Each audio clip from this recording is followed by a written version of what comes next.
Ladies and gentlemen, hello and welcome to Empire Cup regular season event number 11 out of 11. This is the 11th and final event of the 2025 Empire Cup regular season. We got, how many teams? 29 teams? We had 32, I think. I think we had 30 today, is what I heard. 30? 15, 16 Empire Cup teams Yes. have sent squads here. That's right. We actually had 3 in this tournament. We had, because we had some people drop out, and we were given the option to submit another one, so we did. So we Cheaters. Still some things to be ironed out, as far as the top spot. I think there is some room for movement there. For sure, yeah. And I think there's even some room for movement in the final bye spot for tomorrow. So yes. ninth place spot. All throughout the bracket. We will go over the brackets with you a little bit later on. I got to go play right now, but thanks for tuning in. I'm Mike Sheldon. This is Joe Malache, and you are watching the Bocce Broadcast Network. Welcome to the Toccolana Club in Rome, New York.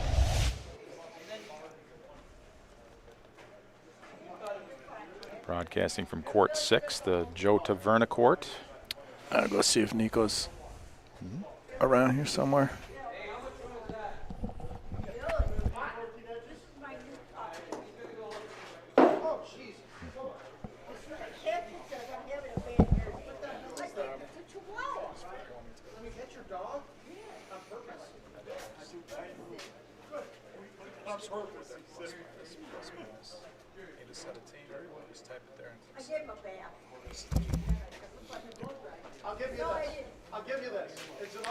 So I'm going to fly solo here for a couple minutes anyway. I think Nico Fox is going to come join me here shortly.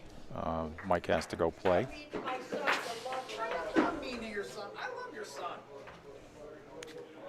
And I think he might end up on this court, actually, on Court 6, depending on when it finishes. So each of the courts here at the Toccolana Club a few years ago, and during our 50th anniversary, were named after persons that were integral in establishing and continuing the World Series, which is our biggest event here. Oh, it's right here. And so this particular court is named after Joe Taverna.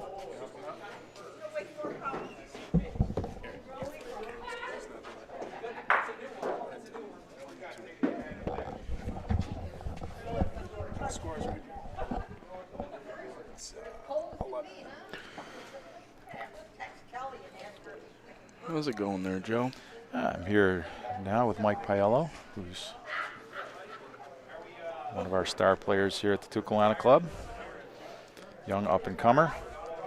I'm going to be modest and say that's not true, Joe, but... A little whippersnapper. They're looking about pointing on this, Joe.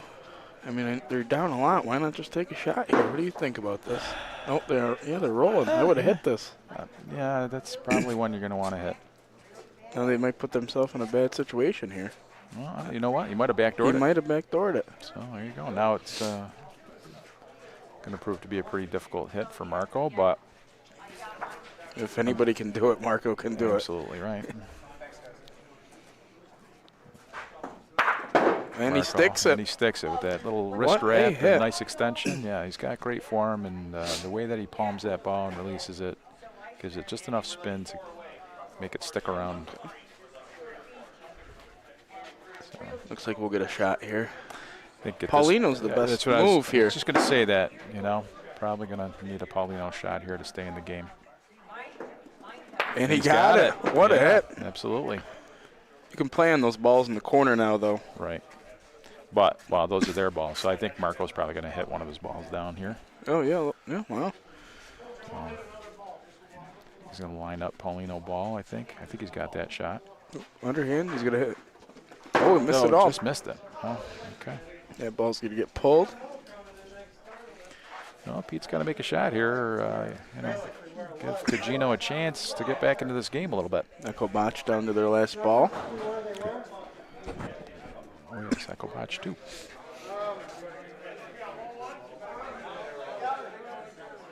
I think.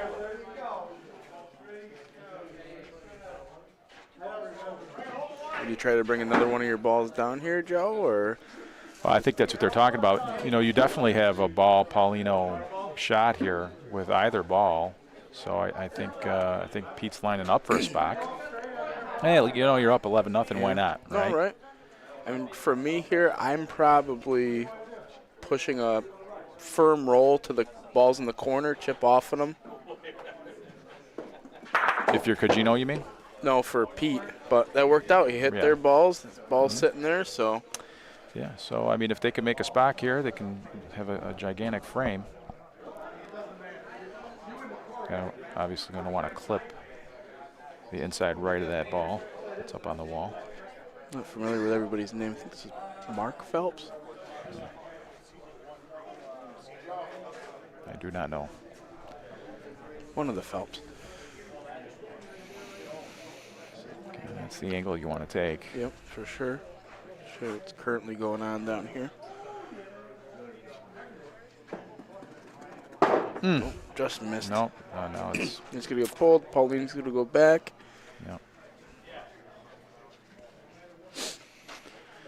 Well, what do you like? You like shooting the corner now? Try to bring those balls in? Looks like he's going to go hard off the wall. That's what he's going to try to do.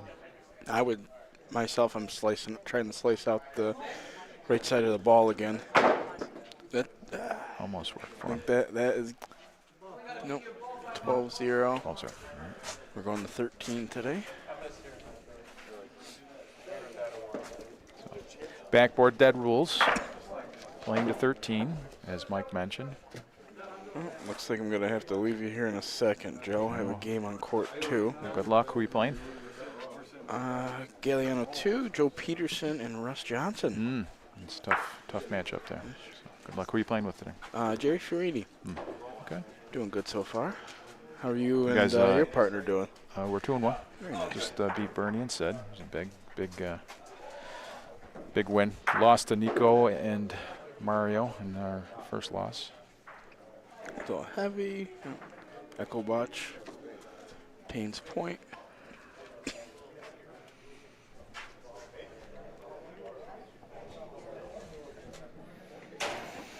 Play a little bit of musical chairs here. Just there. Well, good luck, Michael.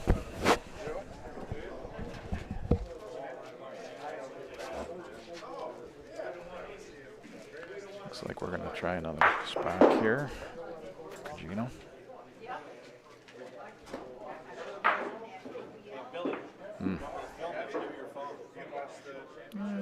Nope. Polino leaked out off the board, so it's still Echo Botch number 2 with the advantage.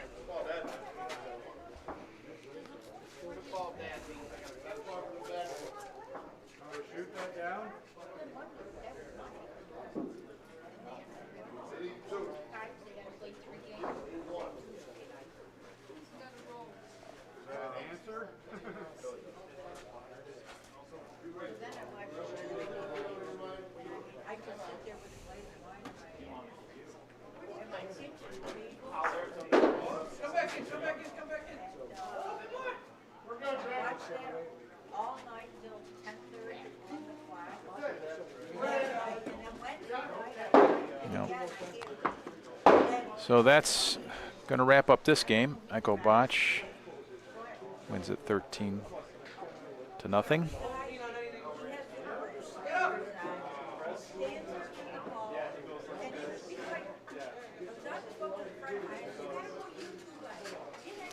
we'll see who comes up next on this court.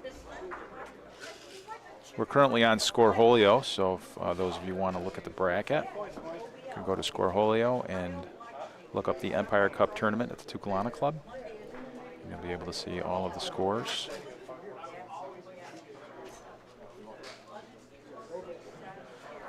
We'll have to wait to see who plays on this court. Meanwhile, I'm going to try to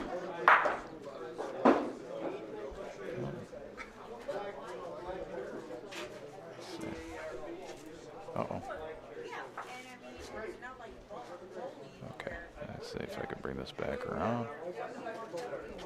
Oh boy. See what I did here? Sure.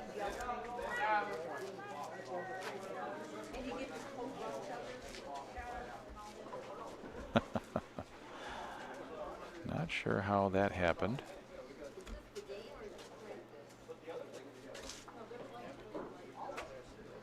Maybe I have to turn it back this way. Here we go. Okay. So we're going to try to get this game in here. So that's the Dirt Box Cowboys versus, I think that's Echo Botch 1. So we'll see if we can get some sort of good camera angle here so we can watch some of that game. See if the other side works any better. I think I can only manipulate the camera one way for some reason.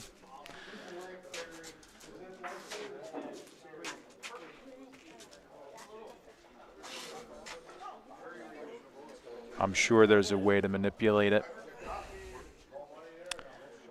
from the other side, but I just don't have enough experience on the board here to make that work, and I don't want to touch anything. So we're just going to try to keep this angle here, see what we can see.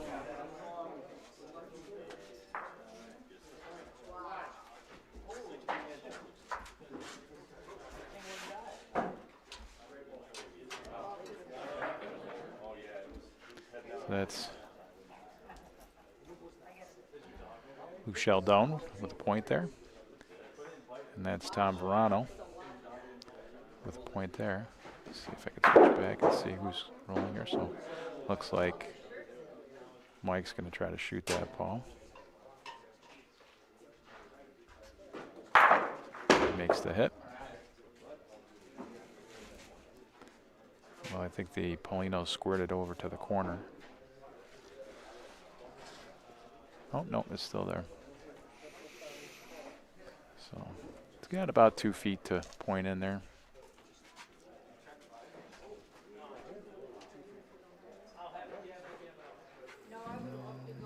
Looks like he's a little short. He's a little frustrated with that.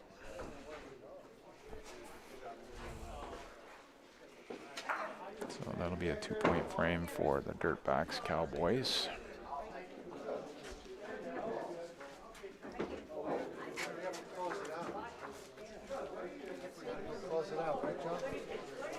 Yes.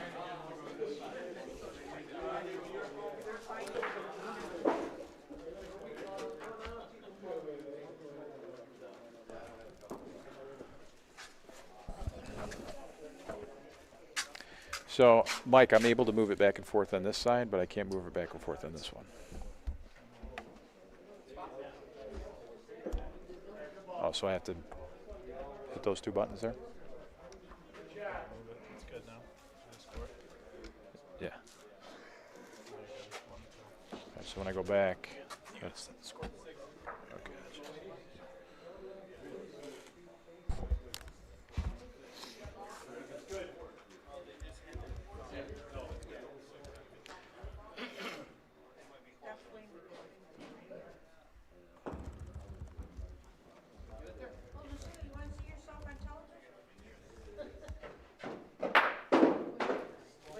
Okay.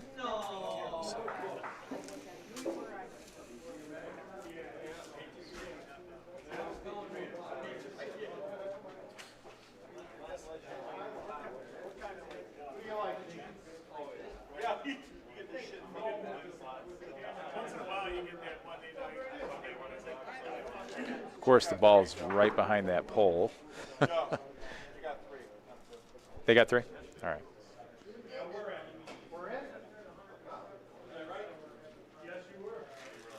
So the Paulino's right behind that pole, I believe. And that's about all I can get on this camera right now. Try it from the other side here so you can see the ball a little bit. This camera's set up for court 6, so this is kind of a bonus view that we tried to, that Mike tried to set up so that we could try to see both courts, but this is the best we could do, given the current circumstances here at the club. And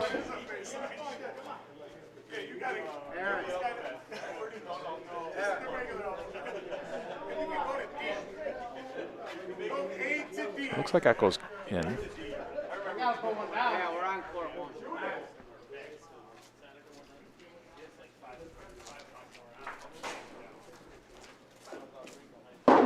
Billy with a miss there.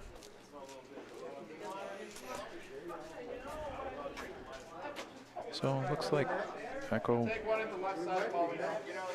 has a chance to get back into this game.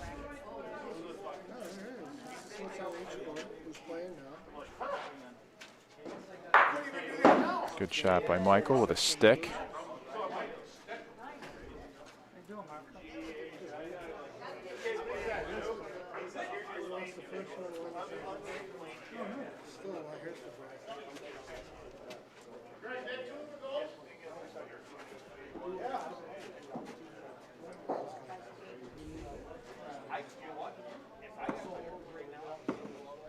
Not sure.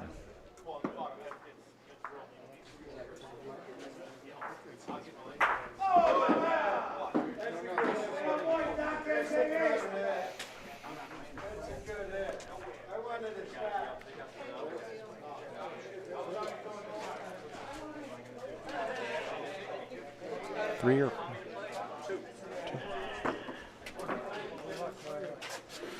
Okay, so it looks like. All right, so it looks like Echo picked up 2 points there. Lou, a little shorter than he probably would have liked to open that frame.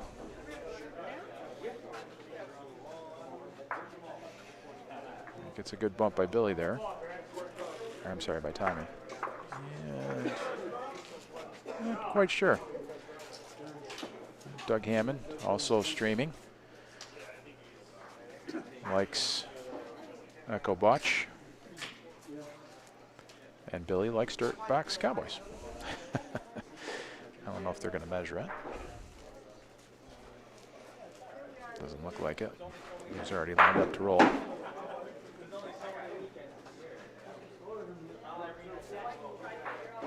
And good point. So there was some work done on these courts ahead of the tournament.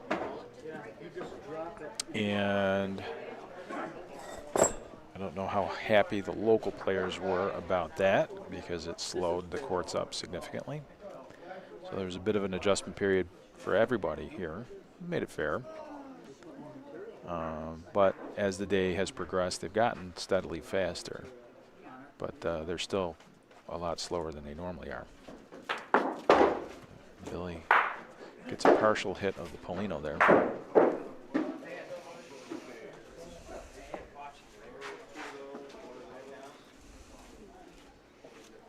So Tommy's going to try to give them a competitive point, but Echo Botch is set up for a pretty good frame here if Mike can make a hit.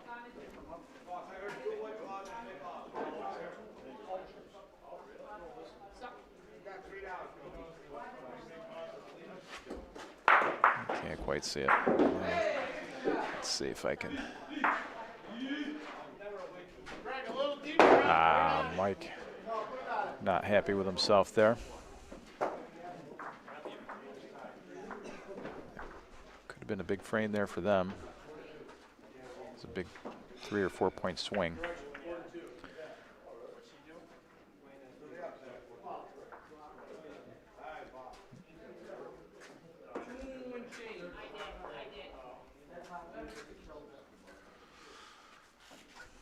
Let's see. Tommy going deep with Pauline here. You don't want to go to the wall too early because you get caught up in a lot of material there and it's going to slow the ball right down. He did a nice job of keeping it off. He was about a foot off the board there and it rolled in nicely for them.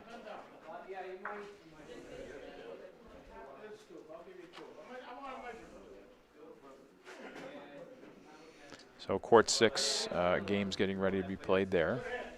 That's going to be Hitmen number 1. against Visions, team from Toronto. Lou with a nice ball in front there.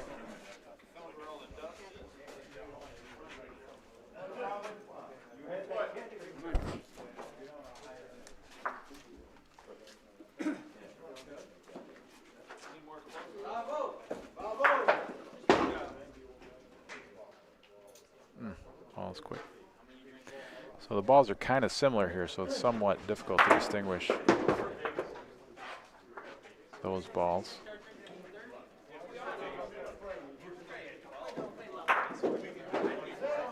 Both green and black. Looks like a good one for Mike. Can he hide it? It's partially hidden. It's a difficult shot for a right-handed Spocker. Billy taking an angle from the corner here.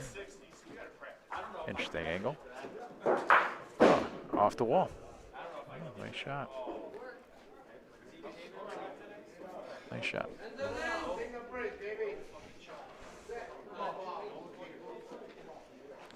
So it looks like there were some balls down there already.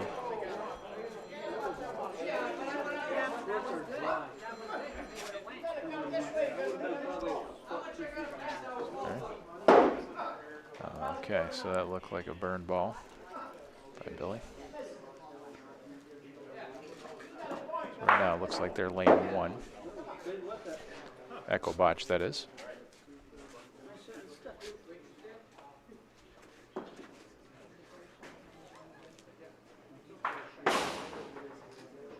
And that's going to be pretty short by Tommy. So Mike's got a chance to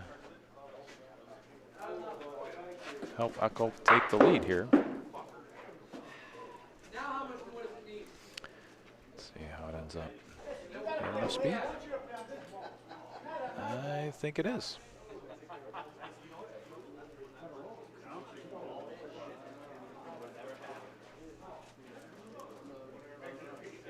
Let's see if we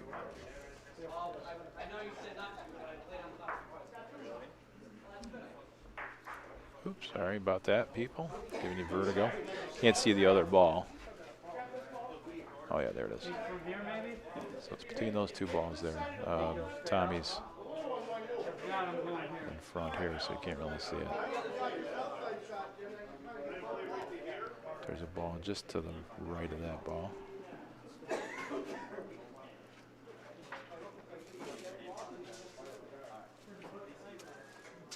Not sure what the call is here. See how many times you 1, 2, 2. All right, so tie game.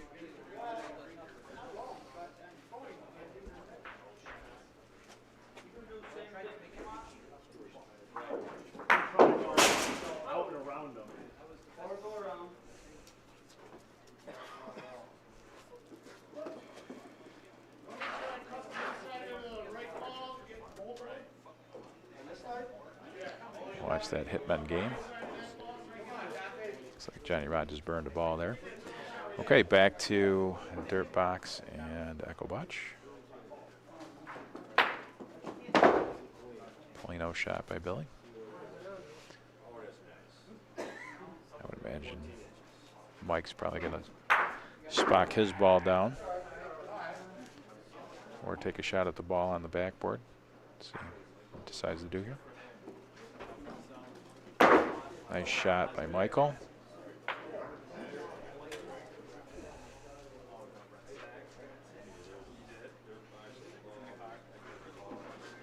Billy lining up a Spock, I think, on the wall on the sideboard there. Oh, no, he's going to go right straight at it. Okay.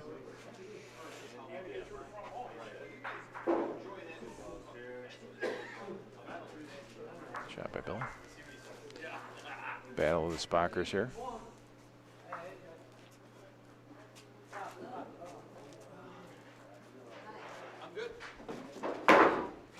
Mike with a Spock as well, but I think he hit it on the right side of the ball.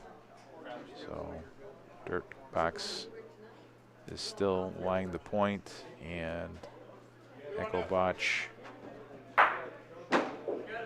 has two balls that are in the far right corner Probably about 8 feet away from the Paulino. So they got to get a good point in here.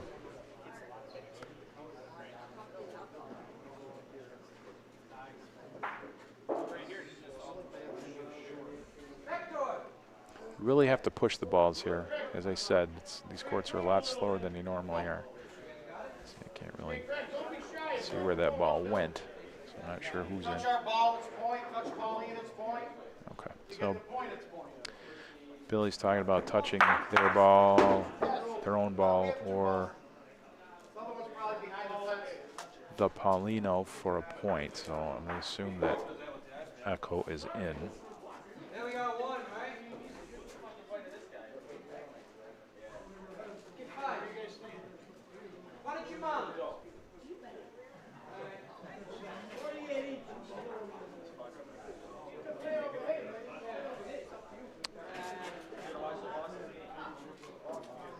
Meanwhile, we'll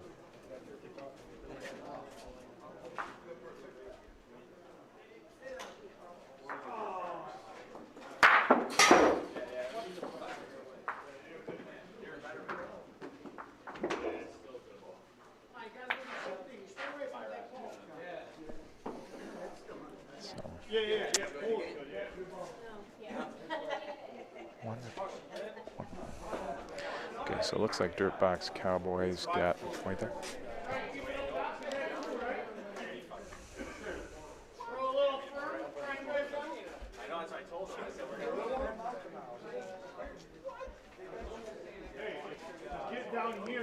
One of the few times we've been able to get a good view of the Paulino and the balls. And looks like Lou's got a good one. So that'll bring up Billy, who's shooting for Dirtbox Cowboys today. Yes. Not unusual to see Billy pointing as well. Good player. Play either way. Recently at Waterside. Here's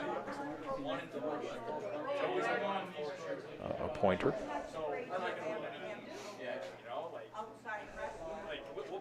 So it looks like it's a little strong by Tommy. So Billy's got to get a point here. Otherwise, Echo can push out to a decent-sized lead.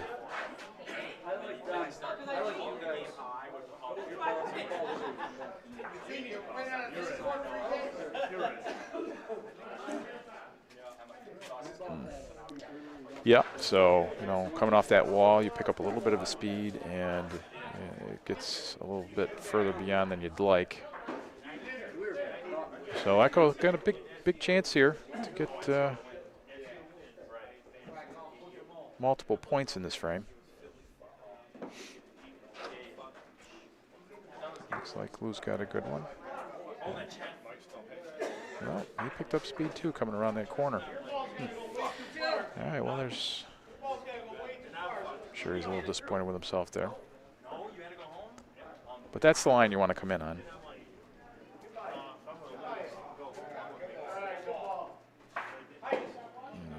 Mike's a little early. Wow. Okay. Got to get at least 2 points in this frame.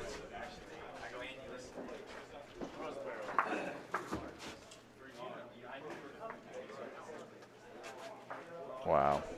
Okay. I'm sure Echo Botch is super disappointed about that frame. They had a lot of opportunities to make multiple points. Tournaments like this, against this type of competition, you really have to take advantage of those situations.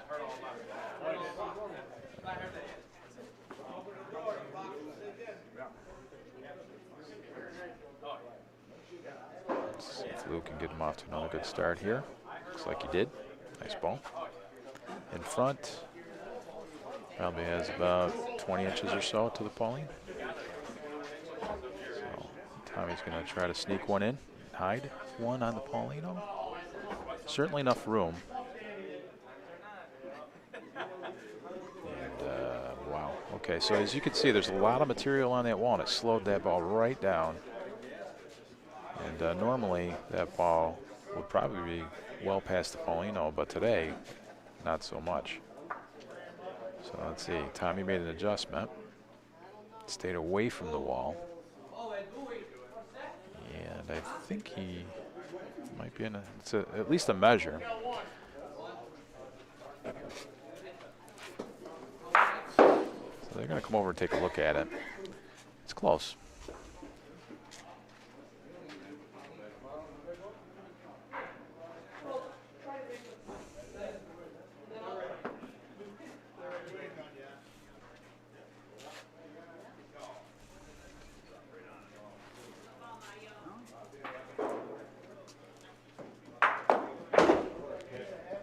Billy with a good hit.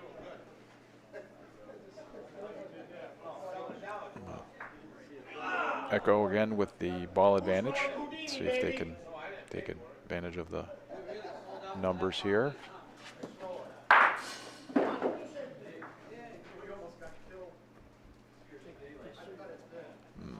Lou a little quick with that second try. I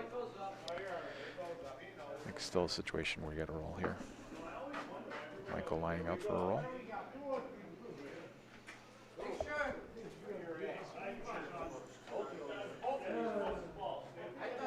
It's a good ball. It's right on the Paulino. So I imagine Billy would consider a hit here because he does have a ball on the backboard. So it doesn't hurt them to move the Paulino. And that's exactly what he does. But I don't think it went where he wanted it to go.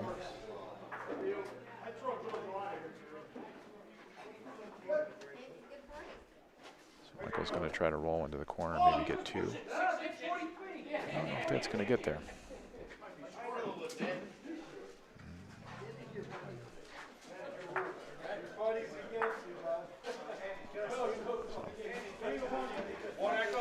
Looks like they were short, but they do take the lead, so 6-5.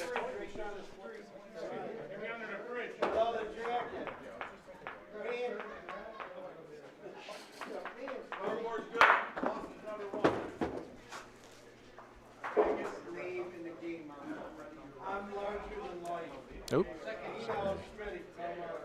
Kind of pan out here a little bit if I can. It's about as good as I'm going to make it here. All right, so let's follow that ball in if we can. It's a good ball, great ball by Lou. Billy. Oops.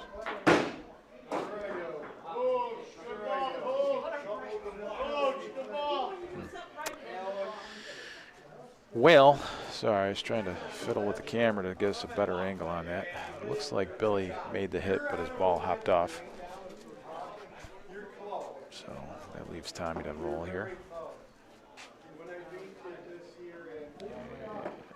Tommy's got a good ball, looks like. Let me readjust this camera here now.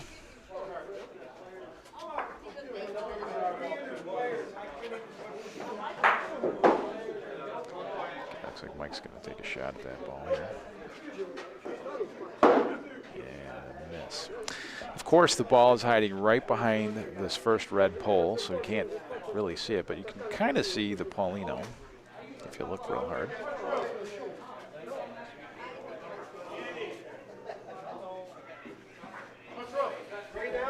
So, I think Lou and Mike both have a ball left, so it'll be interesting to see what they choose to do here.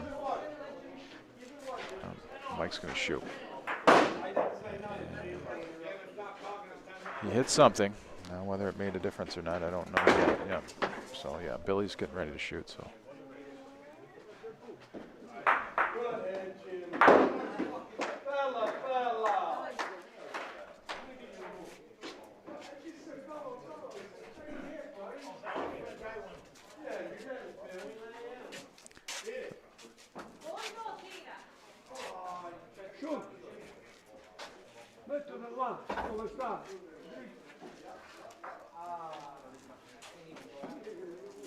Guys are all guessing along with me as to what's going on in this particular frame.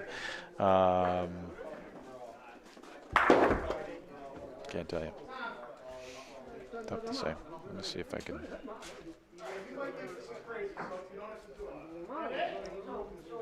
I can't quite see where the Pauline is. Can't see where the Paulino The only is. way you can shoot that and give them points is if their ball can go this way. It can't without hitting our ball. I say gamble, shoot that. I'm doing this game here. I'm doing this game here. You gotta be here. All right, so it looks like dirt box. Go down. Picked up a point here. Yes. So we have 6-6 dirt box. Drop left. Drop. A little more.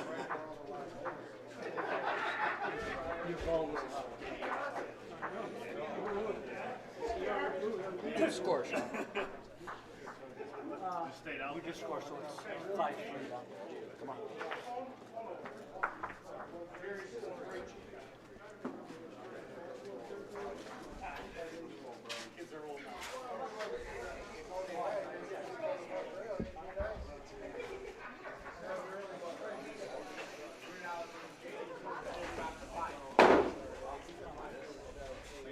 Missed by Michael.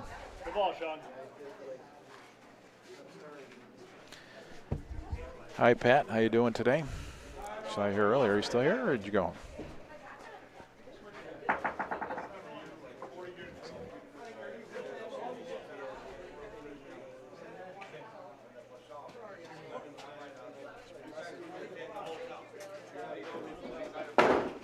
Two misses by Michael there.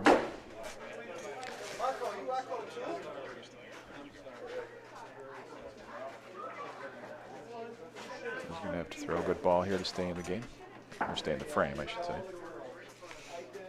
Game's to 16. I'm sorry. Game's at 13, if you're just tuning in. Give it up.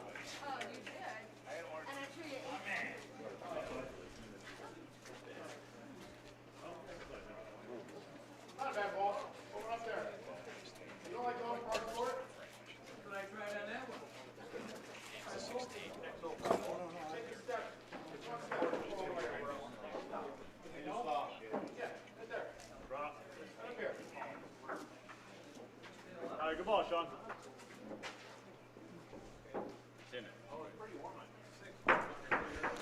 I'm broadcasting the other game, actually. So people on court 6 are asking me if we caught their good shot on TV, which I think we did. Just not broadcasting that particular game as yet. We will probably switch over at some point to that game if it's still in progress once this game's over.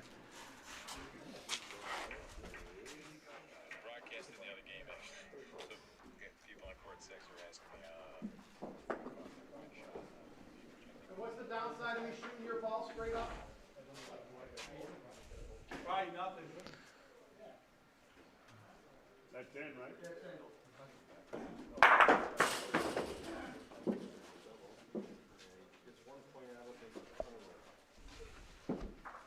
Just like the male bone.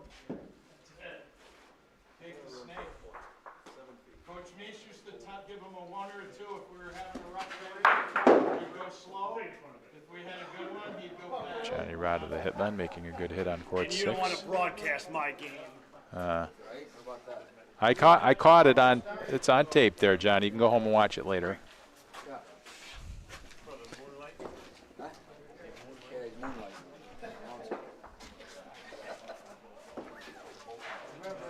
Mike Globe.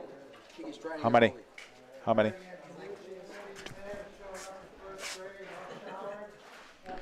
After practice. Yep. 6 o'clock. Tuesdays and Thursdays. All right. So it looks like Dirt Box picked up 2 points in that last frame, so they're up 8-6. The boys used to have, they had AA on their helmets for Antonucci's animals. All the guys that would just grind it out and practice and break balls. And See if they loved it. catch the loose ball down here somewhere. See if we're Toccolano's in camera frame. I don't know if it is. I'm gonna swing it over. No, it's inside there, so it's in one of the blind spots there. But it looks like Lou got a good ball because we have Tommy up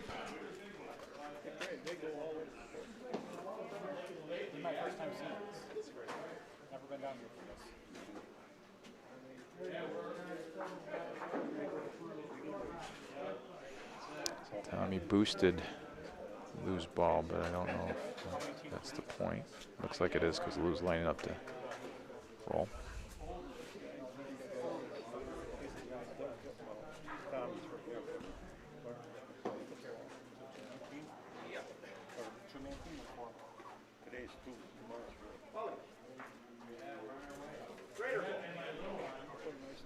So nice ball by Lou. I think he put it right on the Pauline.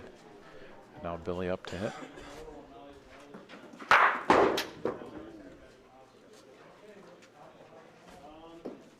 Making a good hit there.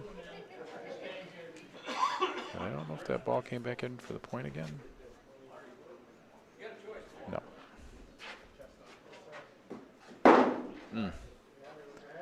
Mike missing that point ball just to the left.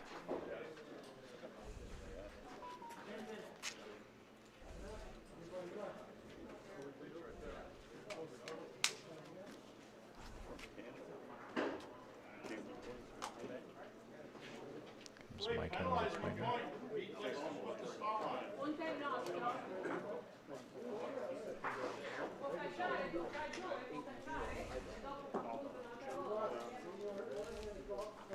There's Billy for the final point. Attempt. And it's like one.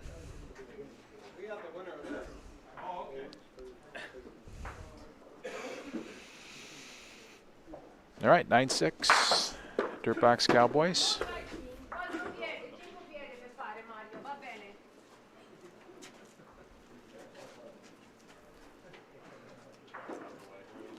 All right, finally the Paulino in a spot where we can see it.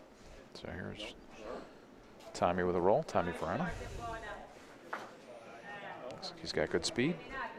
And a good spot. It's pin high. Always a difficult spot. There are a couple balls left or right of the Paulino, so Lou's going to line up and try to point it.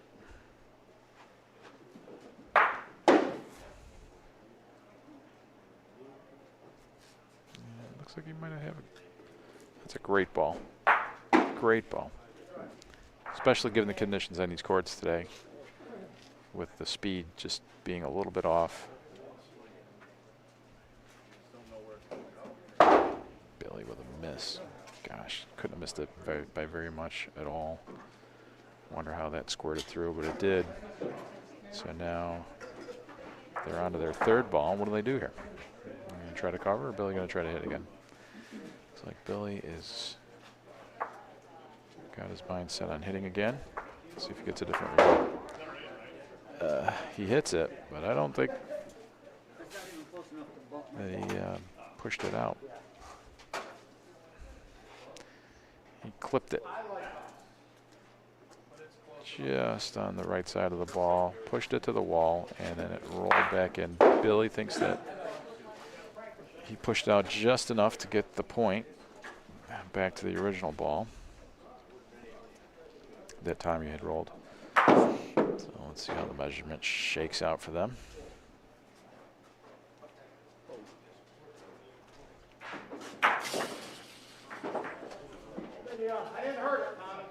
Okay. Looks like it is Dirtbox Cowboy ball, as Mike is signaling for a hit here.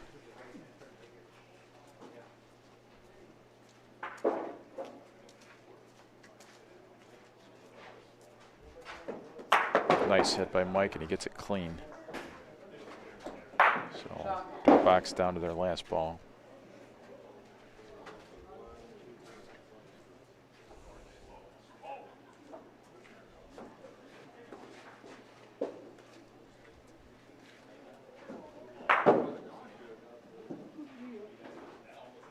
Good ball by Tommy. I think he put it back in almost precisely the same location as the last ball. See if Mike can duplicate his hit.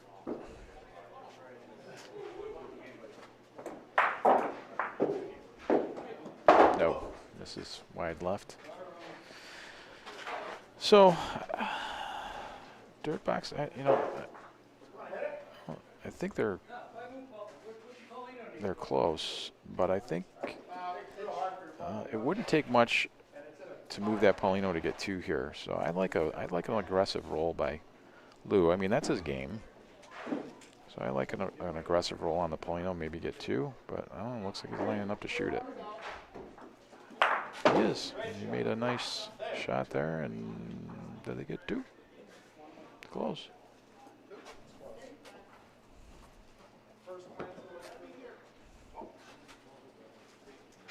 They're going to measure for 2.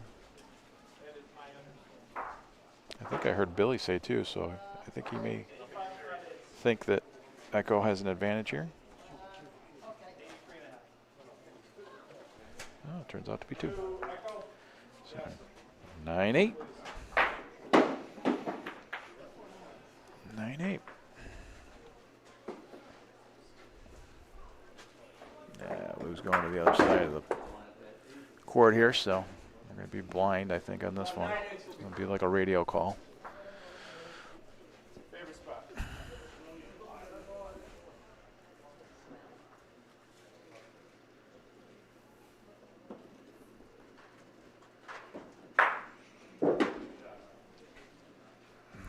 Lou running after his ball. Make sure it did not touch the backboard. I think he touched the Paulino, so that's a pretty good shot there by Lou. It's going to be a difficult place for Dirtbox to get into.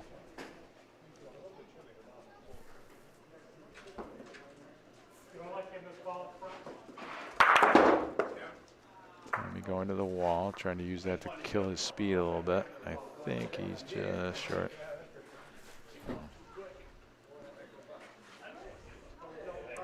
Lining up to take his second shot here.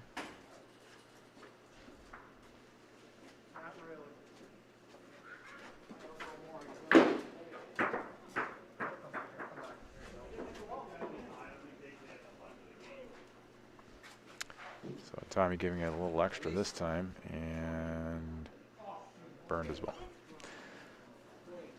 So Lou's initial leadoff point there, burning 3 of Dirtbox's balls to this point. I might be able to hook it around there a little bit.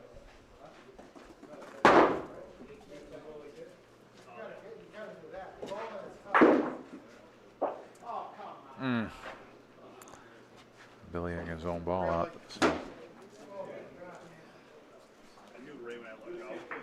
Lou with a big leadoff point here, using up all of Dirtbox's balls here.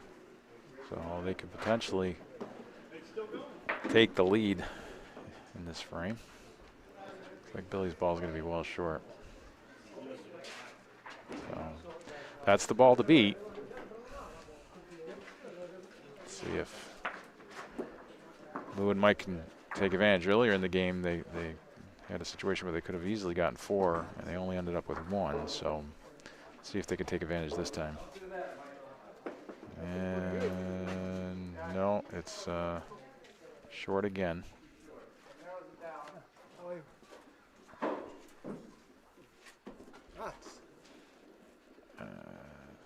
Let's see about Michael.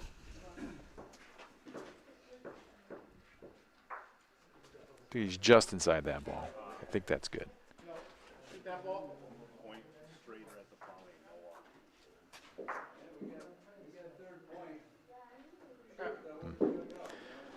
So now they're contemplating a dangerous call, which is to hit this ball, try to get 4 or 3, but runs the risk of pushing it in. Or that could happen. So that's clearly 3 there. You might switch though to view our game instead.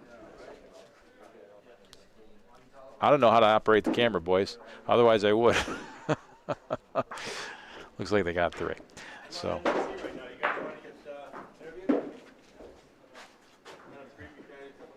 If you slow your game down,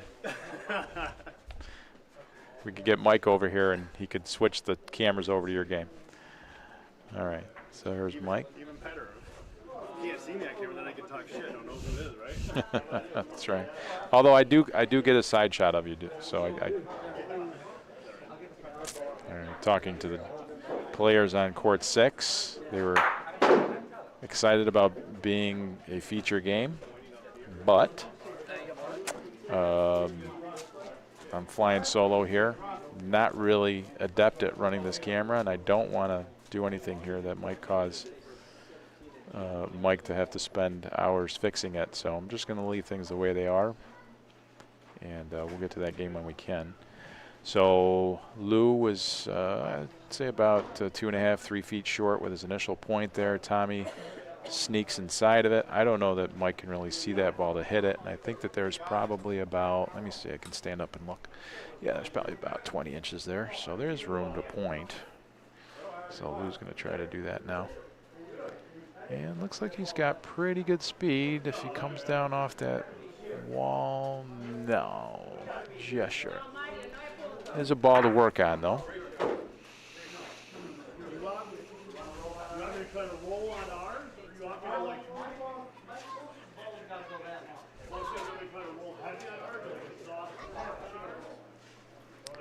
I'm taking a little bit of grief because the team playing on court 6 is my teammates in the Empire Cup, Hitmen #1.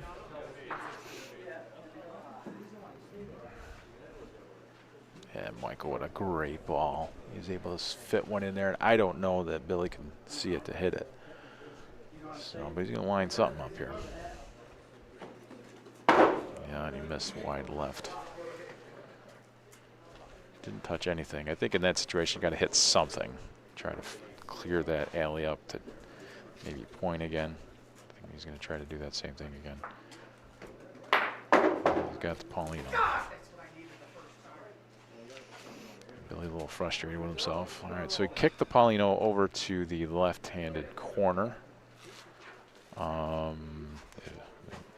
So Mike's going to point. Okay. I wonder if it was a consideration maybe hitting that pile there. I think he might have burned his ball. He did. He burned his ball. Wow, Dirtbag's going to tie this game up here, I think, with a good point from Tommy. Gosh, I don't know that that was something that Mike ever expected would happen in that situation because it's been notoriously slow. So I think he pushed it a little bit to try to get a decent point and caught a channel and ended up burning the ball. That's gotta hurt. So let's see. So that's 2. Oh. What a development. All right, well, 11-11. This is a great game.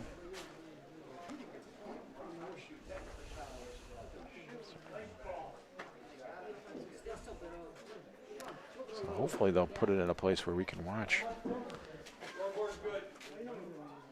All right, well, of course, right behind that red pole again. So if the ball disappears behind this red pole, then it's going to be a really good shot, or if it at least gets close to the red pole. All right, so that's about where the Paulino is there. All right, let me see if I can move it. No, can't move it left or right. I think I moved it in the other camera angle. So let's see here, maybe if I could do this. Aha, success. All right, I'm going to leave it here. Let's see what who's going to try to point one here. And he needs a little momentum off the wall. He's not going to get it. So it's not really a competitive point, so you got to roll again. So here's Lou's second ball coming into your frame shortly.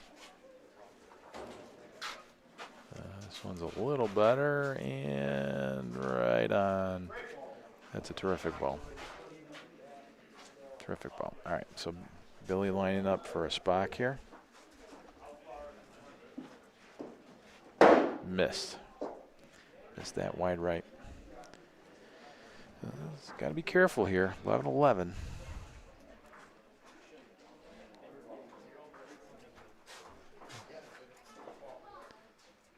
He scatters that Paulino. Yeah. Let's see. think that is Echo Botch point. They're gonna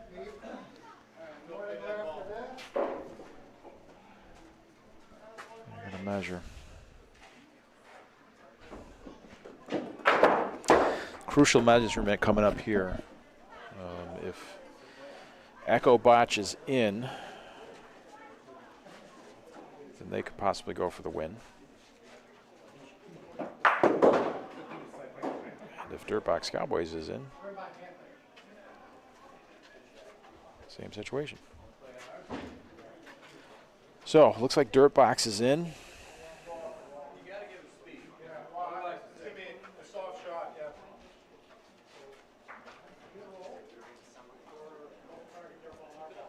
Mike's got to either beat this point or make a competitive shot, block up the line.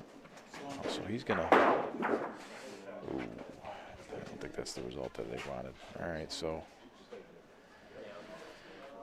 Tommy's got an opportunity here to end the game.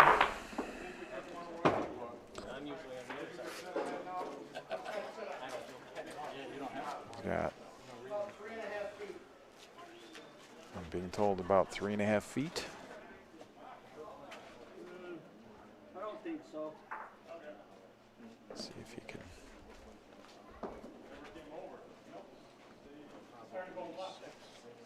And I think that's going to be it.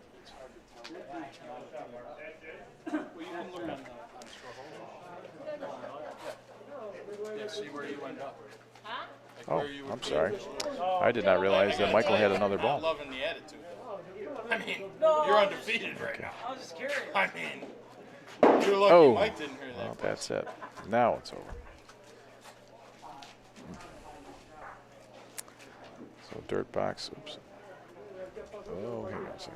There we go. So Dirtbox wins. I'm going to try to switch over to this other game here. Oh, you know what? I must have the score wrong. I thought that game was over. It is not over. Hey, Doug, what's the score? 12-10. All right, so I am sorry, folks. It's 12-10. Like I said, it's tough to see the court, and it's difficult seeing the.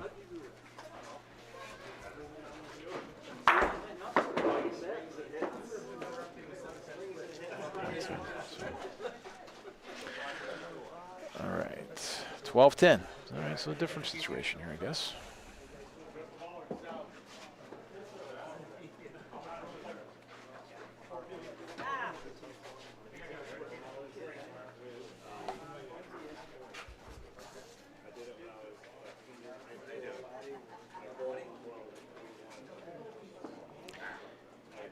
Yes, the rebound. There is a way. Actually, we're lined up for court 6, but I'm not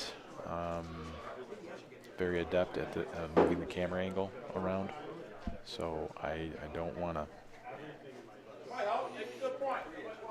I don't want to try to manipulate the camera and then mess something up. So I'm going to leave it right here for now.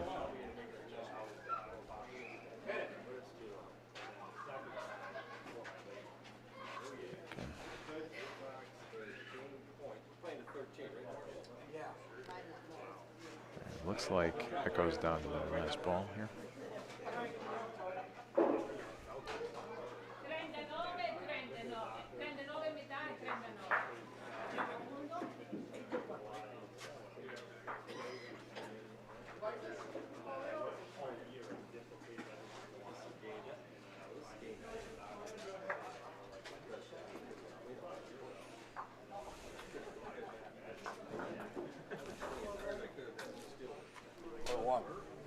Or one. Okay. Well, folks, looks like I have to go play. One. No, I think I'm good. Jay, So, great job.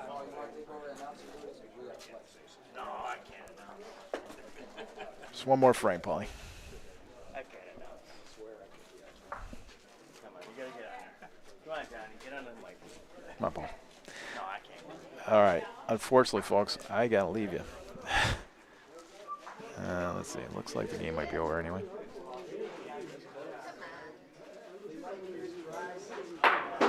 No, it's not over yet. So Billy's got to make a point here. And I think that's going to end the game.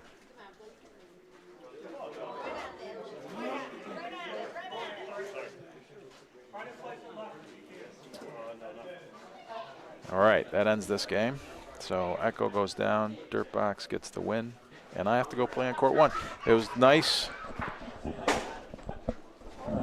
talking to everybody. I'm sorry about the camera angle, but I think Mike's going to come in here and take over and get us on to court 6 so that you can see everything clearly, and it'll be a normal broadcast.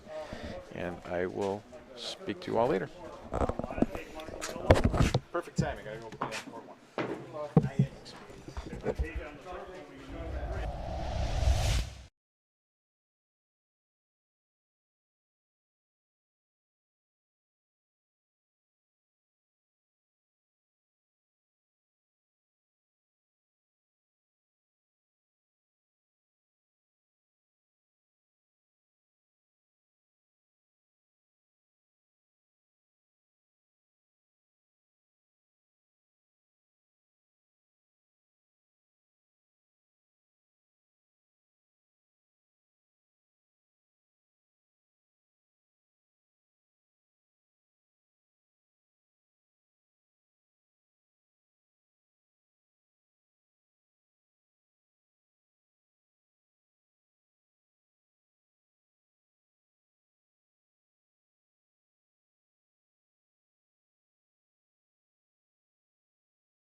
Okay.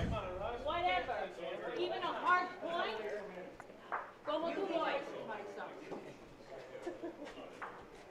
He's gotta be nice to us.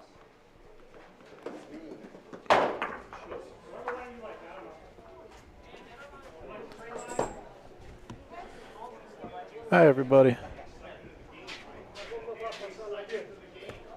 We got, what's the scoreboard say? 12-7? I'm not sure who's who.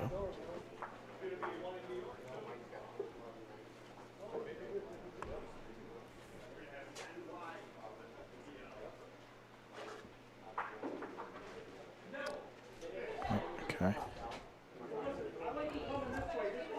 Hitman must be the 7. Stay up.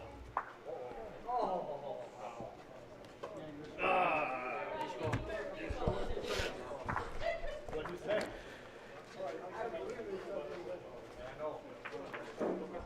Who you got next?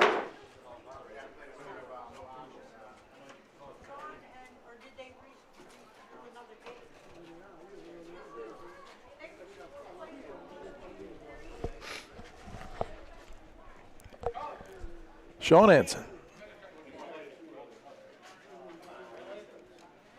Hitman and Vision, two of the teams fighting for buys. Hitmen currently sit in 8th, right on the cusp of that single buy in the playoffs, which will happen tomorrow. Vision, as of right now, is in 14th place. They would have to get up to 9th to have a bye. And they are currently about 120 points behind 9th place, so it'll be tough for them to do that.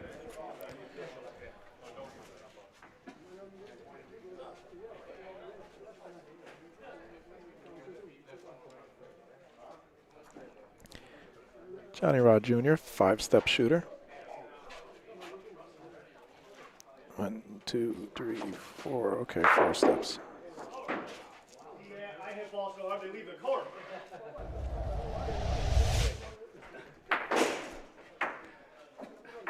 4.5.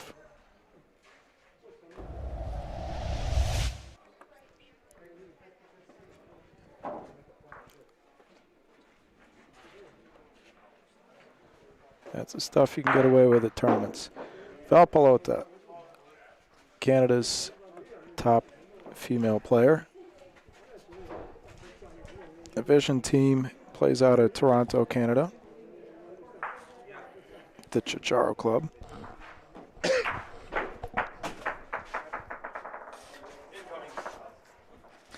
Extreme Bocce Club, Toronto 777. 3 clubs play there at the Toccolana Club, just outside of Toronto. The 3 clubs call that venue home. Score is 12-9. Mario Federico, Val's teammate. And for the Hitmen, we got Sean Anson and Johnny Rod Jr.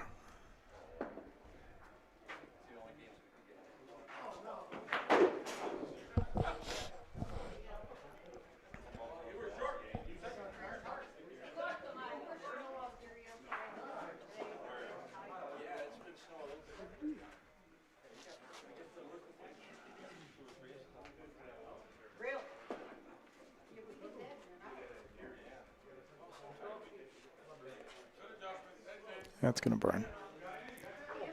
These courts are very tough to roll on.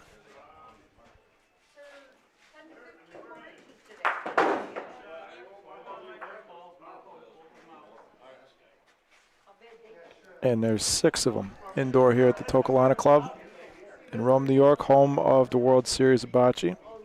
6 indoor courts, 9 outdoor. All of them have their own unique characteristics. So good luck figuring them out.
We got a fight for second place today. Rock Cigar is pretty much locked up first place. Ecobachi and Toccolana number 7 fighting for second. I believe Toccolana so far has taken the lead. Ecobachi started the day 3.5 points in front of them.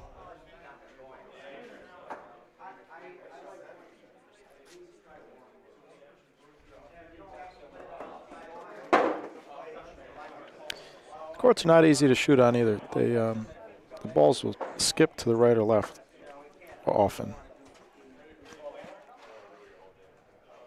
especially if you put any spin on the ball. We'll see some of these guys that play here shoot with spin on purpose and play for the break.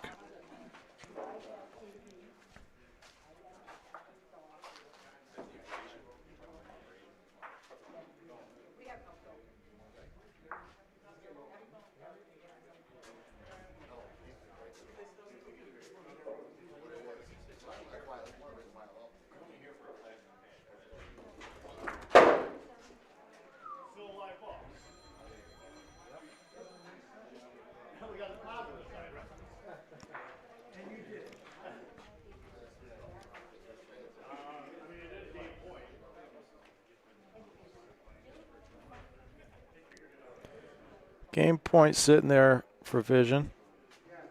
2 balls left for Hitmen.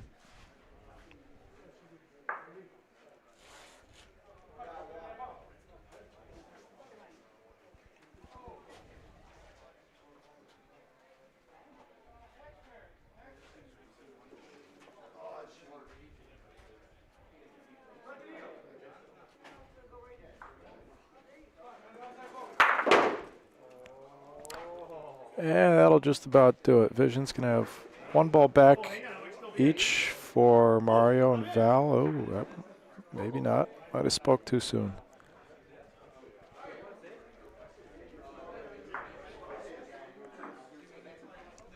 All right.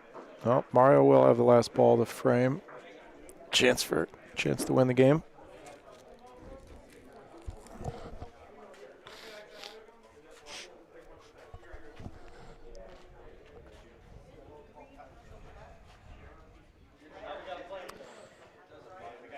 Well, Sean's got a roll.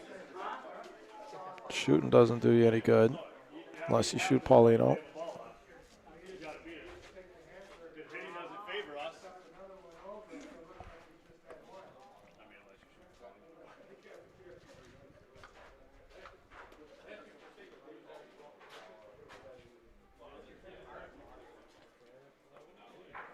That's short. 13-10, Vision, moving on. Excuse me. Let me see if I can pull up the score-holio bracket.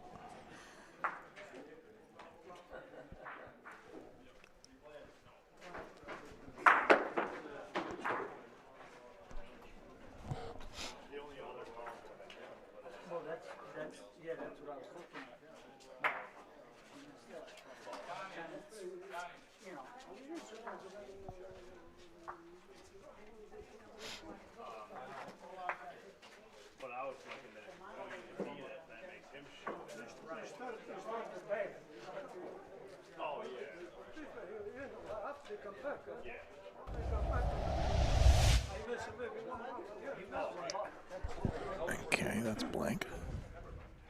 All right, I'm moving.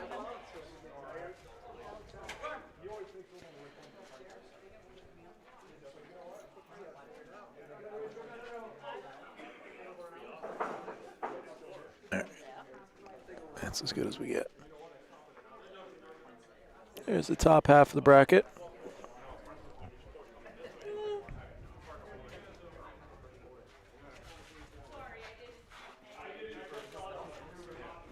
Ooh, Rock Cigar and Ponte at 12-12 game over on court 3. Winner of that is into, what is it, the top, you're not going to let me scroll, top 4 undefeated. Toccolana, number 1, lost 13-2.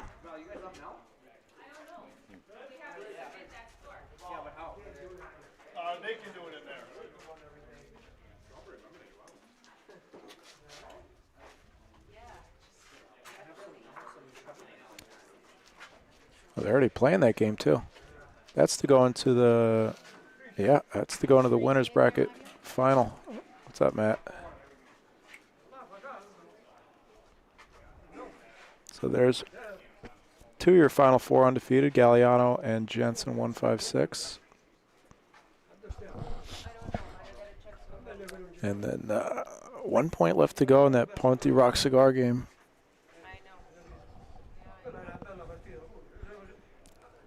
That would be Mario Scala and Nico Fox versus whoever Ponte 2 is. Not sure.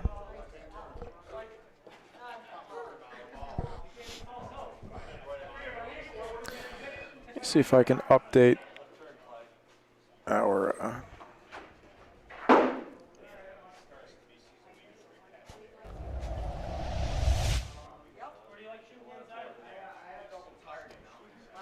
give you a little bonus action over here. We'll try and update the live standings. Good luck figuring out where the balls are.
And it didn't burn.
Hey Tina, how you doing? Good to see you.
job for the tri tournament? Are you doing that MLK weekend?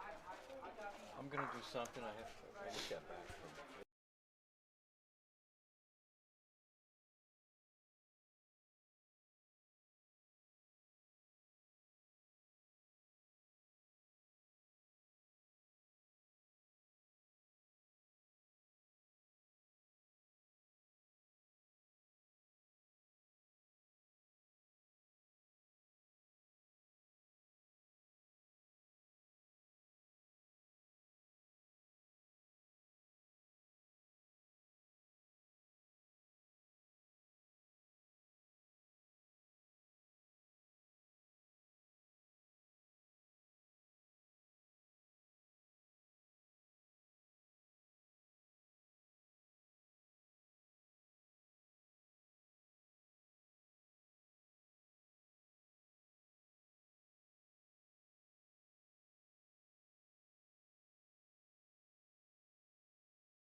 This is just practice, folks. I'm just updating the live standings. We'll be right back in a second.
All right. Got the live standings pretty much updated.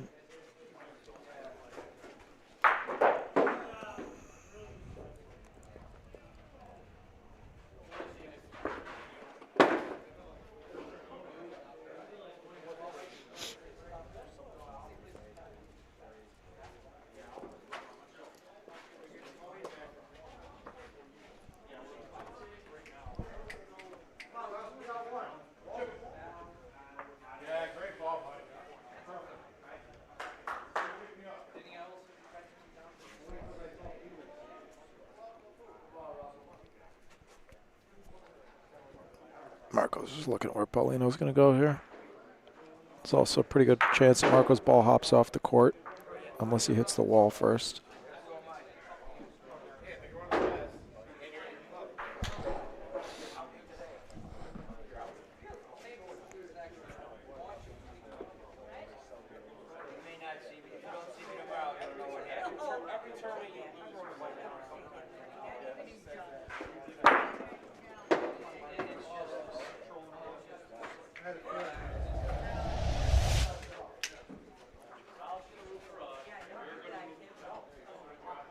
Yeah, he hit that.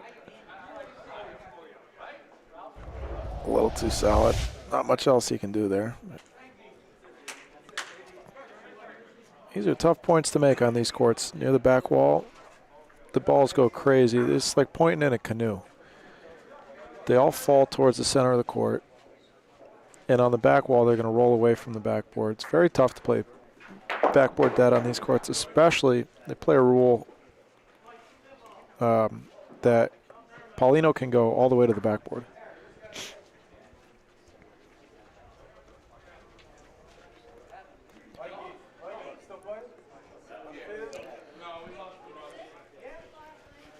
So you can roll Paulino, and some of this is what the home players will do here.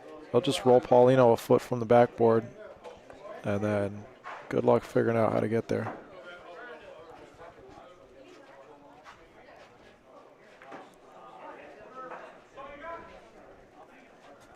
See Pete Russo a little short. Marco's ball is going to be long. You see how much room there is there. It's 7 feet. It's just tough points to make on these courts.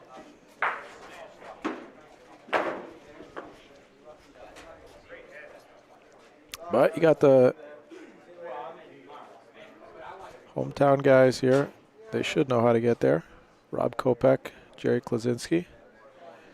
Coach's Corners started the day in 11th place. You do potentially have a chance to jump up to 9th, which would earn them a bye. Jimmy, how you doing, Jimmy? Don't rush, Jimmy. We are out of the tournament for today. We'll be back tomorrow. Our last game was one of the most disgusting games of bocce in recent memory. All 4 players played subpar. And I personally played the worst game that I've played in years. It was a close game, but it was terrible.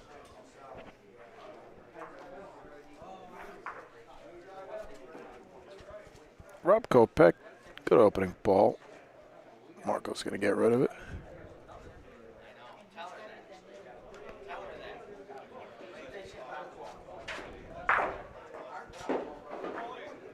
Score is, let's see if I can see it, 3-1. Ecobacci trying to hang on to second place in this final regular season event of the year for the Empire Cup.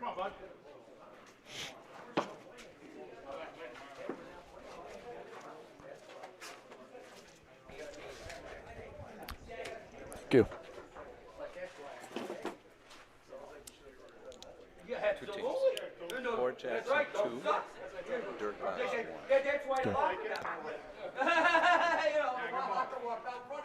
It's like poltergeist, folks. You know, Things are flying all over when I walk by.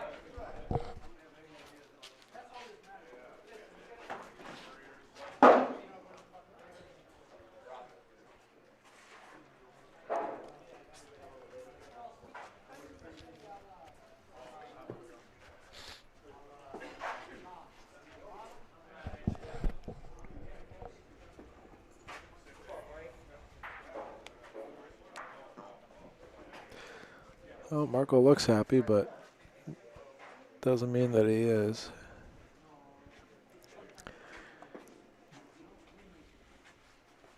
See how Jerry gets there. Yeah, a little less aggressive angle. And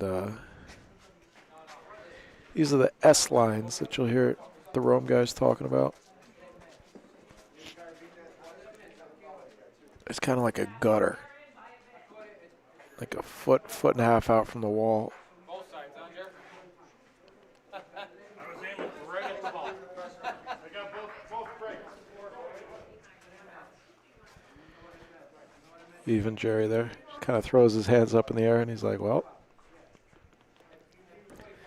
One ball went to the left, one ball went to the right.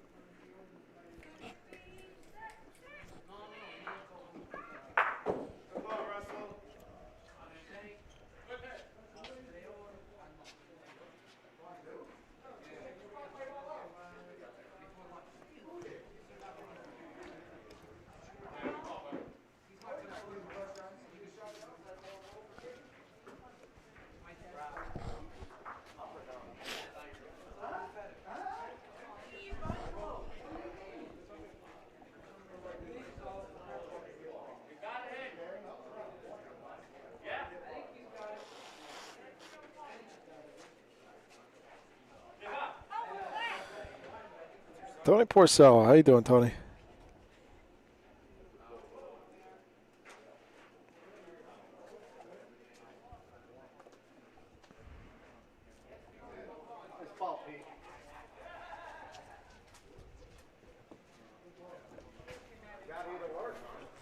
got nothing.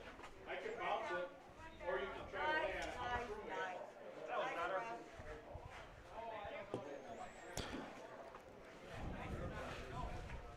Tony, I think I'd rather have shoulder surgery than play on these courts.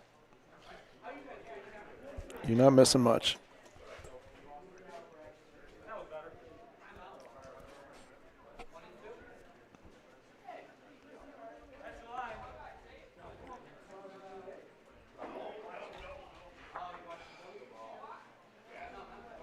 Not enough. How much you need? Not much. 3-4 inches?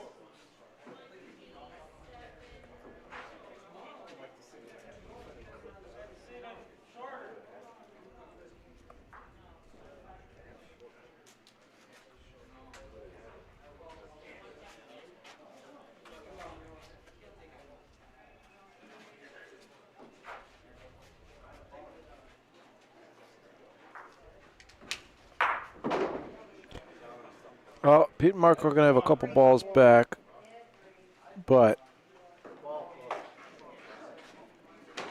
there's only one ball.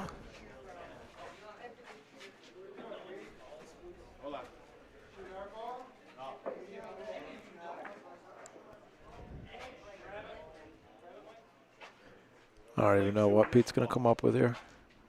This one or that one? Shoot either of the two reds on the right. Hope to get a lucky break. And I hope that Paulino moves. Oh, he does have two balls.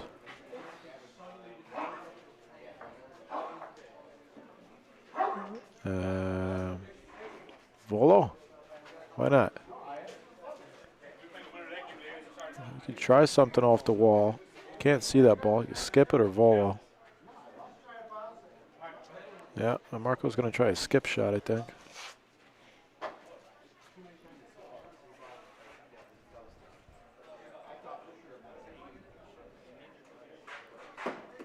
Oh, right over top.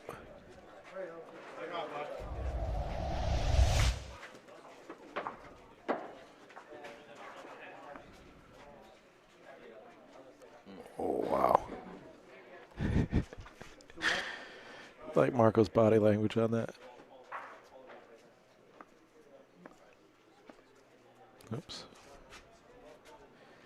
Why does it do that to me?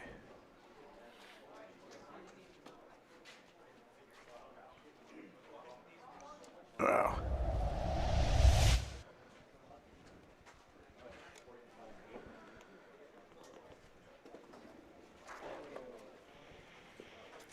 Well, great. Excuse me. Great last ball from coach's corner. And a 7-1. There you see that deep Paulino again. This is smart from the home team. This is what they should do. You're allowed to put Paulino all the way to the backboard, so why not do it when you know the courts?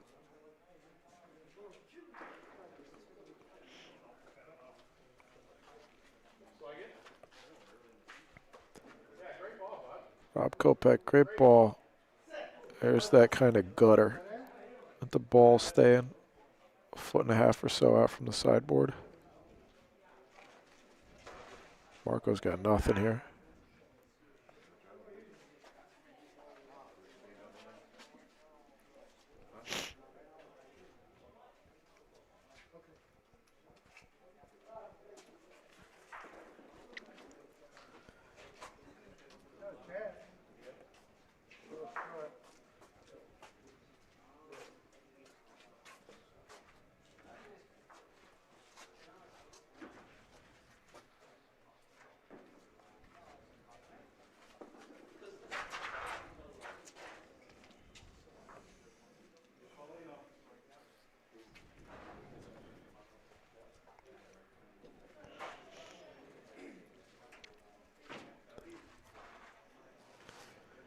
Pete's ball's a little bit useful where it is.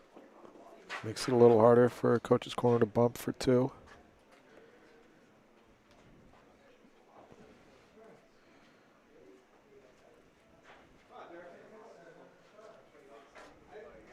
There you go. They're just real tough spots to roll to.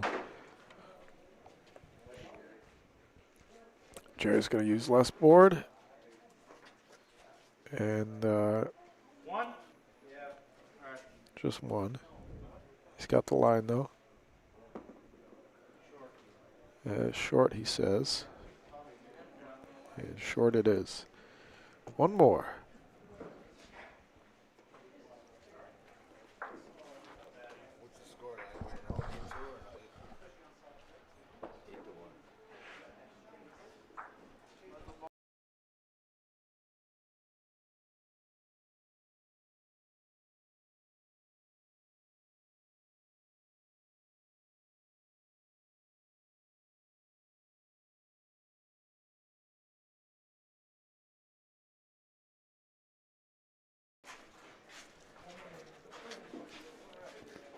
Deep Paulino and a great first ball. Marco's got to get a good break on this hit.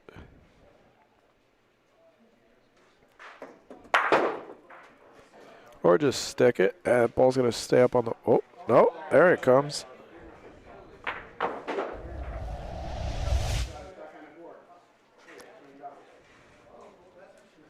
He wanted to stay up there.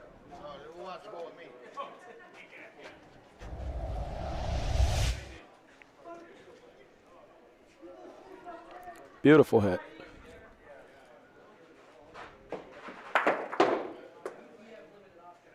Yeah. That'll work.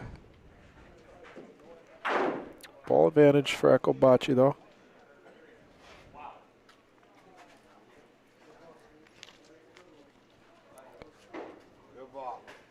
Ball might fall down a little bit. Yeah. Pretty big target for Jerry. My boss, Jimmy Guy. What's his name? Jimmy what? I got my guy.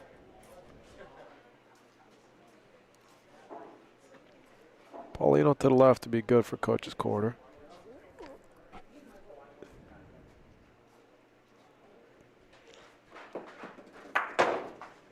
That works too. I don't know if that was a hit or a miss, but that counts. He's probably shooting the left side of the ball there, but Either way works. I got room. 15 inches behind. Come on, bud. Need a good one here.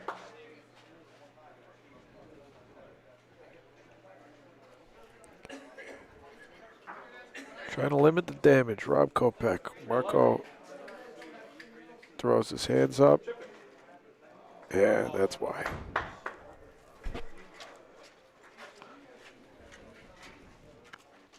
Yeah, there is a break that could go well here for Ecobacci. Paulino's got to come off the backboard, though. Yeah, that's not it.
There's a break for Ecobacci. These balls all funnel towards that spot on the court, though.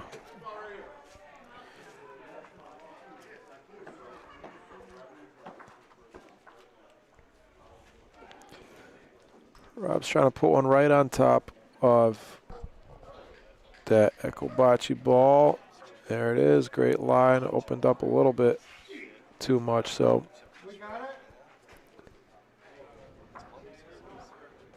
Might be in. If it's in, it's an easy decision. If it's not in, it's probably still an easy decision.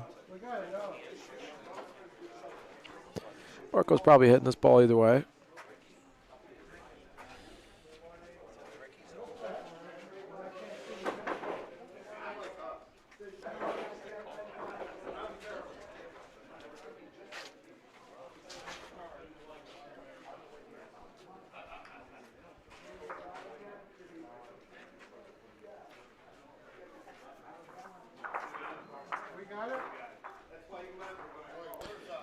Ecobacci's in. Marco's going to point. Pointing, I feel like, is almost more dangerous than hitting. This ball's going to be short, I think.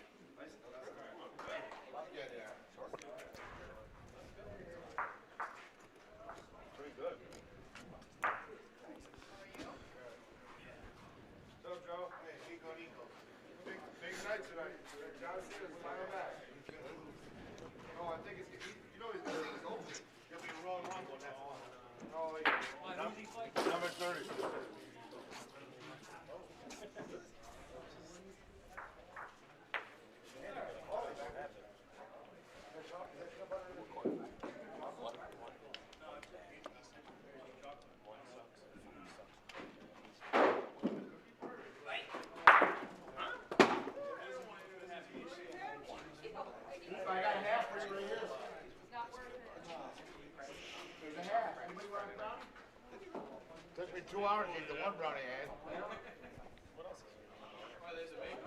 No, they had them right there. It takes 2 hours to eat it. Fucking brownies are huge.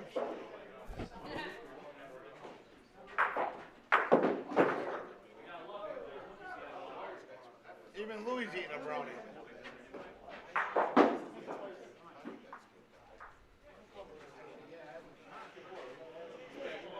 Good ball.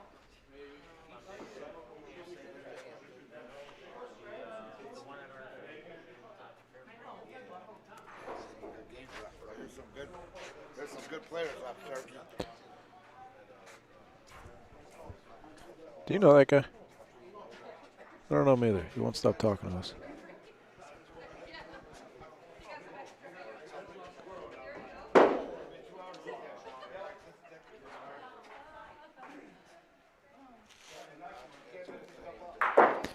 Ball advantage, coach's corner. Jerry can take out both. What happened there?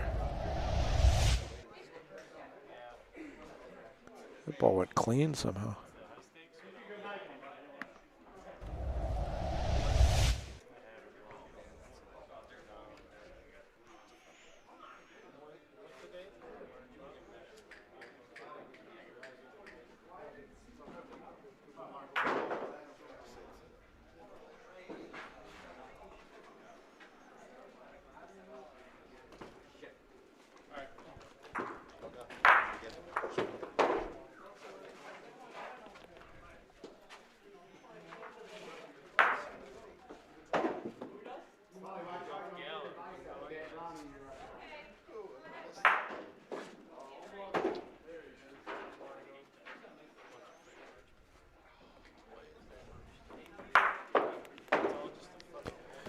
Oh, here we go. Here's the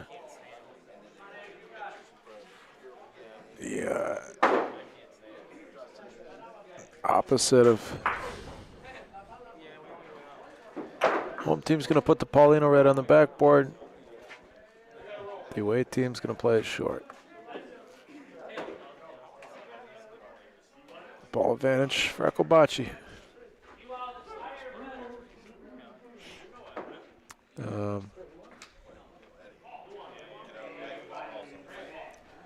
We got to update the scoreboard. I don't know exactly.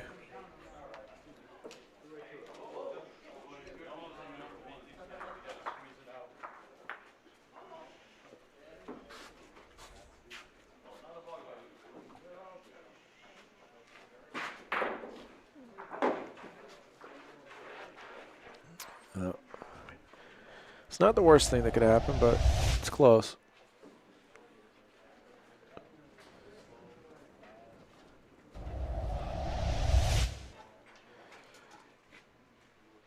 Pete's got an okay ball. It's in front. It's like 3-4 feet.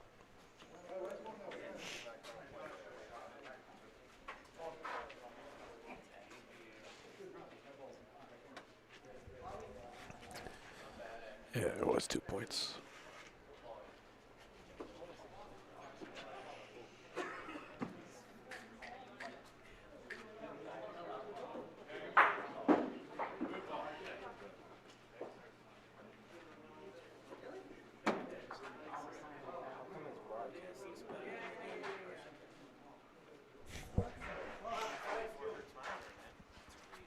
Is again unable to find the line.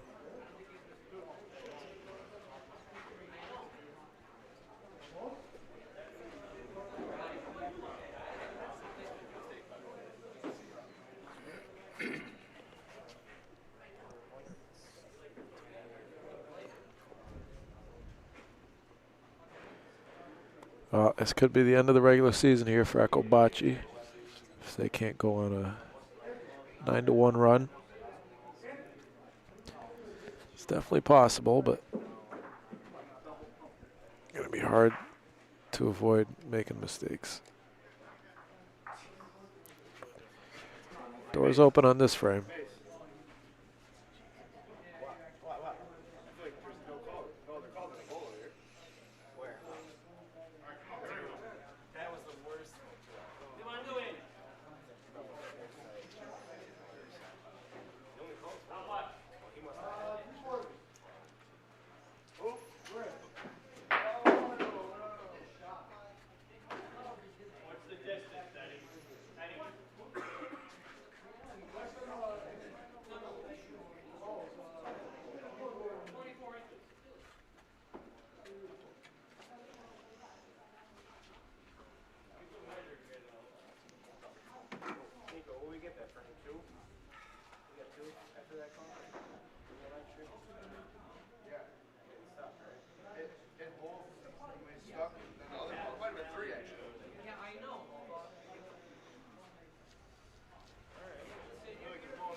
2 balls back for Marco.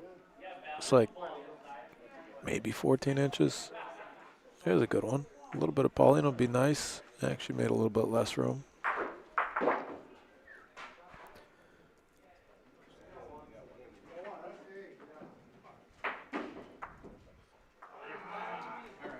Nicely done, Marco. 11-7.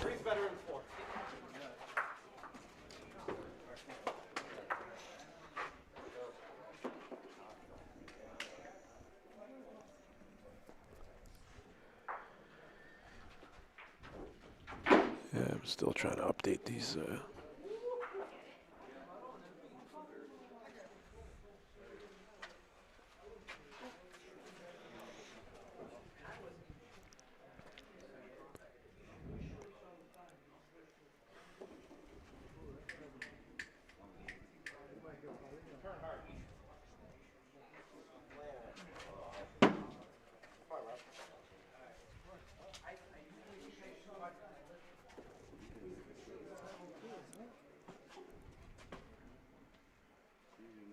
Oh, wow.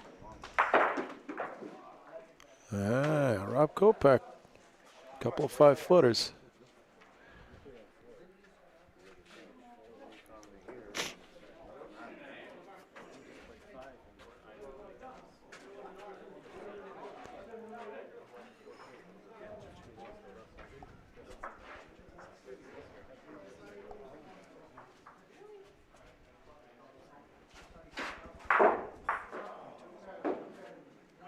Yeah.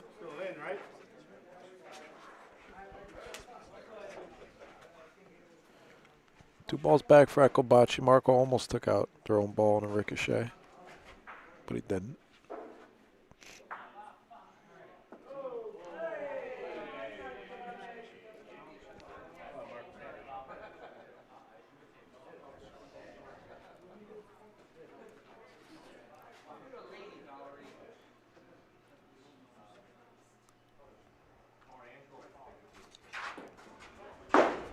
Big miss. Pete's got to hit it.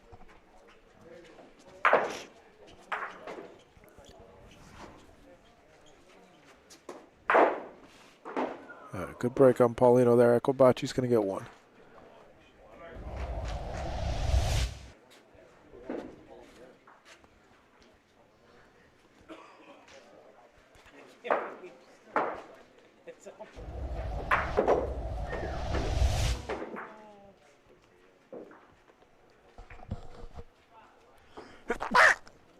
Oh, man.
Sorry about that. Struggling to breathe here. About as much as Coach's Corner is struggling to point. 3 balls back again for Bocce. They can take the lead here. This game was 11-4. It was, I think, 9-1. 9-2 maybe.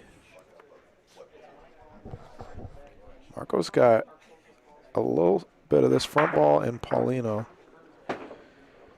made a tiny bit more room. Interesting decision for them here.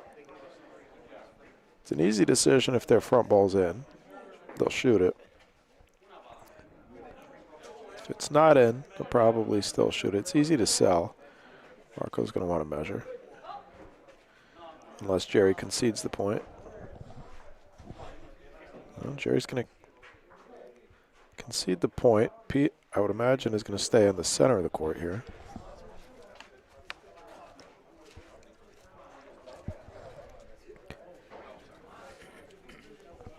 There is a possibility they could shoot twice for 4. There's one and a bad break. Pete will probably take the oh no, he's going to take the 2. 11-10.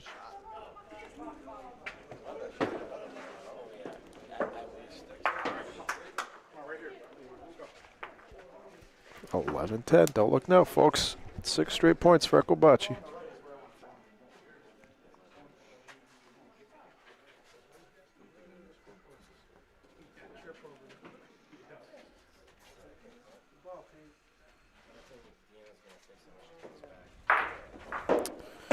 Good opening ball from Pete Russo.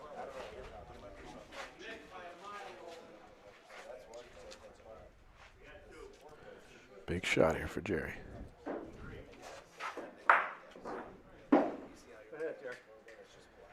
Coach's corner is going to keep the ball advantage.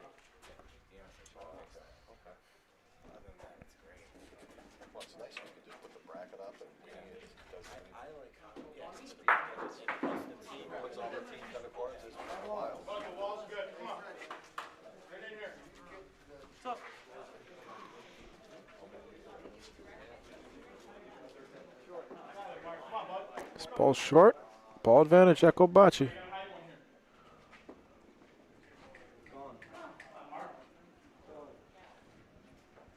Ball's got to slow down. That's long.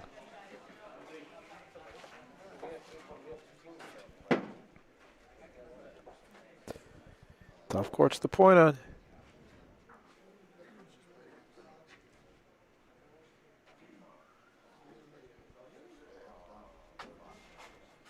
Eckelbacci might have a chance at the game. Jerry's got to try and put a ball between. It's got to be in front of Paulino, ideally between the Eckelbacci ball and Paulino. If he leaves it out in the open and it's in front of Paulino, Marco's going to shoot it. He's going to hope that this one, he's going a lot of wall, going to hope that it falls down. If it stays up, though, this is behind Paulino, and it's out in the open. Marco could get both balls with this. If he sticks, this could be the game.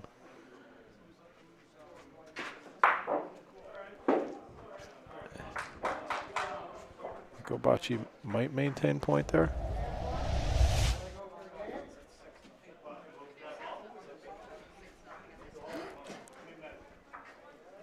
Marco might actually have a shot here for the game. That center ball, the one on the left. And Marco's going to shoot this ball on the left from the corner, right at the bottom of your screen here. If Marco hits this ball and sticks, it's game over. Yeah, but does this ball beat the one in the back? If I shoot, we get 2?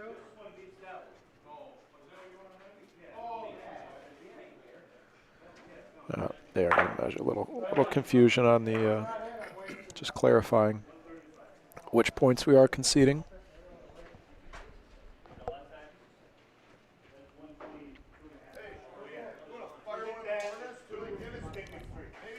If he hits this ball at the bottom of your screen, it's 2. If he sticks it, it's 3, and the game is over.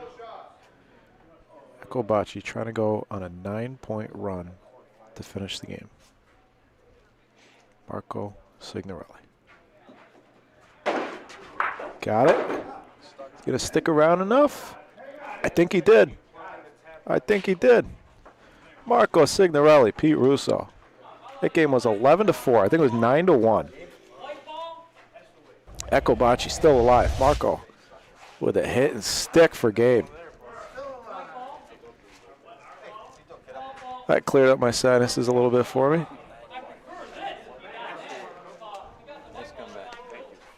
Great win, Pete. Keep it up.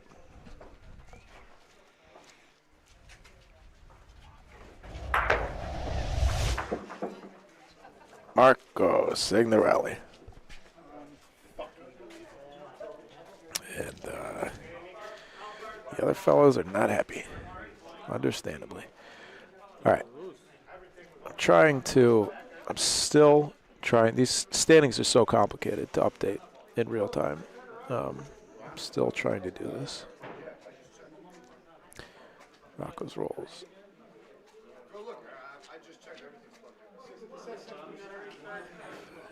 Oh, you're going to be fine.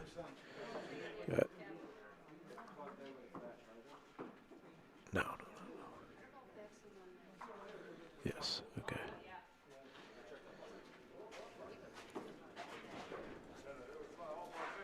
Hey. You'll be fine. Man. Yeah, you're looking good. We're getting old. Are you nuts? I'm not getting old. All right, John. Nice bracelet. Marco, great shot. Nice Great comeback. Nice comeback. I said you're looking good. I didn't say you're getting old. Oh, thank you. Thank you. It's the voice of Johnny Rodriguez that you hear in the background there. Thank you. It's all him. Hitman. They're going to end up with 18 results on this season. The worst is at 10. Oh, okay. Gotcha. I don't even think he knows he's got a bracelet. Oh, what's that for? Oh, yes. Yes. Morris is 65. I'm halfway done. More than halfway. They're good. Do you watch any of the broadcasts from Ohio? I get bored because Johnny watches OBL because he gets bored. You just want to play. yeah, you know. But Thanks, Johnny. I want to do stuff, you know. But you guys are doing such a job. Thank you. All right. That's going to be So final. how's your playing? That's final. Cugino. You know. I'm not getting any better, John. That's going to be final. Well, we're getting old. That's final. Well, Ponte. We can't beat. Port Jackson. That's hard. That's hard. Final. All right. But yeah. Here we go. Here come your updated standings. We have a couple of changes. You're still playing leagues here? You guys know you're doing a podcast right now, right? Everybody's listening to you? Oh, yeah. Oh, I don't care. Okay. Here's your live standings. So you can see the changes we have. Hitmen have dropped 2 spots despite winning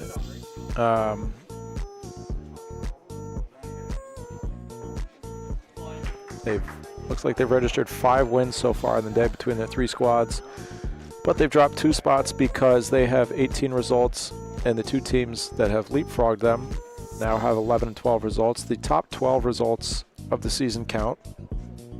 This is the number of results that you see listed there is going to be the final number of results for each team. So in the lead is going to be our number 1 team, Rock Cigar Club, with 19 results in the regular season across 11 tournaments. You can get multiple results per tournament because, for example, a tournament like this, it's a doubles tournament, and each Empire Cup team has a roster of up to 6 players.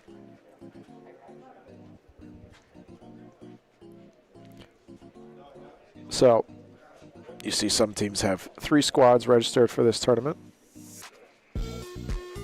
3 doubles squads. You can do the math there, right? So top 12 results count. That's what the playoff standings are based on. The top 4 teams will get a double bye in the playoffs to start tomorrow. 5 through 8 will get a single bye. Actually, 9 will also get a bye because the two of the 12 through 17 teams aren't able to make it for the playoffs, or just have resigned themselves to sacrificing their entry fee for the season. Either way,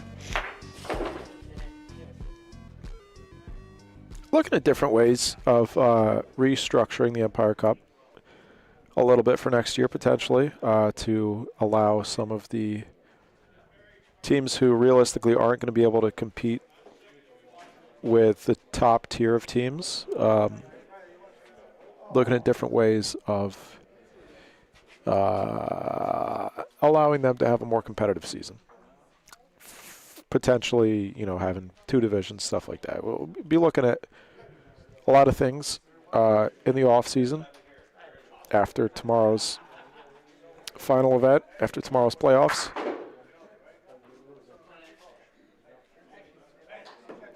This is the second year of New York's Empire Cup.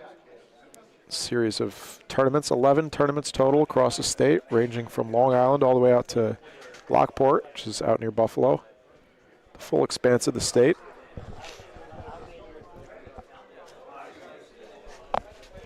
So Rock Cigar pretty comfortably in the first position. Echo Bocce still hanging on to second place. Nothing has changed from the start of the day.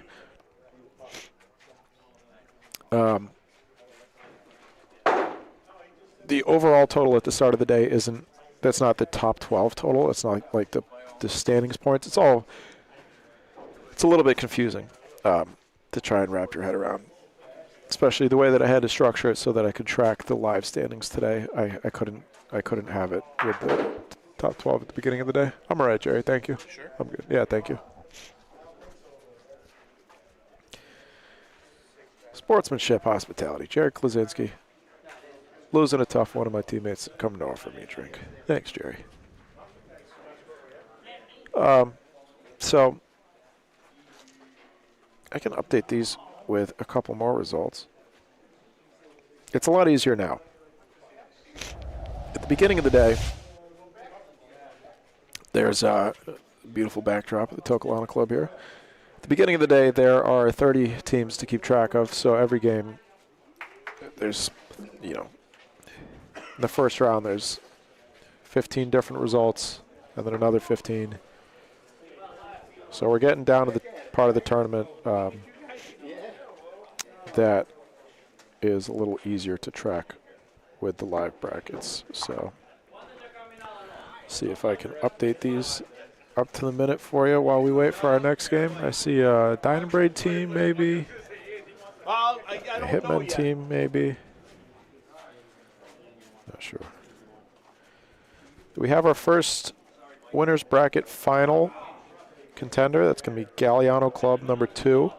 Galliano Club currently in 4th place. Starting the day about 200 points behind 3rd. Barring something miraculous, they will not be able to catch 3rd place. So the top 3 for the regular season also get a cash prize. Of course, you get cash for the winner, the overall winner, which is the winner at the end of the playoffs tomorrow. But the regular season top 3 get a cash prize. So right now, really the only question there is whether Echo Bocce can hang on to 2nd or not. And as it stands, it's going to be tough. Pete and Marco are going to have to carry the flag for the team. Although Toccolana number 7 is currently losing. But they are undefeated still. And Toccolana number 1 is in the losers bracket, but still in it. Sorry for sniffling so much today. All right, let's see if I can update this. Mike, you playing, Mike? That is the last one I updated. All right, so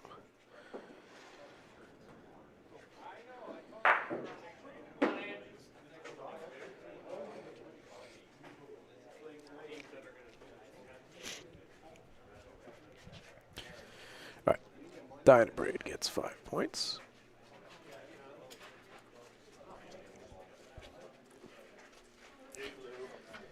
Dirtbox 2 gets 5 points. We're on 6 right now. Yeah, we do have a Dynabraid game coming up. I'm watching. I've been subbing. I just played the last game, so we're the panel isn't playing this one. You can interview the panel. I'm sure everybody can hear Andy Sweeney talking. He loves it when people can hear him talking. It's his favorite thing in the world. For this game, it's S-A-R-A-F, Seraph. Just kidding. What about for next game? Huh? So what about for next game? What do you mean? I'm on this game right here. Yeah. For next game. He's saying he hopes you win. Oh, okay. Yeah, that's what I get. That's one way to interpret it. Supporting the panel, dude. That's how you interpreted it? Yeah. Come on, Mike. I guess I only have a couple of... Can I get in the headset for a little bit? Sure, Andy. Mike, Sure, go ahead. you said go ahead. Go ahead, let him... Can you get a picture of me with my uniform on, bud? You got pants now? I got the pants. Go ahead, show them to the folks at home, Andy. How do I do it? Stand back here. Show them your pants. Andy, everybody, be nice. Andy wants to show you his pants. Oh, he's not ready. Be nice.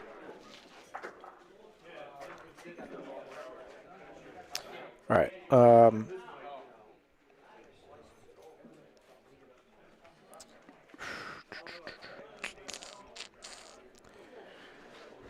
So it's going to be a 15 and a 5. Are you going to get entered? Okay.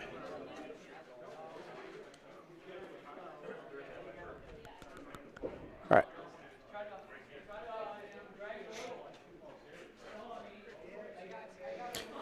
Oh, but that went. Ecobachi actually, according to my math, increases their lead. I'll stand here.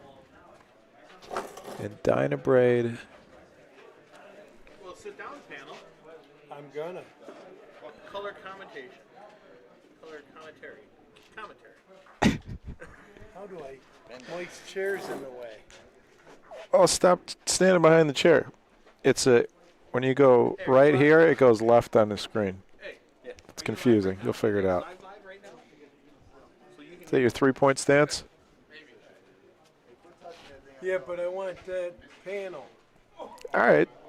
Back up a little bit. You can figure it out. No, you're turning the wrong way. The other way. Keep going. He's walking the carpet. There you go. You're getting closer. Everybody be nice. Andy wants to show you his pants. He'll fake. Give him a minute. Dynabraid. 20 points on the day, and they're... Oh, did you figure it out? All right, you got most of it.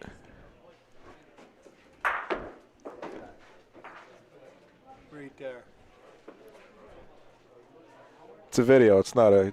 It's not going to take a picture. Oh, won't take it? It's a light. Right, that's going to be a 10. So that is good. You got the panel on the bench? You ain't a kidding, baby. Oh. Go ahead, Andy. Put the headset on. It's going to be... Need a little cup. He needs a cup. 35.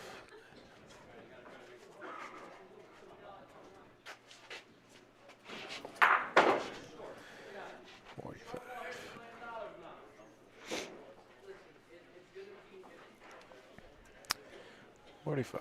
All right.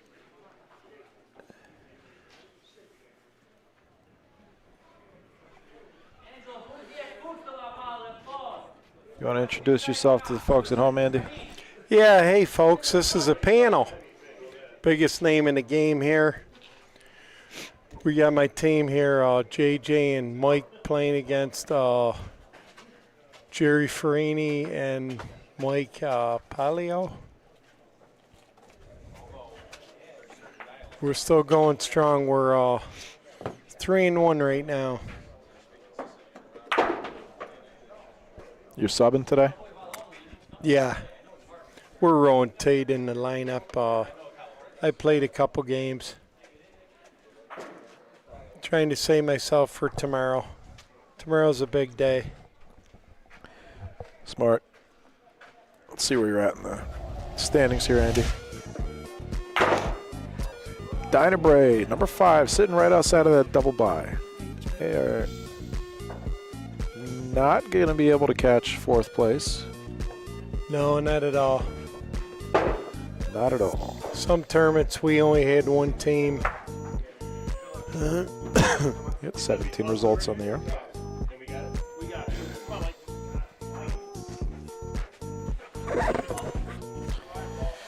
Andy, you're going to have to move your mic if you're going to be spitting in that cup. Okay.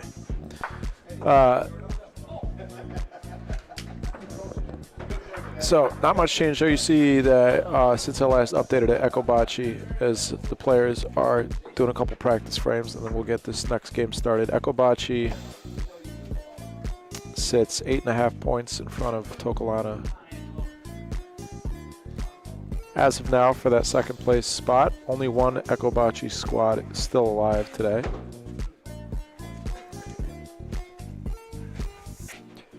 We had a rough morning, Andy. Why? Because I stink. Are you guys out? Yeah, we're out. Oh, I didn't realize that.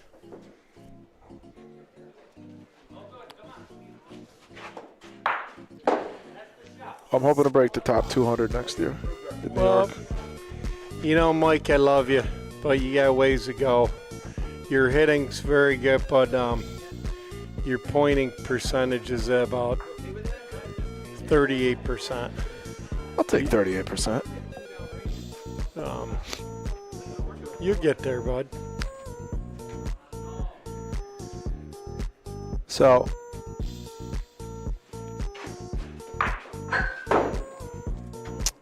if I were smart, there would be a way that I could. I'll have to explore these brackets more later. Pull it out. There you go. Well, we can still hear it.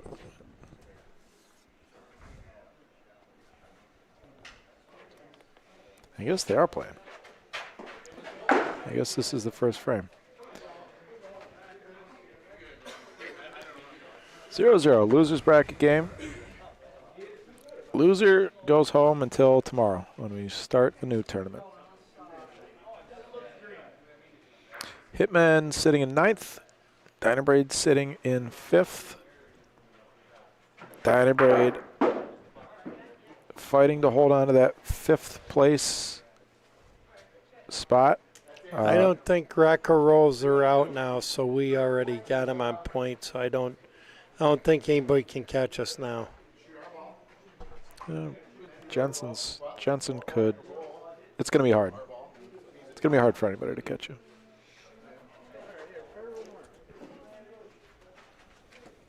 Do you know who's in, Mike? Not yet. It's like Hitman going to be using 2 different colored balls.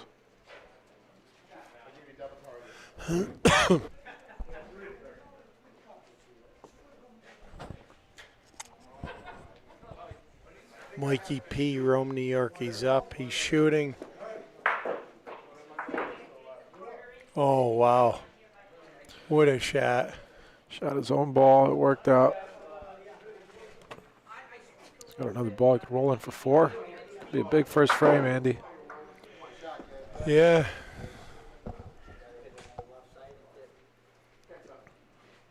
Ball's going to burn unless it touches. 3-0. Yeah, I got to switch the sides here. Jerry Farini, he's up the point here.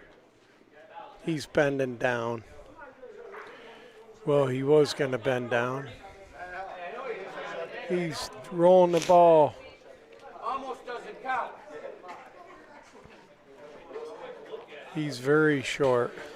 That's a tough spot for Paulino there. Yeah.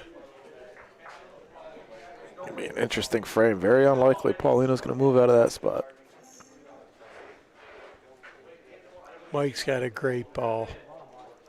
Look at that line. What a nice line. Brings up Mikey P to shoot. Tony, that game is 9-5. It's I don't know how he hit that off the wall. It's Nico and Mario versus Paul and Eddie. Where's the ball?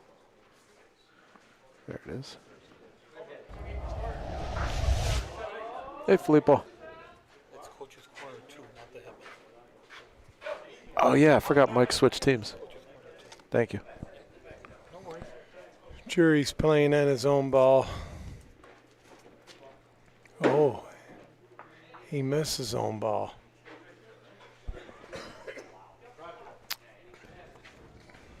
JJ's coming up, going to try to crotch it out. Should be a pretty easy shot for a righty. So I was wrong. This is a coach's corner team. So coach's corner is in 11th. So they are also, this is, could be an important game for them. If they're able to get up to 9th, they'll earn themselves a bye. They started, well, right now they are 66 points behind 9th place. They would need to get at least, thank you. They would need to JJ get, and Mike are trying to discuss this play here. okay. Either pinch it out. We don't have anything close.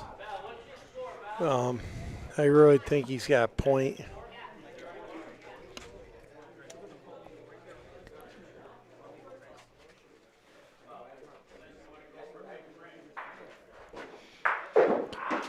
One ball back from Mike Polillo.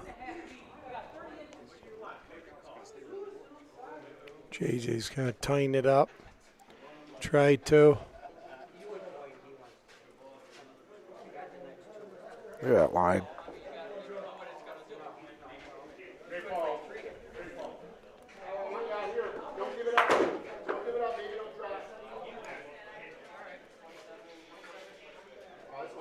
He could sell here.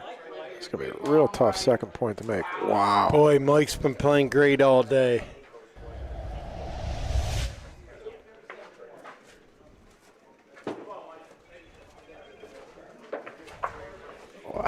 He's a club member here. He plays here quite a bit. He knows the lines. He's playing great today. Jury's coming up to point.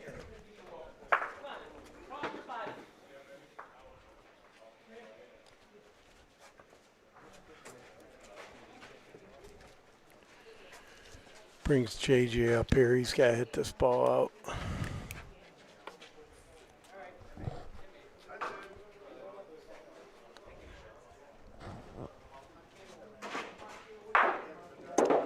Nice hit by JJ. Green's in. Jury's coming up. Gonna have him probably shoot again. Jury's a good pointer.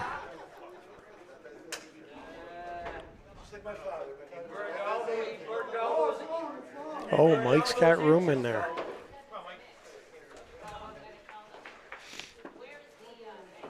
Mike Serif's coming up to point.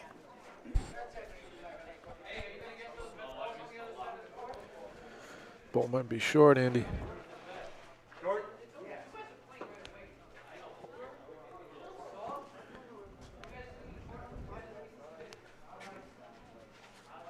Seems to be a pretty consistent line here as long as you don't get too close to the wall. It's a good ball. A lot of those S lines on these courts, huh? Yeah, there is. It's all banana hooks down here. It has been. Courts are a little slow this year. I'll tell you what, I played on court 2 the first game. That court was not slow. No, not at all. Compared to these, it's a lot slower in the other, or sorry, a lot faster, rather, in the other room.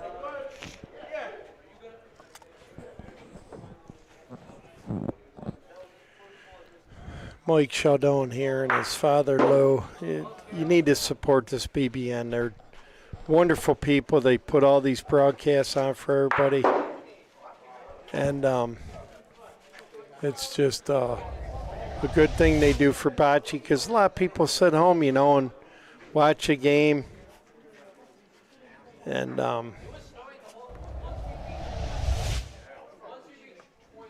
it's good for bocce. It didn't seem like Mike didn't like that result, but that wasn't bad at all.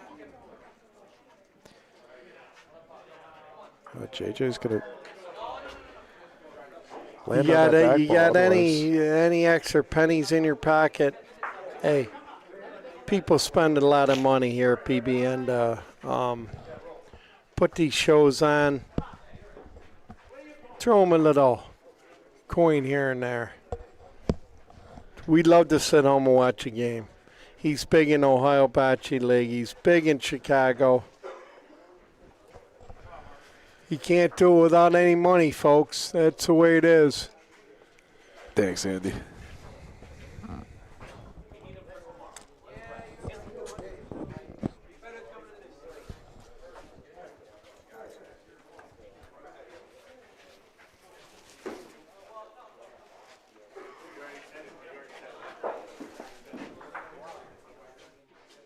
It's bringing JJ up. Mike was a little short on that ball. JJ hits it. They're going to be in good shape.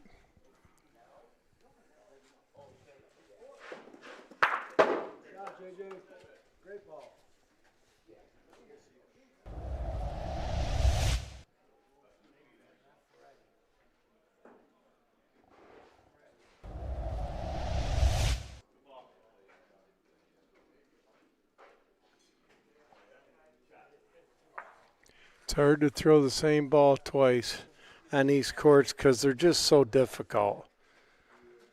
They got a big banana hook if you hit the sideboard too early.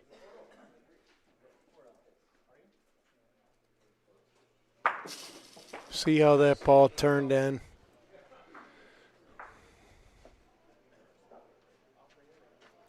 Like I said earlier, Mikey P's a great player here. He plays here a lot. Mike is one of the most improved players over the last couple of years in New York. Oh, I'd yeah, say. for sure.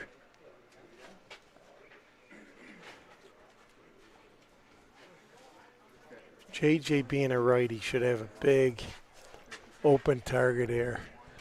Curious to see as JJ Villala shoots here. That little counterclockwise hook. Wow. Got two balls out of there. Missed his target, really, but that works. Curious to see when they put, as Mike tries to come in for two, it's going to come in on the backside. When they convert these courts over to these inside courts at Toccolana over to synthetic, I'm curious to see how a lot of these guys play here enough that it won't take that long for them to adjust. But I'm curious to see how long it takes to adjust, because it is a different I agree, Mike. skill set. It is. Oh. It's totally finesse.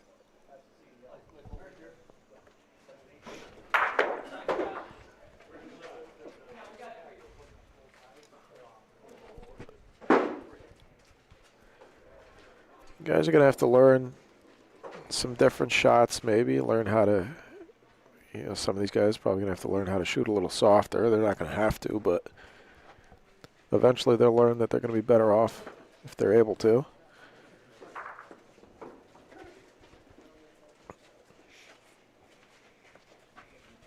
And the strategy changes a little bit. A ball like that on these courts is a great ball. Yeah, it is. On synthetic courts, That speed all day long. it's still a decent ball, but Yeah. it's a lot more beatable. And then you have the guys that spin the ball out of their hands when they shoot, right? That doesn't really play very well on synthetic. Spinning, See, I don't clockwise or like that they're counterclockwise rather than. I don't like that they're not protecting the backboard, because if he shoots a Plano down, it's 4 points for red.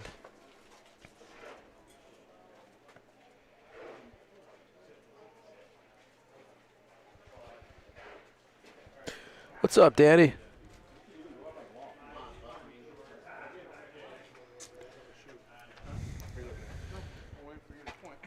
I think it definitely will. I think I think synthetic courts takes away a lot of the home court advantage.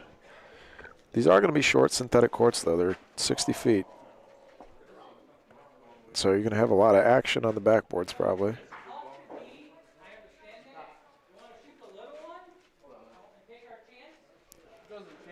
But I would imagine that you'll see a lot of their leagues, even more of their leagues, go to backboard dead as opposed to backboard live once the switch to synthetic is I made. like it, Mike, because you don't get any luck or anything. Well, luck's always going to be some part of the game, right? But Yeah, I agree, but backboard dead. If you miss on the Plano's deep and you miss a ball and it hits a backboard and comes in for the point, you shouldn't be awarded for that. you prefer backboard dead? Oh, 100%. I play the game for skill, not luck. I know there's a percentage of luck involved, but, you know, I see some tournaments, not so many lately, but backboard live, like at Toccolana Club, and it's just it's a mess. They play the backboard, and it comes out 2 foot. Oh, they left us some room here. Do you remember when backboard dead was first introduced in New York? No, I don't, Mike. I have a sense of what it feels like. It was about 10 years ago, maybe 10 or 12 years ago. And I remember at first not liking it, but it didn't take me long to for me to change my mind and for me to prefer it over backboard live. I like how Mike's always got sunglasses on his forehead. I don't think Rome, New York has seen sunshine in 6 weeks, but Mike's prepared nonetheless. Maybe the lights in here affect him. I'm not so sure. Maybe you just went to the Joe Peterson School of Shooting. Joe's a good bocce player. Love the kid. Love his father.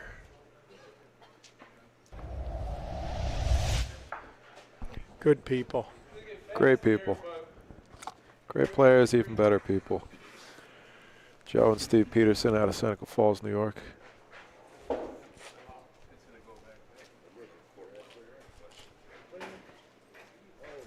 Are we playing over there? Okay. Oh, nice. Oh, that ball just burned.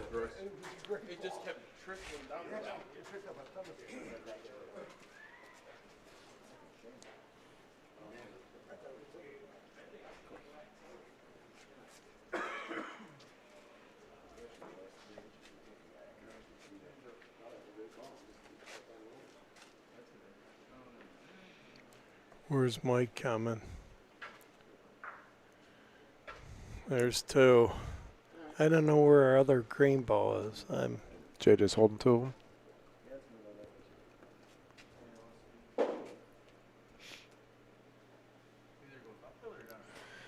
That's about as close as you can get to Paulino in this part of the court. About 5 feet away.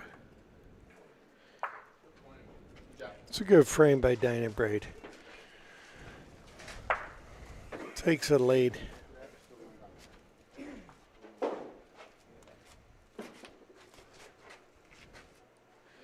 Tony, yeah, they're. My dad just came over to tell me they're up now on court 1. Who's that, Tony Percello? Yes, it is. That's my man. We text a lot. I love Tony. Great guy. He's injured right now. Good spot for him. Home on the couch. Then you can't beat me in the next tournament.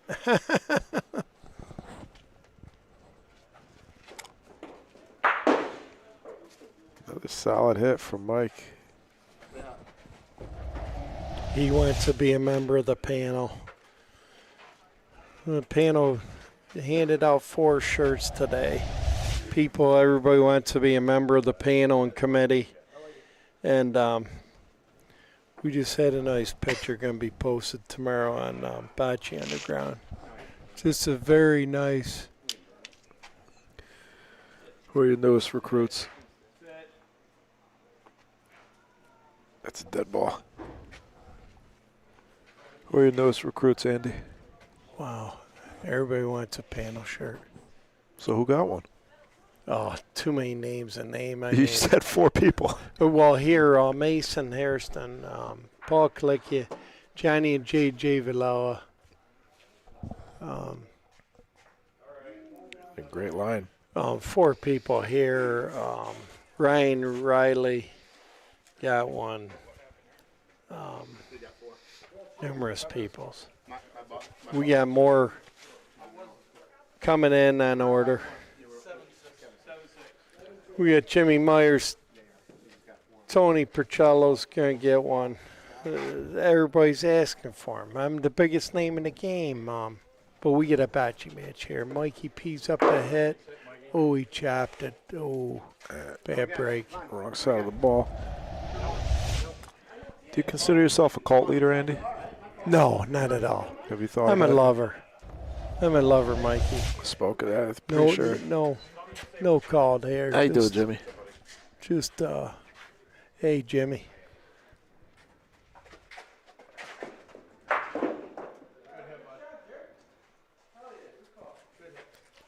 Just a lover. I feel like that's what a cult leader would say.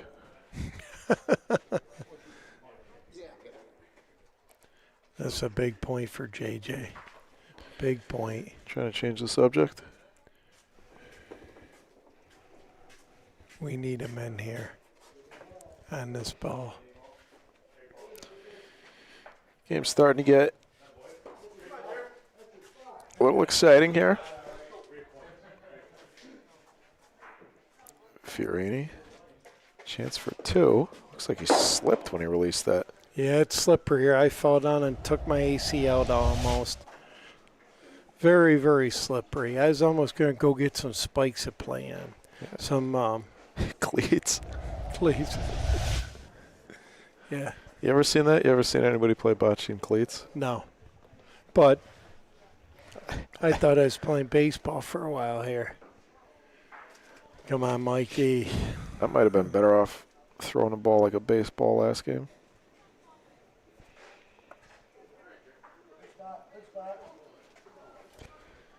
Eight to 6.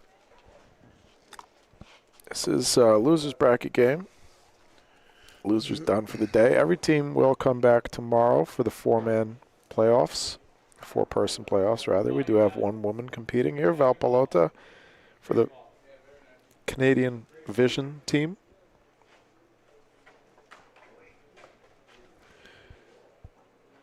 Andy, we had a question for you in the chat from OBL Commissioner Danny Catullo. He wants to know. Hey, Danny, how you doing, bud? He wants to know who's your OBL MVP vote.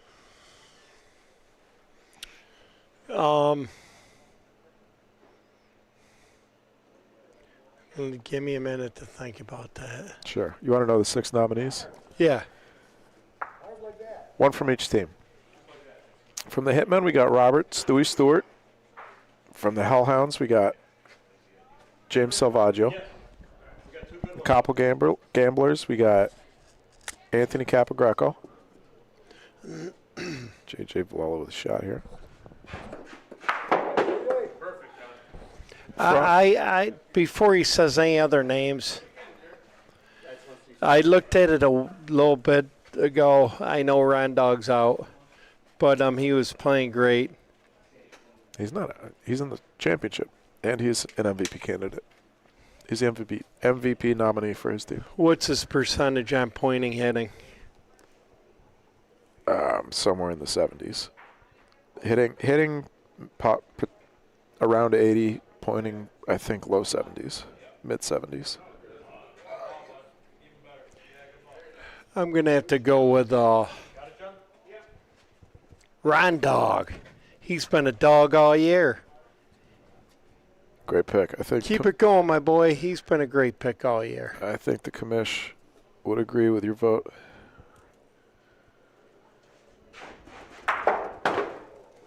Mike. That 2 if that goes. I can point in for 3. Okay. We can get 4. Right? Well, aggressive call here if he wants it is to shoot this ball. He is going to shoot it. It could get 4. He's got 2 balls back. Yeah. I would have pointed on that ball. Trying to get an extra point out of it. It's not going to work. It might end up only getting 2 now.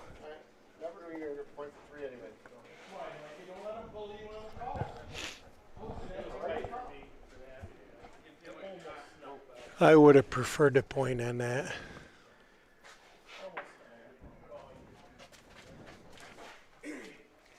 I would have pointed on that to cover up.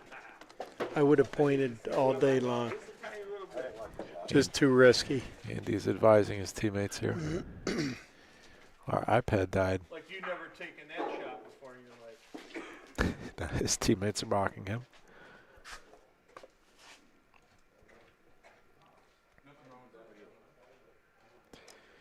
We got a tie game. We got big target here. JJ Villal's up the head here.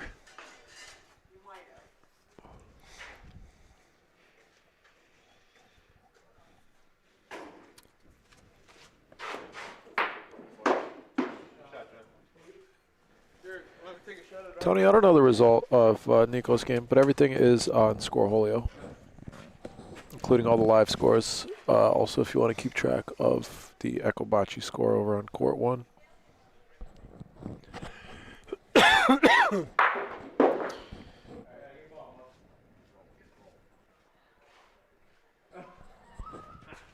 No offense, Mike. Mike's going to come up and try to beat this point. It's gonna be on camera though. Oh yeah, we're gonna freeze frame that and make post. We're gonna send it to Stewie. Hey John. We're gonna send it to fucking Stewie. Well, that's definitely getting a screenshot. I promise you that was not super.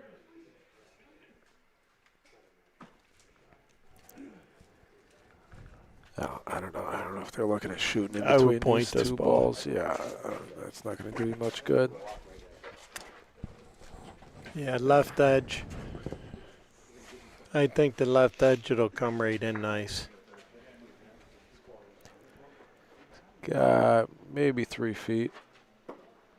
Real tough point to make on these courts. Right on the back wall. Gave it a shot. If it comes down enough, it's good, Andy. I think it's good. It's a great ball. Got a sinus infection going on here. It's tough to. Yeah, me too. It's real stuffy in here, Oh, stuffy dust. Oh, it kills me. I just turned 40 yesterday, so I'm getting older. I'm struggling a little bit. You know, Mikey. I'm Mikey's age. Oh, this is your first winter in New York in how long? Oh God, 5 years. He's not used to this. My job laid off a lot of people. They asked me if I'd stay, and I just bought property in Florida last year and can't enjoy it. So we'll wait till next year, and I'll be down there. Good company, man. Good for you. Congrats on the new property in Florida. Thanks, bud. It's been a back and forth game here. Coach's corner went up early. Dynabraid came back. Coach's corner tied it. Dynabraid with a chance for a big frame. Looking to hang on to that 5th place spot at the end of the regular season here. We will be back live tomorrow at noon for the Empire Cup playoffs. We had a little delay today, as we often do in tournaments, just kind of guessing at start times, hoping that the timing will work out with when we're playing and all that. to wire up all the cameras and, you know.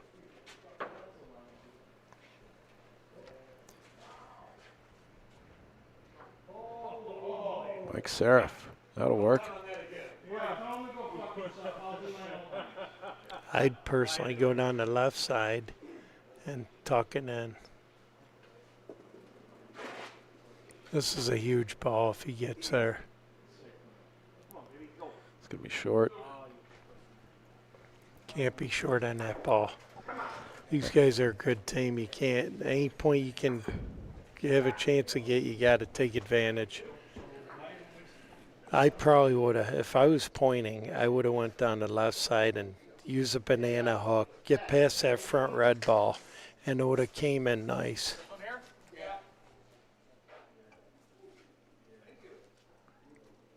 Mike's got a nice ball. Set. They're playing great. JJ and Mikey's playing great. We've been playing very well the last 3 games. Lost our first game. We've won the last 3. We're starting to figure out these courts. And we're a better team 4-man than we are 2-man because we play a lot of tournaments 2-man. But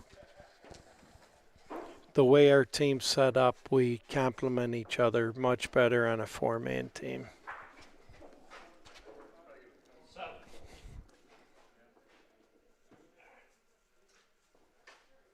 Jerry just burned that ball.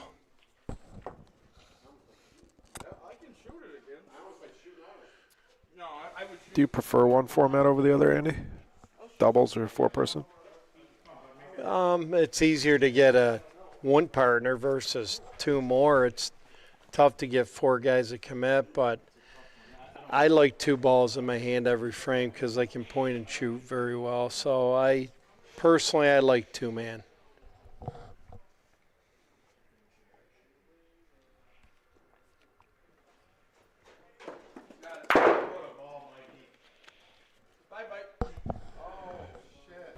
No, he's talking like Stewie. Stewie Dewey. Beautiful hit, Mike Paulillo.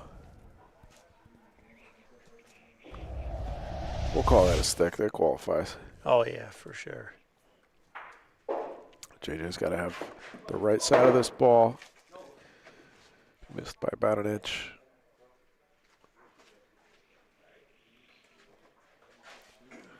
One ball left for each team. Oh, I'm sorry, 2 balls left for Dynabrade. 2-1, I'd be shooting that ball. Yeah, 10-8 lead. They're sitting 2. You'd hate to shoot and miss and roll and not beat it, but he did it again. Mike's got a pressure shot here now. He has to beat that second point.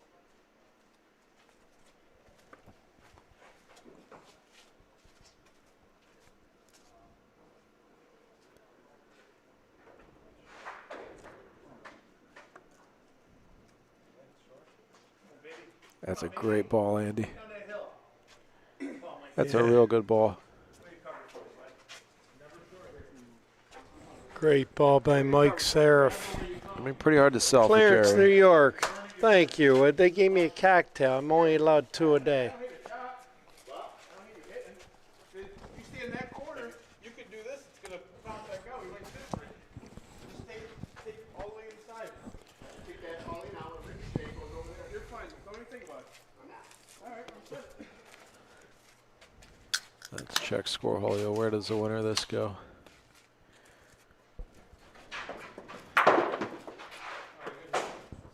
Oh, he hit the ball. Didn't pop out. Just won, 10-9. Winner of this plays the winner of Toccolana 1 and Dirt Box 2. Toccolana is up 12-5 in that game. Looks like the winner of this will play Toccolana 1. That's Nick Serra and Paul Klickia. I just got one, bud. Thank you, Jerry.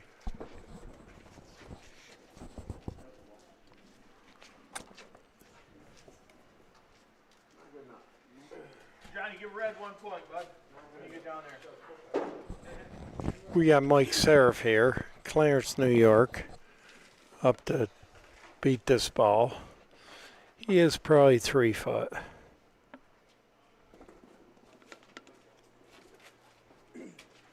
It's looking good. If it goes to the wall, it's going to fall down.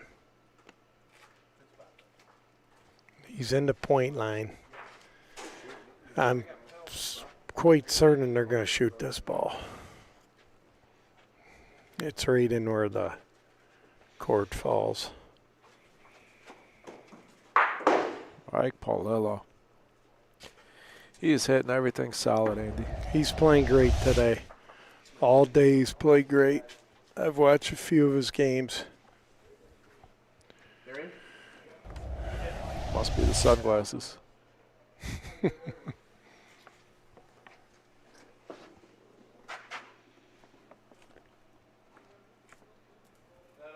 a good looking ball. It'll fall down right behind Paulino. Right on top of it.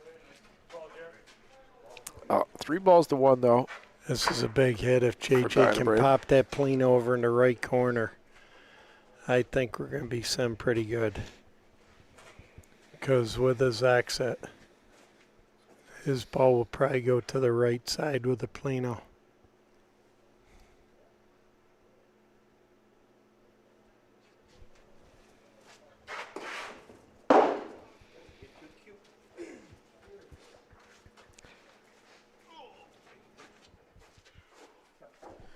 Still ball advantage for Dynamite.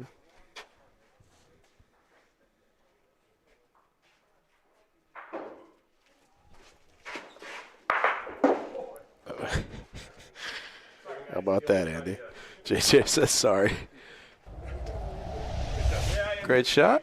That works. Replays. Well, 1-1.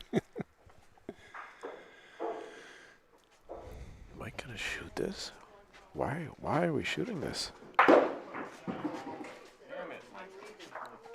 Wow. I don't understand why. I mean, Unbelievable. look at Mike, point for their red ball and they won't stay straight, I guarantee you. I'm serious. It will not stay straight. Here's the call from Andy to his teammate. Straight at the red ball. There it goes to the left, up and around. It's going to be 2 points. Hey, maybe I should start coaching instead of playing the game. Too much stress, you know. I've always been fortunate to play with great teammates. I'd like to play Danny Catullo someday. I don't understand this call to shoot this ball here. Yeah, didn't make any sense. I agree, Mikey said everything all day, but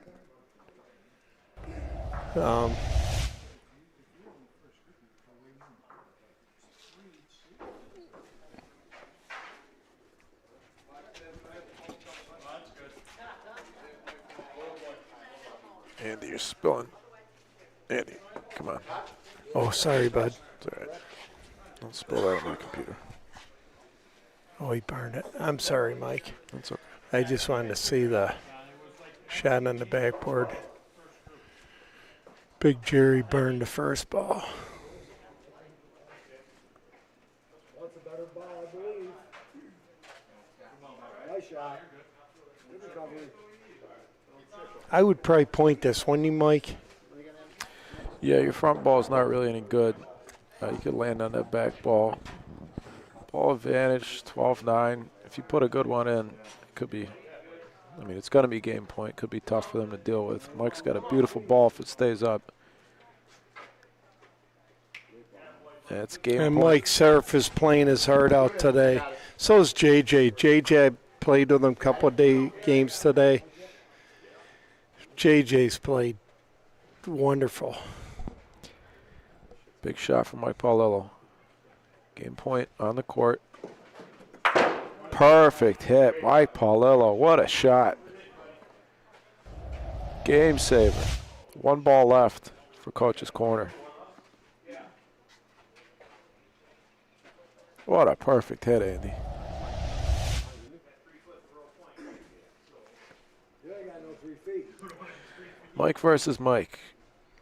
I'm all forgetting my corner confidence, but I ain't gonna flat out lie to him. It's a big ball. He can't burn this ball. He might have.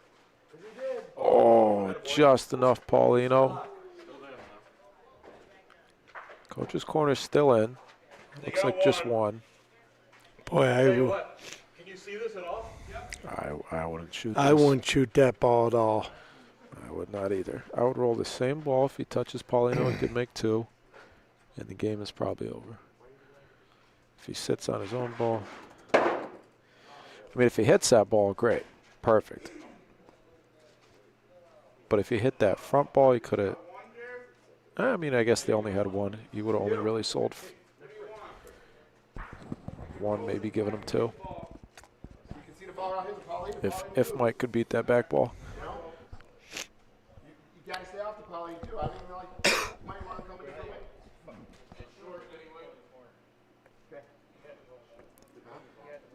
Oh, Mike's rolling. That's short. It's a hill. Touch short, 12-10. Great hit from Mike Paolillo to keep that frame alive.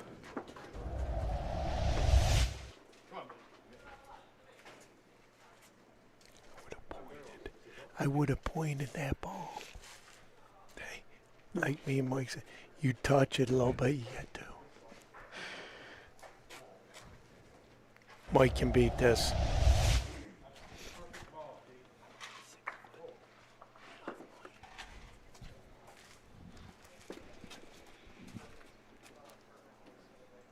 Secret Dynabread consultations over here. The next two courts are empty. We must be getting down towards the end of this tournament. It's a great already. ball by Mike Serif. This is when it matters right now.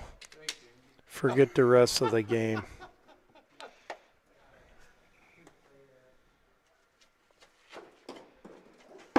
Hopped right over it. Looks like he shot the Plano. Yeah, bounced right over it.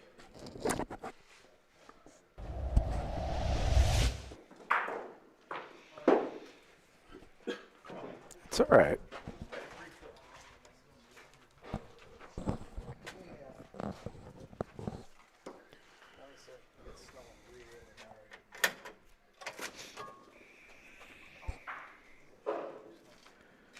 Ball's not short. Come on, Mike. That's gone. Wow. Wow, big mistake. Doors open again. How many balls do we got back? Two? Yeah, still ball advantage for Dynabraid. Boy, why aren't we shooting that ball? Why didn't you shoot it with the ball before? Could have shot twice for game. Just had to hit 2 out of 3. Right. JJ's playing great, I'll tell you. He's pointing all day. He's hitting. He's just a multi-type player here. Oh, you can't. Another quick decision here. What good does it do you to hit this? Oh, he's hitting Paulino. Okay, that makes sense. That's a game, folks. Thanks for the broadcast, Mike. Thank you, Andy. Thanks for the help. Congrats on the win. Thank you. That'll help you pretty much lock up 5th place. Yeah, for sure. Take right. care, folks. Merry Christmas, everybody, by the way. Gonna say goodbye to your fans. Is that it? Okay. Andy the Panel Sweeney. It's on his hat, it's on his shirt, it's on his pants. It's not on his shoes, from what I can see. But it might be on his socks. I don't want to know about his underwear. Dynabraid. What was that, 13-10? And we have no more games in this room right now. Which gives me a chance to update our standings again. Let me tell you how far we got left to go in this tournament.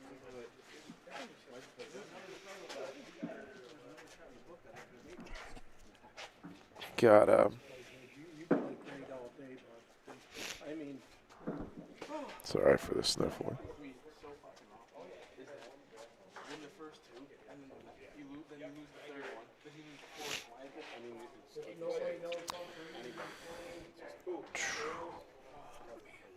One, 4. It starts at 8 o'clock. Jimmy Pisano. Hey, Jimmy. Shout out to the IMBS Club in Coppell, PA. Hey, fellas. Thanks for watching. Finally figured out how to put YouTube on, huh? That's what you get when you hire Danny Catullo as a bartender. Red Fox. We got 11-1 Rock Cigar in the winner's bracket final over Galliano. And other than that, we got 6 other teams. So we're down to 8 teams. Started with 30.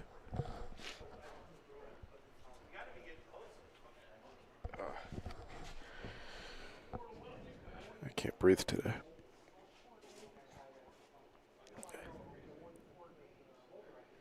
So with that win, Dynabraid will now play Toccolana number 1, which is Nick Serra and Paul Kalickia.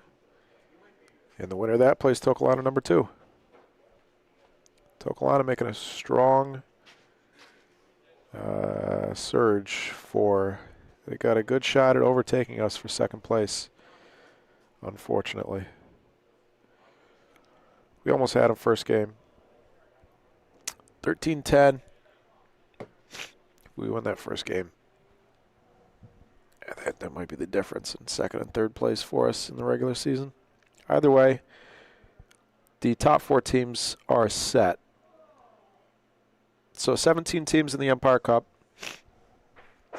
Teams from New York, Connecticut, players from New York, Connecticut, PA, Canada, no Ohio.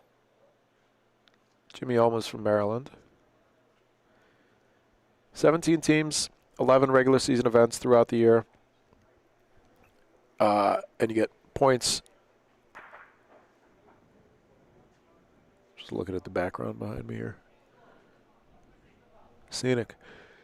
You get points depending on how you place in those events. Top 3 teams at the end of the regular season, which ends today. Today's the last regular season event. Top 3 teams get money. Top 4 get a double bye in the playoffs. 5 through 8 get a single bye. 9 is going to get a bye because 2 of the bottom teams aren't going to be here for the playoffs. And then, 10 through 15. The numbers are weird because a team dropped out. But 10 through 15. We'll play in the first round playoffs. Tomorrow is going to be best of 3 series all the way through.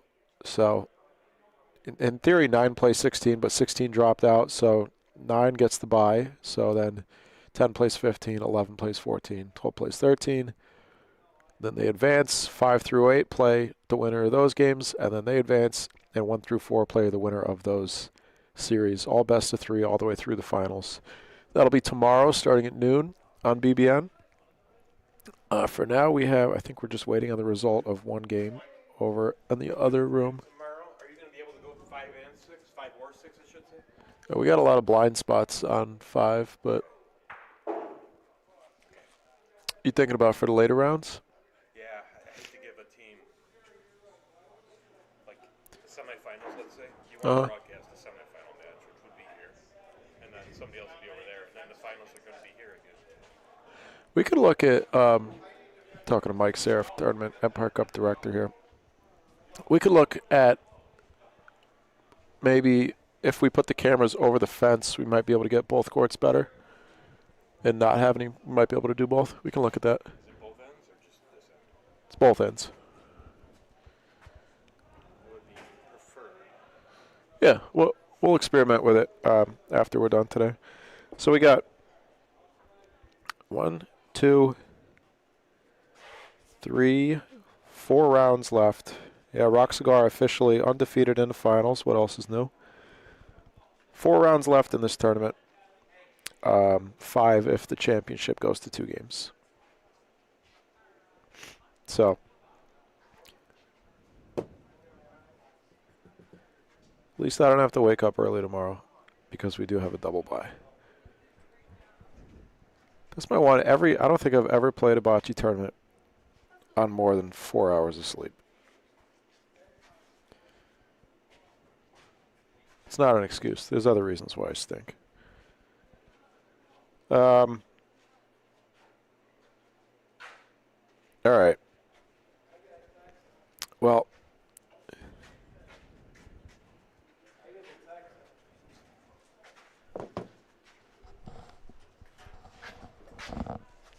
all the live scores. Yeah, we're waiting for a game that's on court 1, which is in the other room here. All the live scores are on Scoreholio. So I'm going to take a short break. I might get some food here from the kitchen, and I'll update our live standings again. Really, there's nothing we can do until that game finishes over on court 1. So going to take a short break. Go ahead and get yourselves a snack. Get yourselves a drink. You earned it. It's Saturday, right? Yeah. If it's snowing, what else are you going to do? Thank you very much for spending part of your day with us here. We will be live throughout the day today until we crown a champion here in this doubles tournament. And along with that, we'll set the playoff standings, crown the regular season champion for the 2025 Empire Cup, and then we'll be live again tomorrow throughout the day for the playoffs. That'll start at noon Eastern. If you're not subscribed to BBN, please subscribe. Please click the thumbs up button for us if you haven't done so yet today. We appreciate you tuning in. We appreciate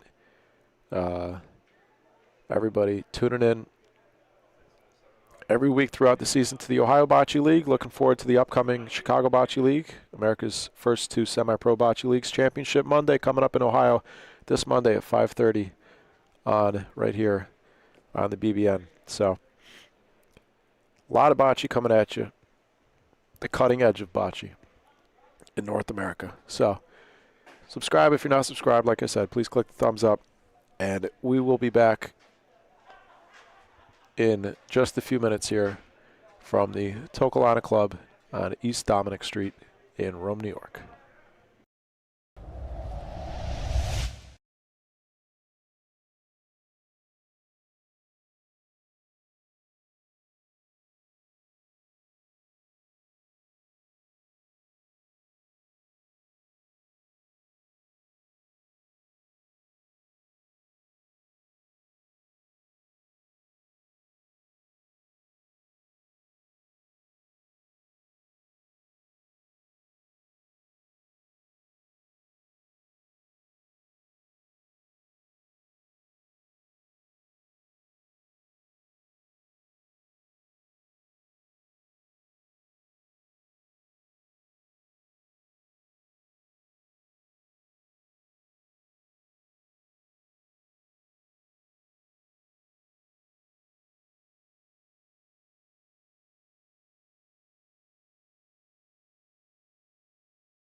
All right, coming back here, folks. We had no games in this room for a while there. We had a nail biter of a finish over on court one. Ecobacci versus Ponte Landolfo.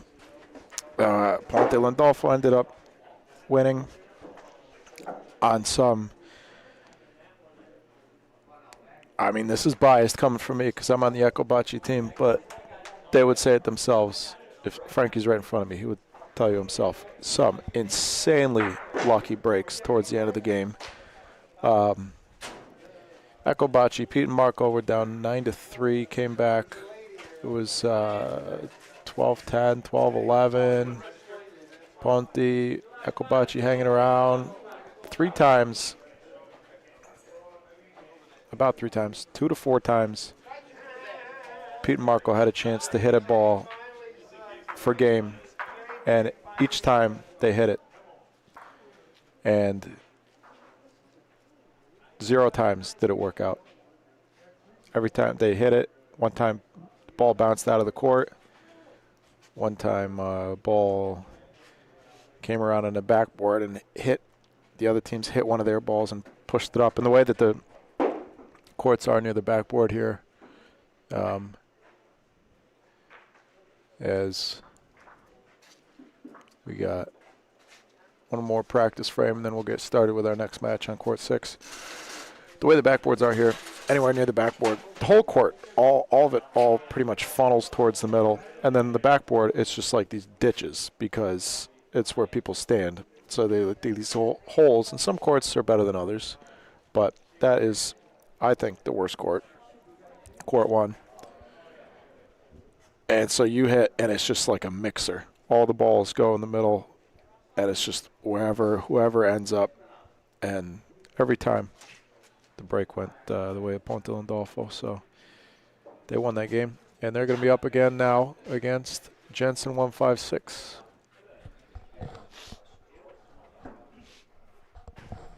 And I'm still struggling to breathe.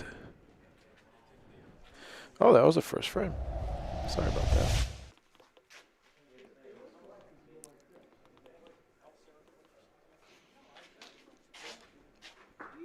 Score is 1-0 for Jensen. The way they were reacting, I didn't think they were playing.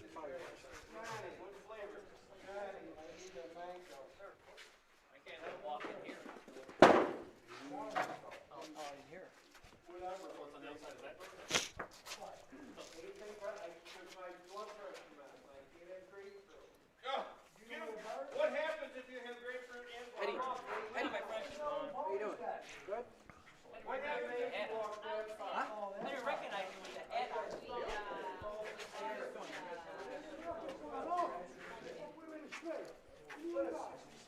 Andy, what happens when you drink grapefruit and butter?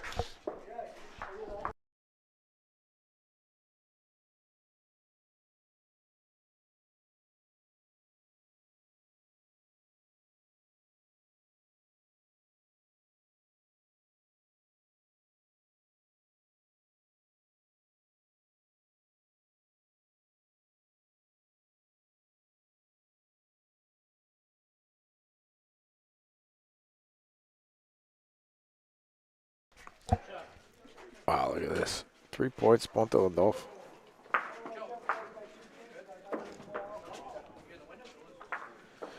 Angelo Guerrera and Franco Rinaldi for Ponte Landolfo, playing out of Waterbury, Connecticut, playing against the home team here, Mike and Aaron Agosto. This is a loser's bracket game. The only remaining undefeated team is Rock Cigar.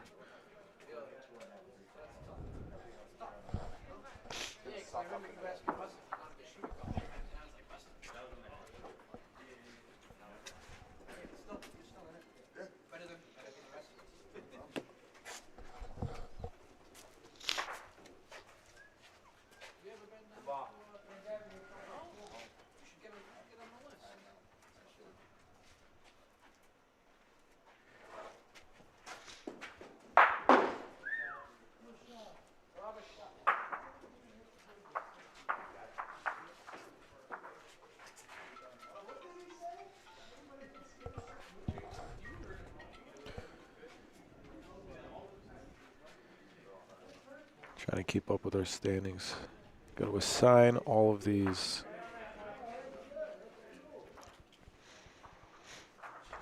placement points.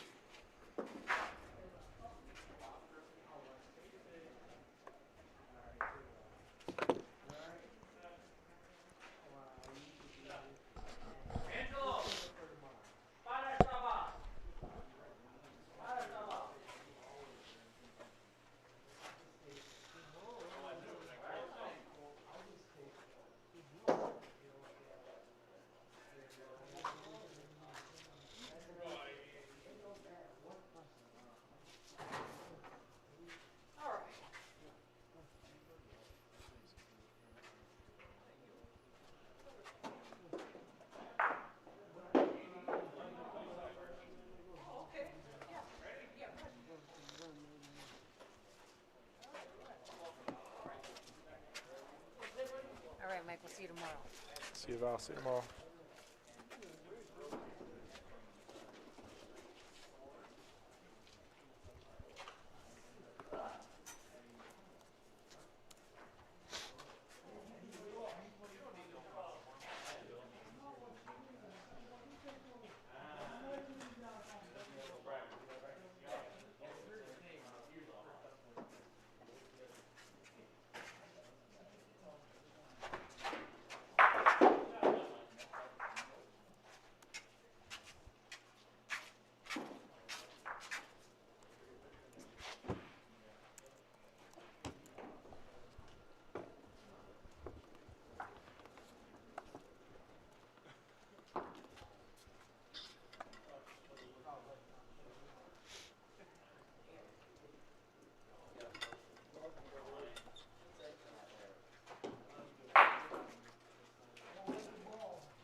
This one's 30 and a half. Blues in.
Okay.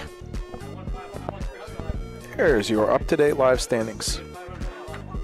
Toccolana number 7 will officially take over second place once they get awarded their standings points. Both their teams are still live in the tournament, so Ecobacci puts up a 5-spot, a blank, and then a 30. Every team gets 5 points for participation. 5 points per win, and then you get points based on where you finish overall in the tournament. So 7th, 8th was Ecobacci 2, Toccolana number 1. 9 through 12 was Vision, two Coaches Corners teams, and Dirtbox Cowboys. And then we have 6 teams that are still live in the tournament, jockeying for playoff position. Rock Cigar will win the regular season title. They are undefeated in the finals right now. Toccolana Club will take number 2. Ecobacci will take number 3. Galliano will take number 4. And that'll be your top 4 at the end of the 2025 Empire Cup regular season. 6 teams left in this tournament. This is a losers bracket game.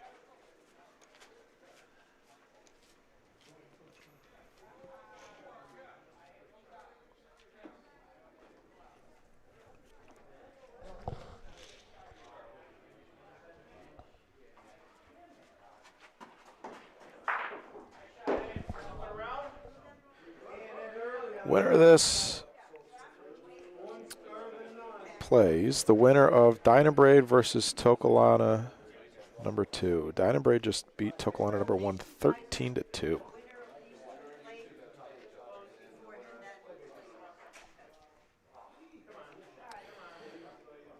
Toccolana number 1, their 2 losses. It's Nick Serra, Paul Kalickia. They beat us first game of the tournament. Their 2 losses today were both 13-2. Interesting. That's a real strong team, 2 great players. I wonder what has to go wrong for them to lose 13-2 twice. But good enough. They handed both Ecobacci teams their first loss, and that's good enough to earn them second place overall after the conclusion of the regular season, which will be at the conclusion of this tournament. Our 4 teams remaining are Dynabraid, Toccolana number 7, number 2, if that makes sense. What did I say, 5? Did I say 4? 6. Thanks, Fred. 6. I believe you. Okay, I believe you. Ponte number 2, Jensen 156 number 1, Dynabraid, Toccolana number 2. There's a Galliano team in there, and of course undefeated in the finals, Rock Cigar number 2, Mario Scala and Nico Fox. 4-4 here, trying to play their way into the loser bracket semifinals. Angelo Guerrera and Franco Rinaldi versus Mike and Aaron Agosto. Connecticut versus Rome, New York.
Hey, Dad. Hey, Michael. Good to be in the booth with you again. Welcome back. This ball's very long.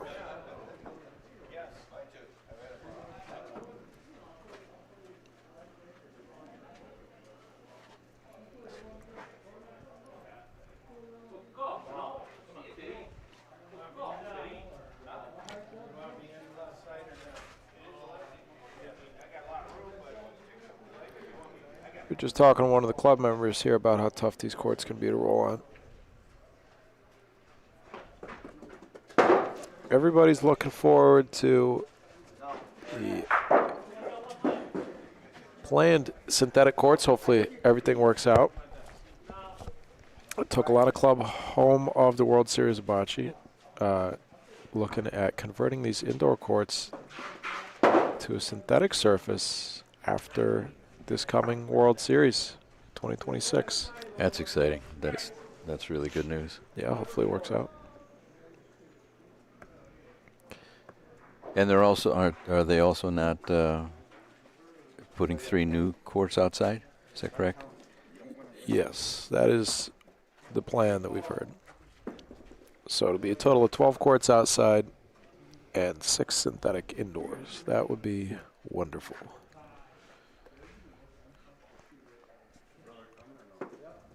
Two points for Ponte.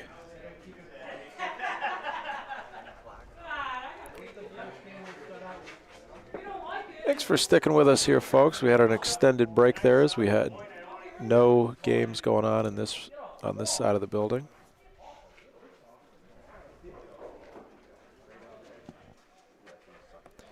You are watching the 11th and final regular season event of the 2025 Empire Cup. The Empire Cup is New York's year-long series of tournaments across the state in which teams compete to earn points throughout the regular season. Franco Rinaldi, nice clean hit. Found a couple of fans over there.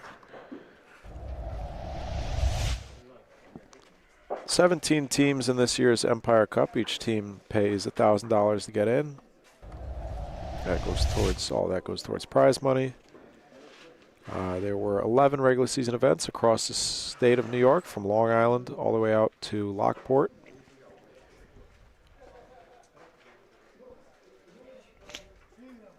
And like I said, this is the 11th and final event, so standings will be set after tonight. And that'll feed into tomorrow's playoffs, in which Frankie shoots again. Oh boy.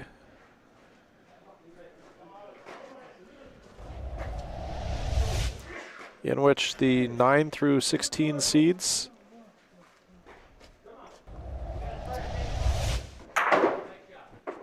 every round is the same. Every round is best of 3. Is best of 3 series. First round, the 9 through 16 teams, 9 through 16 seeds will play against each other. Then the winners in that round will play the 5 through 8 seeds. The winners in that round will play the 1 through 4 seeds. And throughout the way, we have scheduled practice courts available for the teams that are set to play in the next round. So probably have some scrimmages, 2 teams per court for the full round. 1 ball left here for Jensen 156. 2 teams per court for the full round, so you'll have probably about anywhere from 2 to 3 hours for your team and one other team to be able to warm up on a court.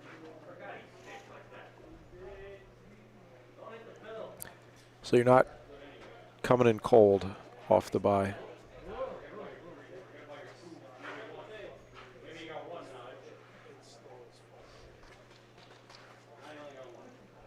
It's nice to be able to have some practice. It's nice to be able to have some sleep. Yeah. saying earlier, I've played very few bocce tournaments on more than 3 or 4 hours of sleep. But that's my own fault. Oh, you're a busy guy. Tie game. Game to 7. Loser goes home for the night, comes back tomorrow. Winner is on to the losers bracket semifinals and the final 4. Jensen 156 sitting in 7th place right now.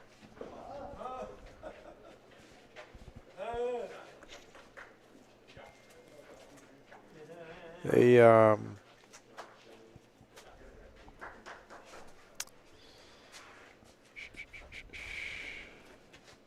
let's see, Ponte Landolfo's in 12th, and they are 120 points behind Jensen 156, so they at this point they won't be able to catch them. Jensen 156 won't be able to move up significantly in terms of playoff seeding. They could potentially change their opponent tomorrow, but they will be in that first round of buys.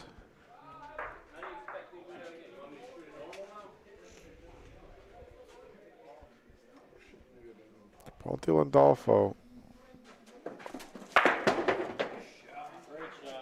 hoping to be able to move up to the 9 seed. Right, like I said, right now they sit in 12th. They've got 210 points on the season. The 9 seed Holly Bocce Club has 289. Ponte Landolfo already has 20 placement points coming.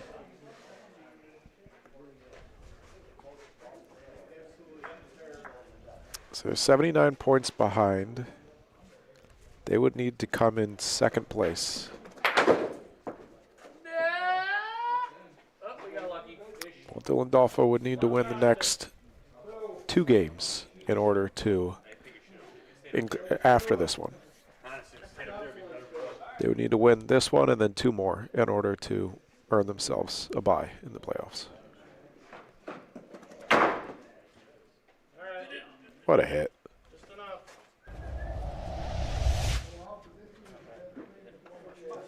Come on, Andrew, go. Ilaka. Ilash Pundaka. Come on. Yeah. Ilash Pund. Make sure you get Ilash Pund. What did he say? He said hit there? Make sure you hit the sideboard. It's nice to hear Italian on the courts. You don't hear much of that anymore these days.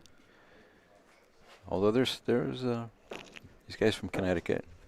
Not just these guys, but some other guys. It's nice to hear it. I heard the Canadians speaking Italian earlier, too. Oh, yeah. Yeah.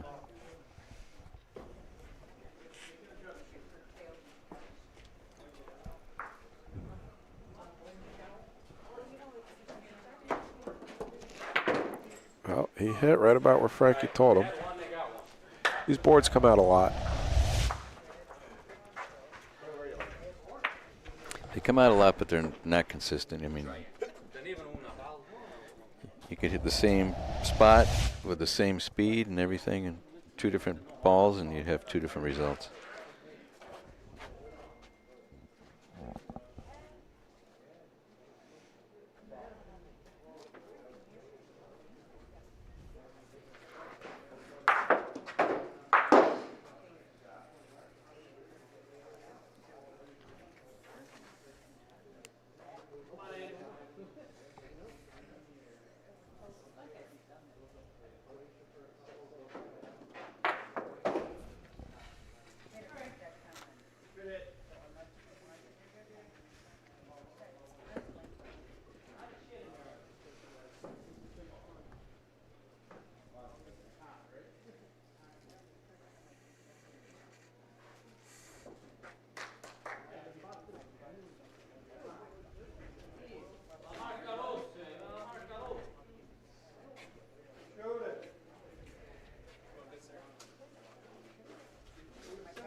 Oh.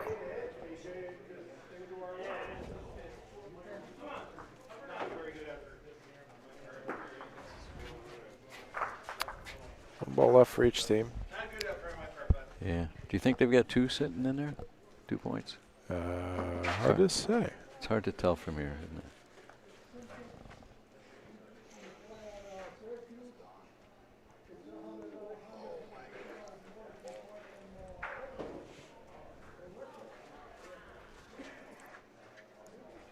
Angelo says 1.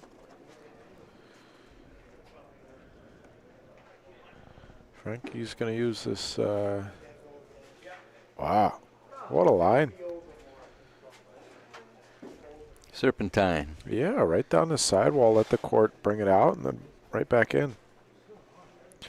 Great court vision. Franco Rinaldi.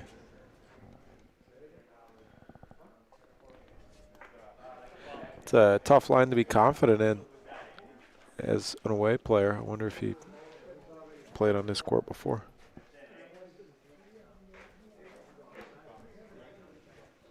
Trying to remember if they were one of our earlier guys. I think they might have been.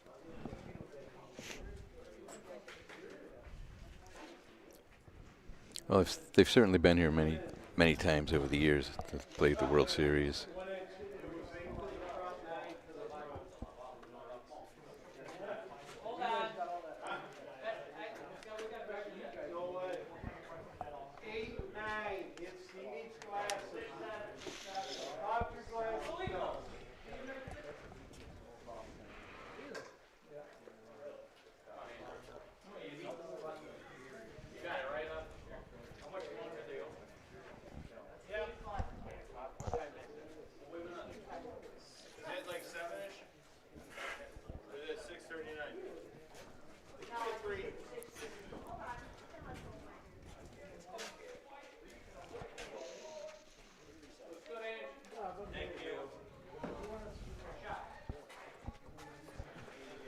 Ball's on an island. Nice ball. Angelo's been one of the top rollers for decades. Solid.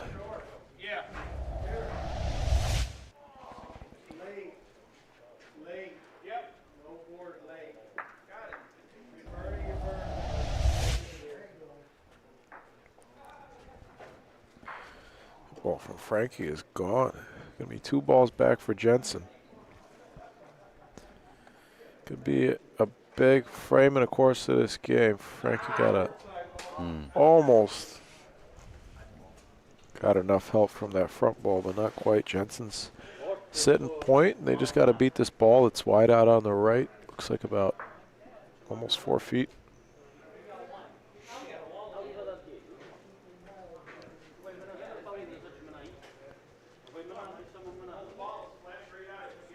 That ball's close.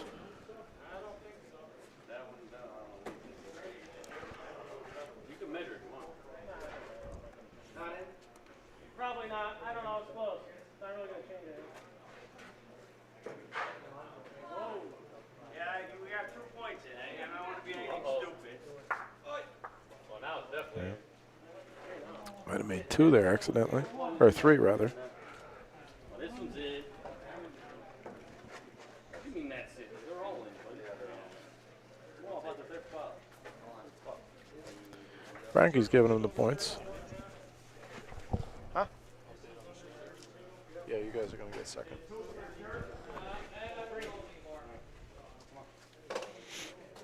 Might be only one.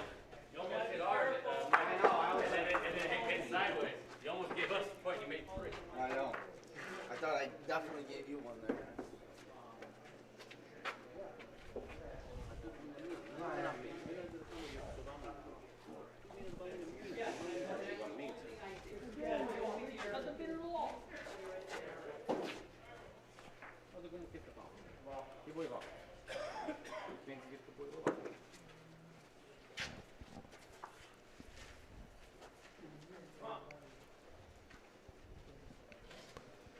About 2 feet. Maybe a little less. This is that similar line. You can kind of close your eyes. Yeah, it kind of went. As long as you throw at the right speed, the ball's going to go right there. Whether you come from the left or from the right, as long as you don't throw too much, as long as you don't play too much to one side.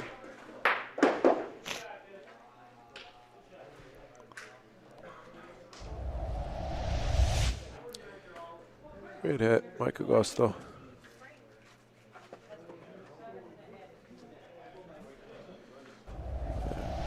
He's got a hit. He does have a little bit of his own. That's a tough shot because he lined that up so he had a little bit of his own ball in the front. But then you line it up that way and you're probably going to hit where he hit on the point ball, and it's just going to come back in for point. He does have a better shot at it now. It's more off the backboard. He has either or if he wants it more from his left, but that's not the way he's lining it up. He's lining up his own ball, maybe a triple target with Paulino too. Great hit. His ball, he would have liked his ball to come down a little bit off the sideboard. Which it might do if somebody shoots hard and hits the side, it hits the backboard. It might just slap it out. Yeah, good point. 2 balls to 1, Jensen. What are we shooting here? I don't get that. Huh. What was going to happen there? He shot it way too hard. I mean, he would have had to hit that perfectly solid for his ball to stay there. Right. With how hard he shot that. I don't know how I'm going to get there, though. That's why I like hitting something in here. Yeah, I don't think his brother liked that shot. Well, Ponte's going to have the last ball now. The score is 10-8. Sorry about that. I'm not used to having to update the scoreboard anymore now with OBL and Bocce Labs. Yeah, wonderful, wonderful job they did. They have done. Shout out to Dave Hoffman, Tony D'Onofrio, the rest of the stat keepers that help us operate Bocce Labs. It really adds a lot to the broadcast from the Ohio Bocce League. Really adds a lot. Angelo's going to take a shot. He doesn't have those 2 front balls.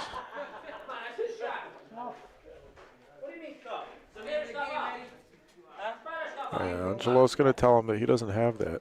That's why he's.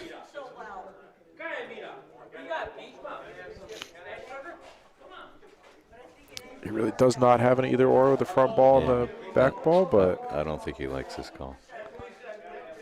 he could do what Frankie did and potentially make at least 2, maybe 3. He doesn't shoot hard enough. I mean, Frankie shot hard, so that the Could get lucky. Look at that. That'll work. Is that going to stay in? This is kind of what Frankie was calling. Hit their own ball. I mean, that's exactly what Frankie was calling. Yeah. But I think just the target that he lined up wasn't exactly there. Well, it worked. Yeah, firm roll, because if you chip off this ball, you still have one in 10-9. fast.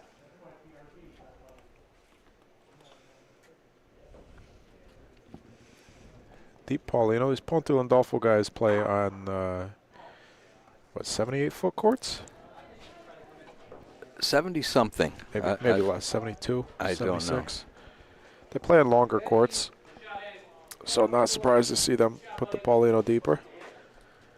Great first ball, especially on these courts. If you can put in a good first ball down near the backboards, it's a 50-50 when the other team hits whether or not you're going to end up with the point. So it plays to the advantage of the pointing team greatly if you can put in good first points on these back walls, especially near the corners.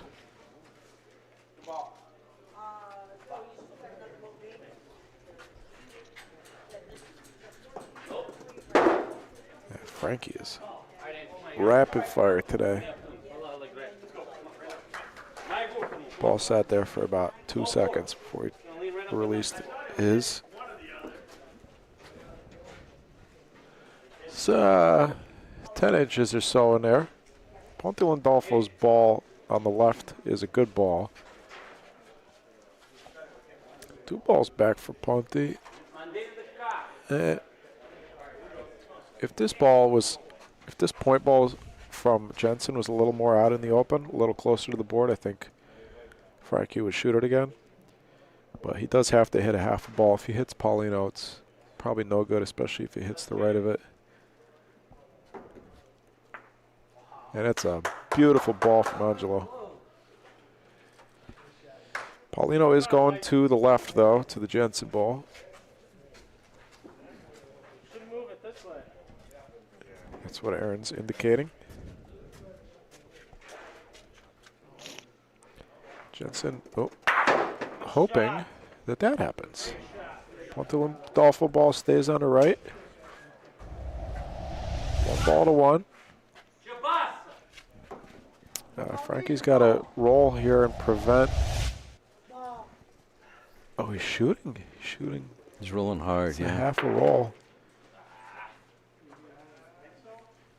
Well, he's probably going to prevent Jensen from winning the game on this frame by taking 1 point away there. Again, real quick decisions from Ponte.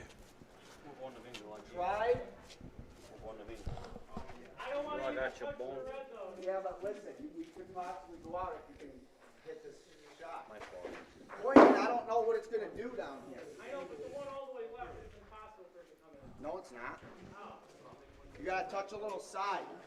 I mean, don't kill it, but just for your point, but try to touch up in here. You might drag the little one, throw it above it.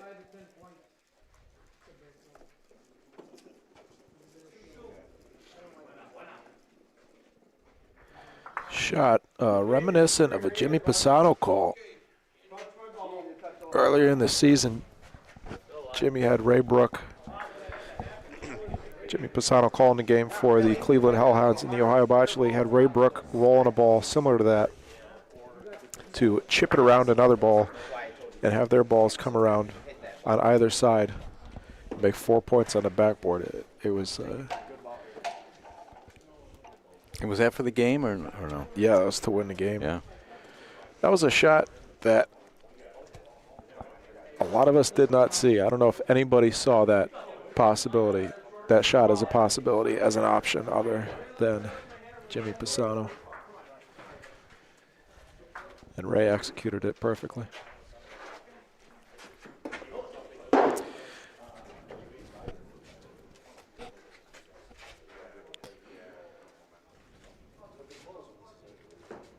Yeah, Ponte's really got no choice other than to shoot this ball again. They're probably going to point their last 3 balls on it. Jensen's going to have 3 balls back to win the game. And that Paulino seems to be right in that channel. Yeah, Ponte could get a good break and be well situated, but not if you don't hit the ball.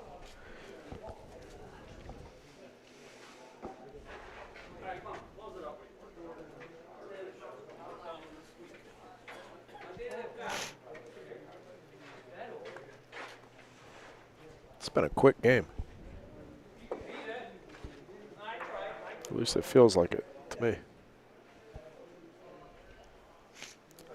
First ball's got to be aggressive, got to try and steal it. Second ball's probably got to also be aggressive. You have 3 balls back. Frankie's telling him to. I mean, ideally, Angelo puts one. Oh, I don't know. Jensen probably still shoots if he puts a ball right on top of the Jensen ball. They got space to roll it here. They need 1 more point. 3 tries to get there.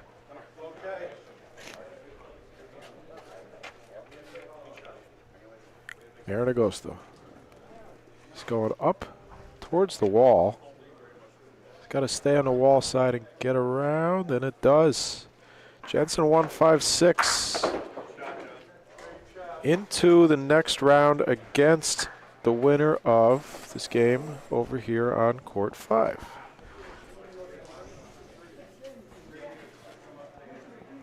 Ponte Landolfo will take 5th place.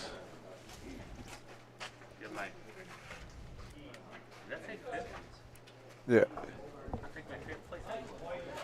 Frankie, you Ponte 1 or 2? You Ponte 1 or 2? Ponte 2. We're Ponte 2. Thank you.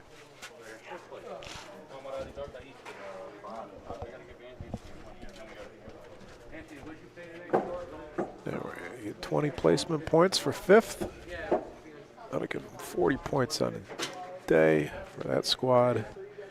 And that'll move them up 1 spot over Coach's Corner into 11th place. Not good enough for a bye, but it will change their playoff matchup for now. Instead of playing against Coach's Corner,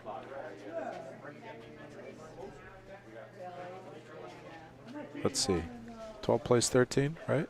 9, 16, 10, 15, 11, 14, 12 plays 13. So instead of playing against Vision, the Canadians, Ponte just earned themselves a matchup against Bocce Social, who is the bye team. So technically, they earned themselves a matchup against Cugino. Big difference between those two teams. Let's see, coming into the year,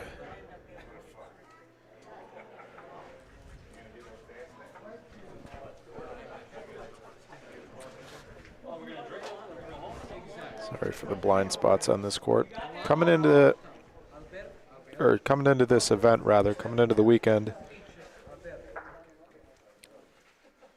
Vision is an 18-14 record, and Cugino is 14-42. So it's a good day of work for the Ponte squads, changing their matchup from the 18-14 Canadian team to the 14-42 Mechanicville team.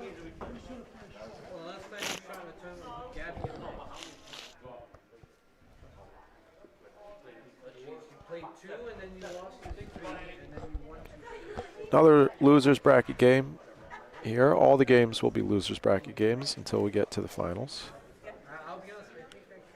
Got Dynabraid versus Toccolana.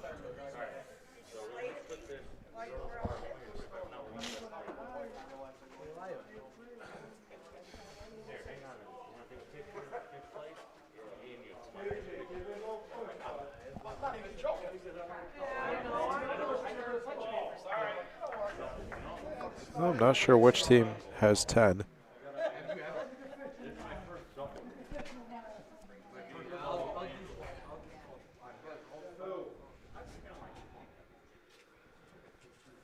if I can find out. Toccolana has 10. All right. Here comes JJ's last ball.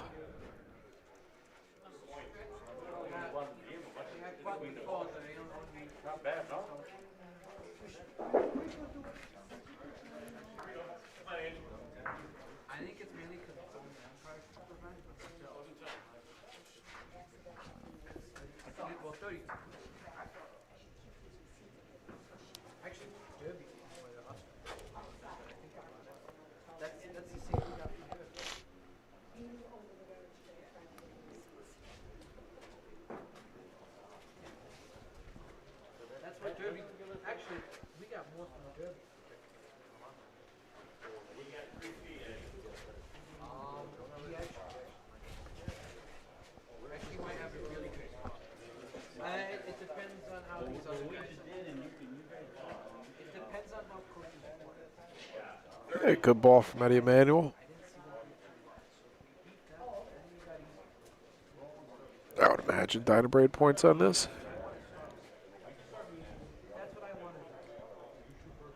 It'll be tough to go around on the board side, it looks like.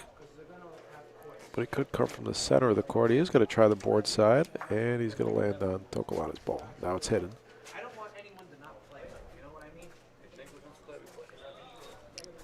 The only thing I'm fearing is that. Just watch. You changed your matchup. You changed your matchup from. We went up. We were just talking about it. Hey. Yeah. You would have had to play. Oh, you got the live standings, Vision Yeah, you would have had to play Canada, and instead you play Cugino. I don't even know what that is. That's But all right. really. That's different. That's a lot better. Let me tell you that much. See, when I play in the Empire Cup the second As time. the voice of Tony Mirabilio. I didn't. Well, I won one game. He won 2. I'm much happier. Are you kidding me? Is that definite? Is that like nothing's moving in the bottom 9 teams? That was 5th place. Well, let me see. Vision isn't in it. Bocce Social isn't in it. Gugino, IFS, Port Jackson. Yeah, nobody's in it. Coach's Corner's out. Dirtbox, I think even Dirtbox is still out, and so is Holly. Yeah, alright, so those aren't moving. So, Yeah, I think their box is in. Yeah, they're.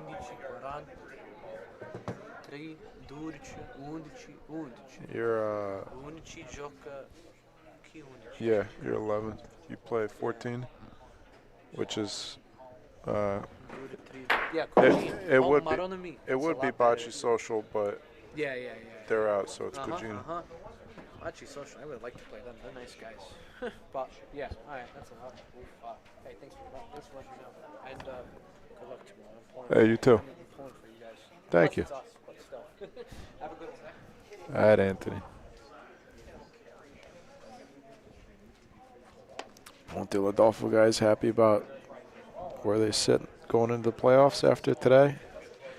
They joined us. They're the last team to join the Empire Cup. They joined after the first few events. So they finished with 10 results on the season, as opposed to our first place finishers who finished with 19 results. Only the top 12 count towards the standings.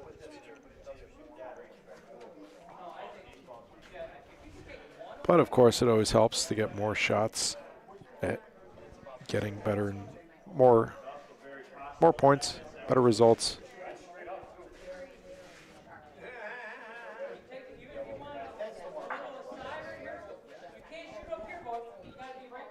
I don't know how many balls Paul has left. But it's more than one because I can see another ball down there. Paul Lewis the third. There's a miss.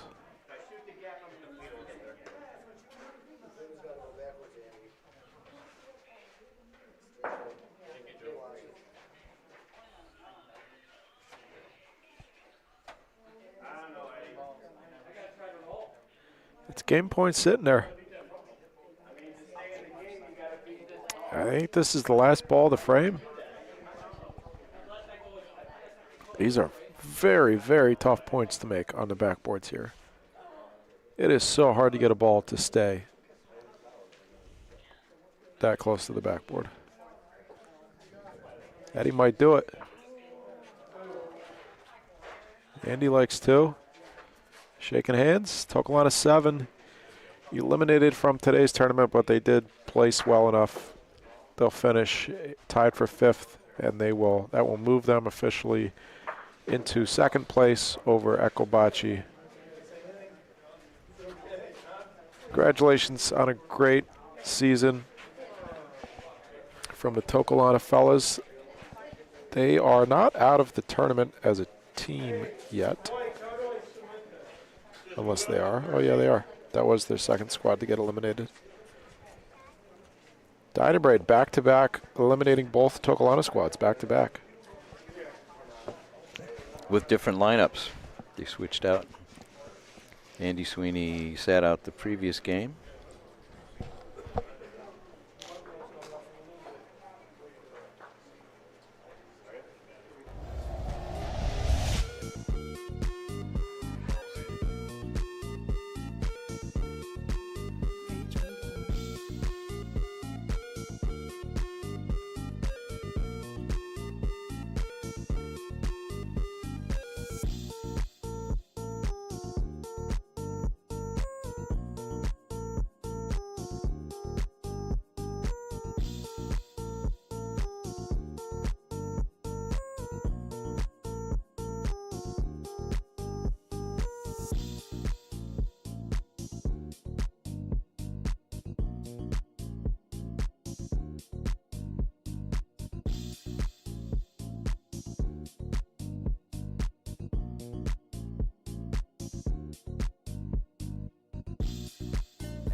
All right, standings are pretty much set.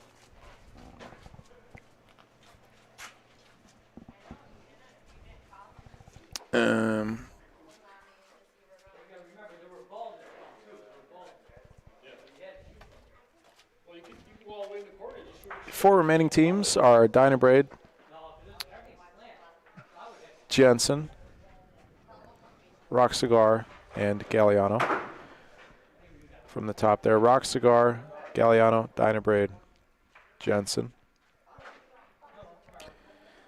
Jensen with a chance to move into 6th. Won't change their bye position, but it will change their opponent. If they were to move right now, they would play in 7th. They would play the winner of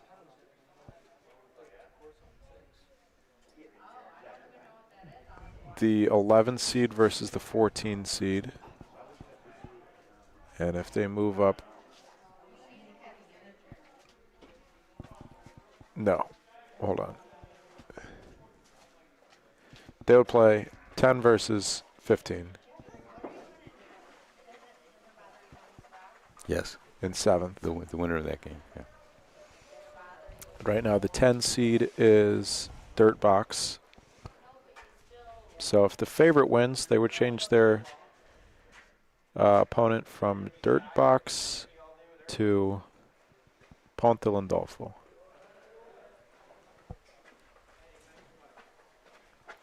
These are, we'll call these unofficial standings because I'm doing all the math on the fly, and there's a ton of, there's, 20 results from each team to track, and then we have to eliminate everything except for the top 12. What's up, Mike? I think you guys finished third by a point and a half. Did you come up with that or not yet? Uh-huh. I think they got you by a point and a half by my calculation. We can Oh, come later. I have it. Yeah, we can double check later. I have it by more than that. Okay, but you finishing third? Yeah. Yeah. Yeah.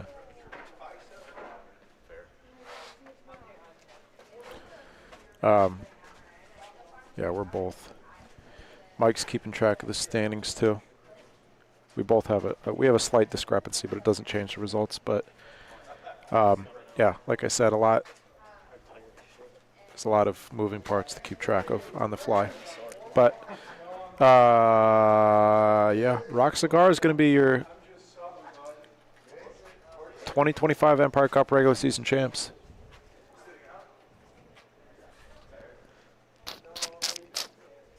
But tomorrow's what it's all about. Tomorrow's playoffs start at 8 a.m., where the 9 through 16 seeds will compete in a best-of-3 series, 9 versus 16, 10 versus 15, and so on. And then the winners of those series will play against the 5 through 8 teams. The winner of those series will play against 1 through 4. And then we'll have our final 4. This monitor, I don't know if it's a table. It shakes a lot. It's heavy. I got a deal. So I had to run to Walmart. Part of the reason why the stream was late today. So coming back from Chicago, I had to leave some of my equipment in Chicago, and then the rest of it all got lost flying from Chicago to Pittsburgh. Southwest lost it all. And they recovered most of it, thankfully. But they lost a bag that was filled with like random stuff, so I had to figure out what was in there, and forgot that I thought I had a monitor I could use, but then I didn't. So we had to run to Walmart today, but I got a Black Friday deal. So nice new gaming monitor. Nice. For $96. Nice. Thanks, Southwest. No, they didn't lose my monitor. Thanks for making me buy the other stuff, though. It's already covered. We've been here for this. Its stuff has been set up for 6 hours, and it's already covered in a layer of dust. That's why I can't breathe. Yeah. So number of reasons I have like Bocce Club induced asthma from spending the last 4 days at Lorenzino's and now here. There's so many particulates in the air. I can't breathe.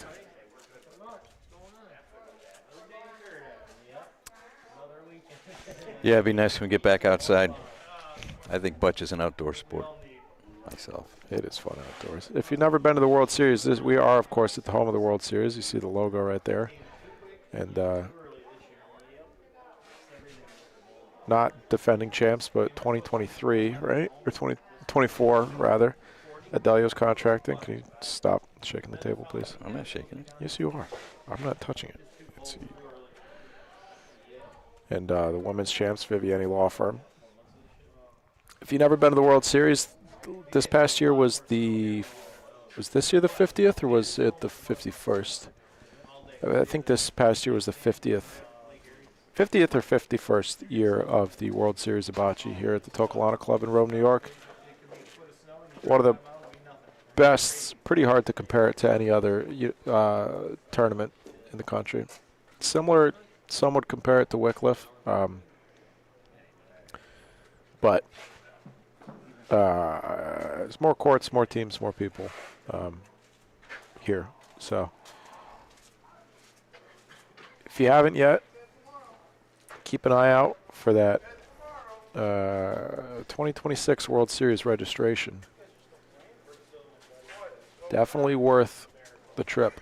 Pretty incredible atmosphere. Thousands of people out there Friday and Saturday night watching the games. 9 outdoor courts, 6 indoor courts. The whole place is packed. They got a band that plays right out there. They got the ice cream guy. They got all the food under the pavilion. And book your hotels early. Book your rooms early. All right. I don't know when they normally come out with their registration form.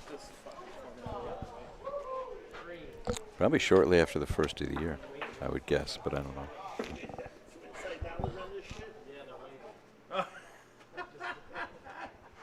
So are we.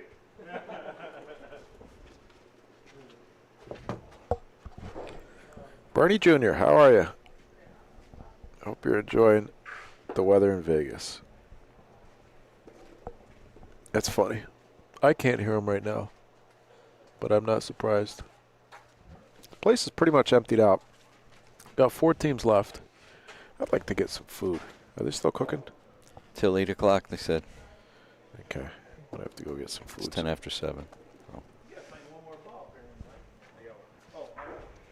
Go ahead. I can do this if you want. Hey, Jen. Thanks for watching.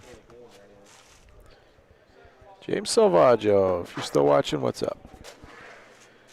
All right. We're going to have Dynabraid versus Jensen 156. This is the losers bracket semifinal. Winner plays Galliano Club number 2, which is, who's that, Pooch? Jimmy? I'm not sure.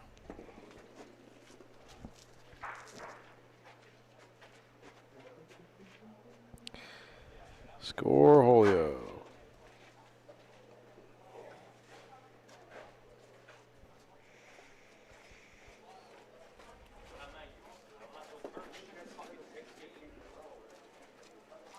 And nothing's up on Score Julio. Yeah.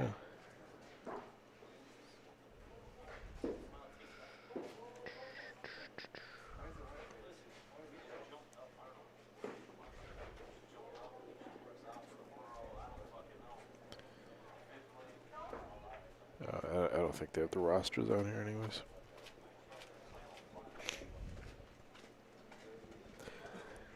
I don't know. Galliano Club. All right. These players are just warming up.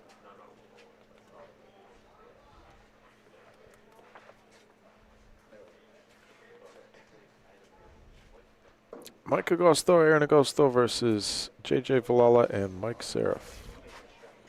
Dynabraid versus Jensen 156. Dynabraid in 5th place, Jensen 156 in 7th right now. But this game will not be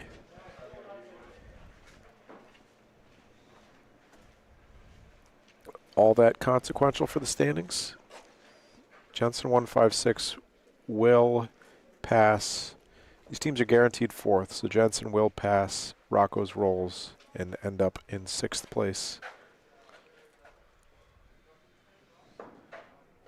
Well, if they win the whole thing, they might even pass Dynabraid. Sure. Yes, if they win, It'd be close. You know. yeah. I think they would pass them if they win the whole thing. Mm-hmm.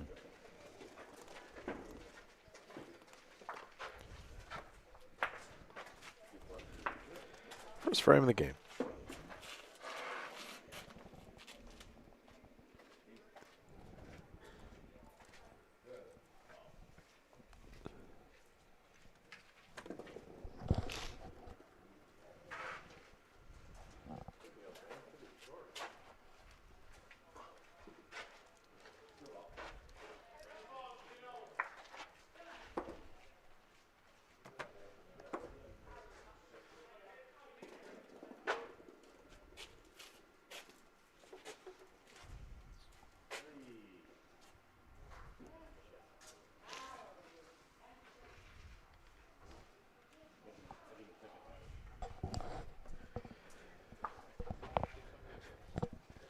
Yeah, this is one issue with streaming, is that everybody's just sitting on the couch in the members' room watching the game rather than being out here. I don't blame them. Comfy chairs in there. Great club here at Toccolana Club. Love coming here. They treat us very well. And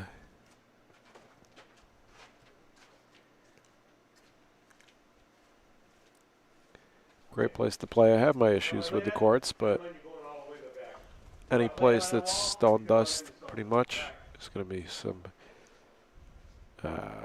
funny things you got to figure out about the courts. Tough to come in double elimination and figure out 6 courts, but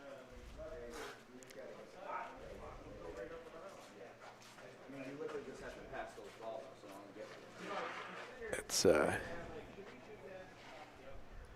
is not the reason that we lost today.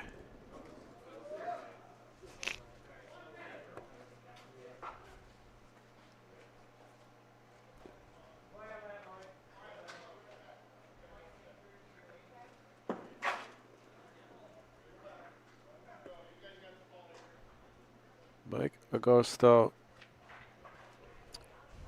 and Aaron Agosto for Jensen 156, 2 young fellows from Rome, New York, members of the Toccolana Club. And Mike Seraph in the back, leaning against the fence, playing with J.J. Villella from Lockport, New York. Playing under the Dynabraid name. Thank you to Dynabraid, one of our 2025 Empire Cup sponsors. Fortunately, one of the things that was lost in my luggage was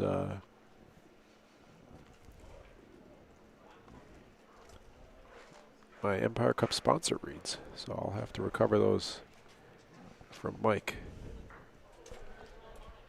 before tomorrow. But thank you to Dynabraid.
After earning 2 points in the first frame, Jensen poised to give up a couple of points in the second frame, potentially. That ball's short, though. Could still make 3 if he touches it. J.J. Villala, last ball of the frame. This ball is not short. Jensen's going to escape, just giving up 1.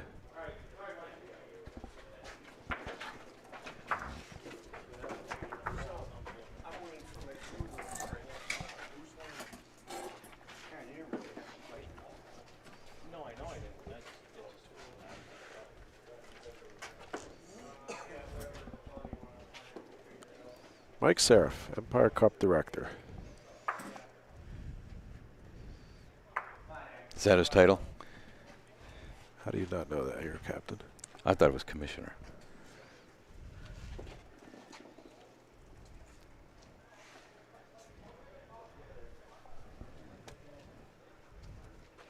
I'm going to go order some food. Okay. Do you want anything? No, go ahead. I'll run this. Okay. Thank you.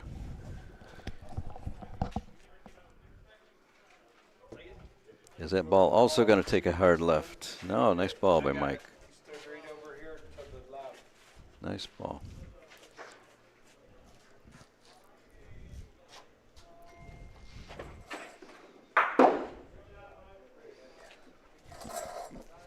Mike Augusto with a nice solid hit.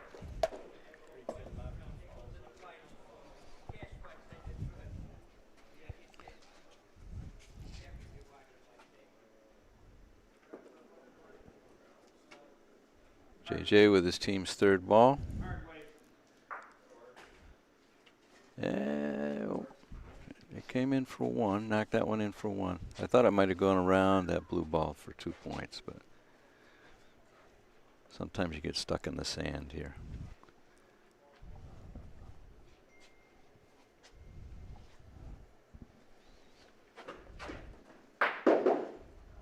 With a good hit, and Dynabrade has the point.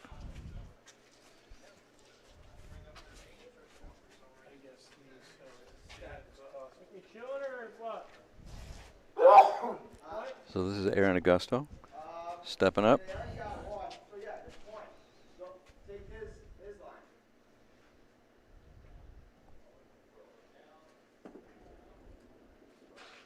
Nice smooth release. Ooh, that might be 2 points.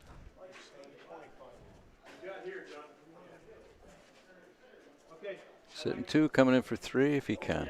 Okay, right at you? Yes. Okay. You can favor that ball. All right.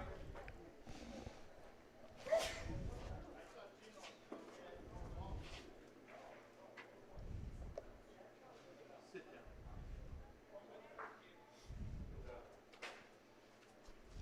down.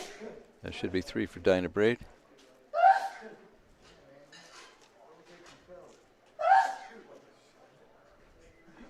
Yep.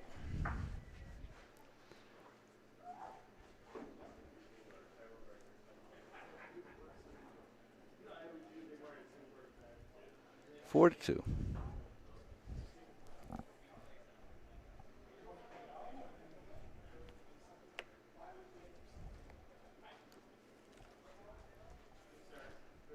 Good opening ball by Mike Seraph.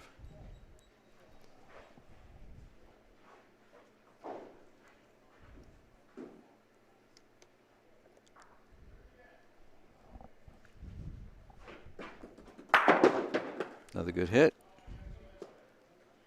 Rattle around, spin around.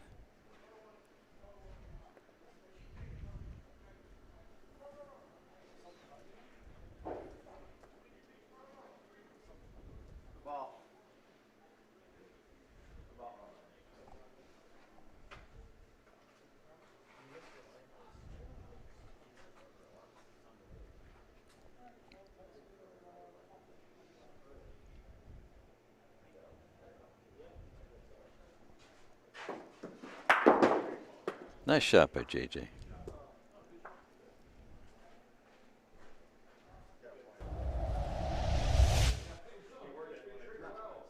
Beautiful.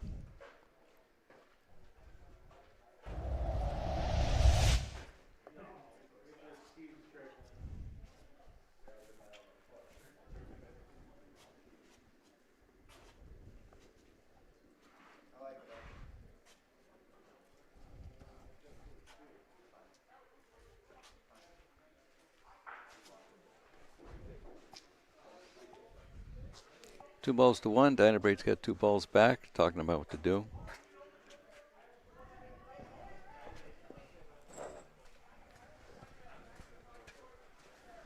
The ball's probably about a 14-inch point sitting there.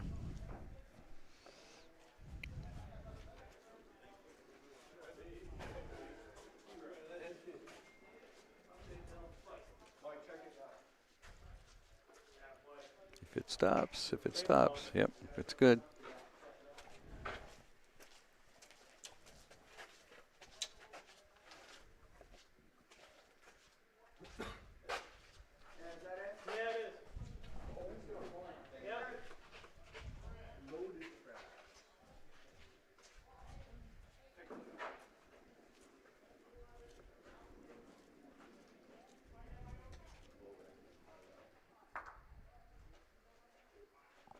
Anything going to come backwards?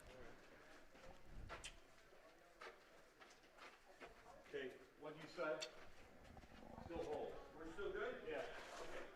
So Dynabrate still has a point. It's a red ball. It's the last ball of the frame.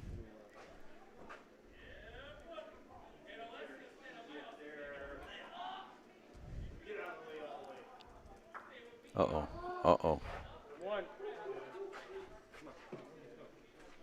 All right, they still held the point. 5-2.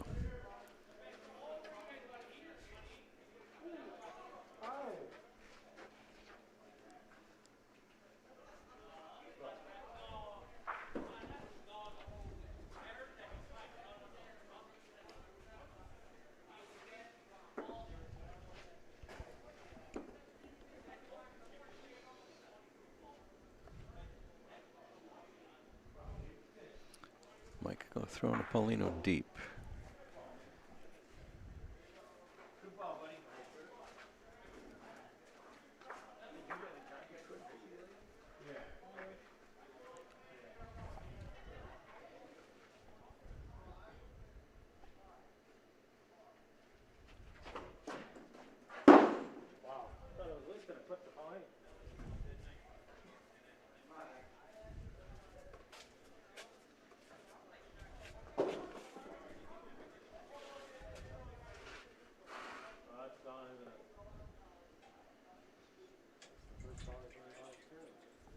Two burn balls.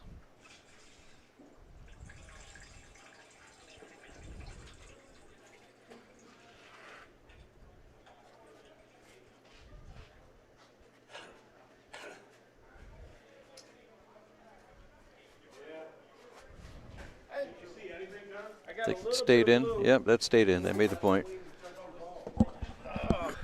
Here to keep you company, Lou. I got a little bit of blue from over here, Mike. Okay, let's think about this. I don't like we got to move up all the way. What do we got? 5-2. Joined in the booth here by Billy Barnett. Would you take a look at the snow and decide you're not going to drive home? I did. Got about to the casino a little bit, and I'm like, no, I think I'll stay. How bad is it? I haven't even been outside in hours. It was snowing pretty good out getting towards the thruway. It was snowing really hard, but Really? I don't know what's doing past that. Mm-hmm.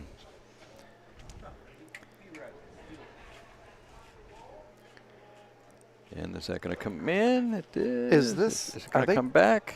Are they switching people up from game to game? I think there's 3 people on the roster. Nice. Yeah. Let's see. Let's go out here.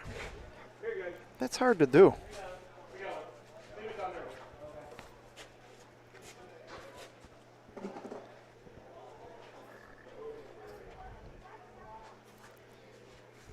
We got Mike and Aaron?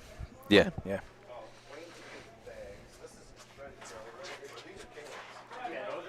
So Dynabrate still has a point. That's the last ball coming for Jensen 156.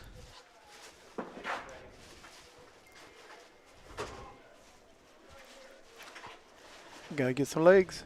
It's coming, and Beautiful ball. Hit it behind there nicely. Nicely. Are they out of balls? Yeah, they're out of balls.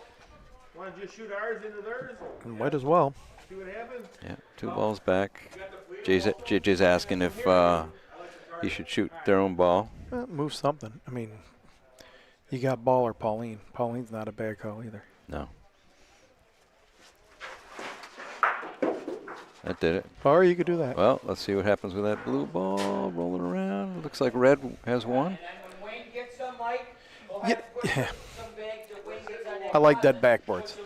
I think there's a skill to shooting backboards and playing live, and that's really becoming a lost art. But Yes. if you're going to play dead backboards, the area around the backboards have to be consistent. Yeah. That's what we do at our club is we work on the last 3 to 4 feet. Well, it makes sense. I mean, that's what gets matted down the most. That's Sure. what gets the most traffic. That's how you get that gully in there. So we do the same thing.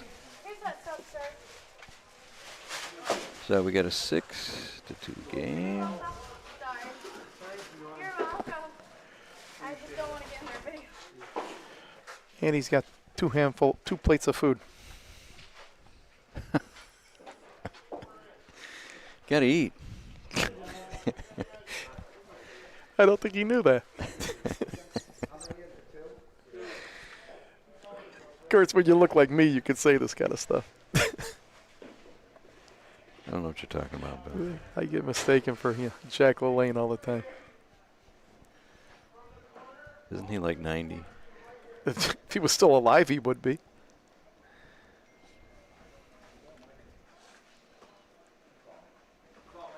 Oh, great ball by Mike. Yeah. Whoops. Wrong way. There we go.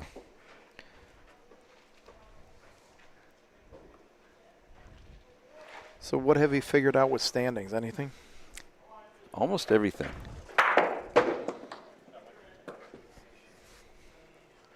So there's what? If Dynabrade happens to win this tournament, they will jump up to 5th place above Rocco's Rolls. They've already, well, let's see. Or not Dynabrade. Johnson 156, I'm sorry. Oh, okay. If they win the tournament, they're going to jump up, I think, 2 spots.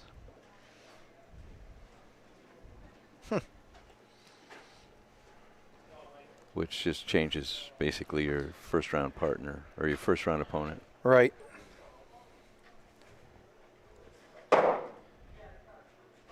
Look at Vision's jumped a lot. Yeah, they So the lowest seed. nice ball, nice hit. Aaron's really good. Or Mike's a really good hitter. Nice solid hit.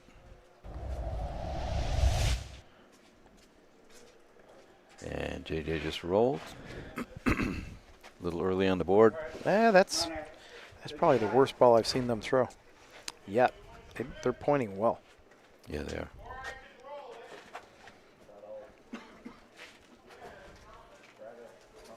And it's going to hang in there. Nope, I don't think so. Do you like the big heavy Paulines? Or do you like the ones that are maybe a 1/4 inch smaller, but still steel, still heavy, but not that heavy? Those are the ones I'm used to. The smaller ones? Like the 1.5 inch. Yeah, that's what we use. But I like those little ceramic ones. Like in like in Chicharo? Yeah. Yeah. I like those. They fly around though. They do. So we get 1 point here. 6-3 game. I just think these big ones, they stop too many balls from being bad. Yeah, they do slow up. You hit it You- solid. You could throw a truck and it hits it in the middle and goes about another 6 inches. Yeah. Yeah, Mike's pointing out. You know what? When you're pointing good, you don't even. He's been in his zone. Yeah, you don't even have to think about it. You just pick it up and throw it, and you're feeling like you're going to beat it. And looks like he beat it. Taking a look. There we go. Just enough, Mike. Where you want it?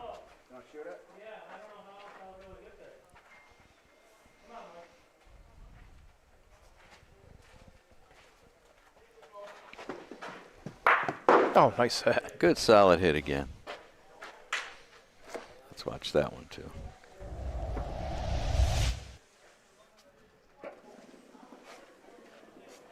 Beautiful. Yep. Comes the next roll from Mike. Man, Mike, right now they're going to be tough to beat if he rolls balls like that every frame. Yeah.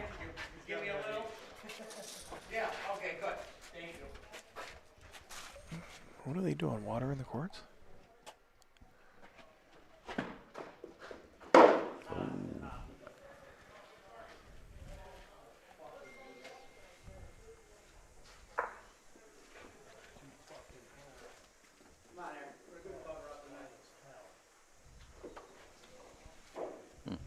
He's not taking the angle. He's going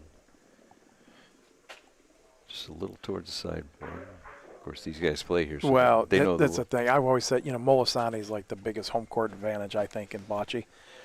bigger This than is here? pretty close. This is huge here. After playing here, haven't played here in years much, but there are so many quirky lines that you can and can't play, and they just know it. Made the sideboard to kill it. Yeah. All right. It's like that. You can't play too high on the wall because once you get it out, it comes back. Right. Looks like 2. 2 for Dynabraid. 8-3.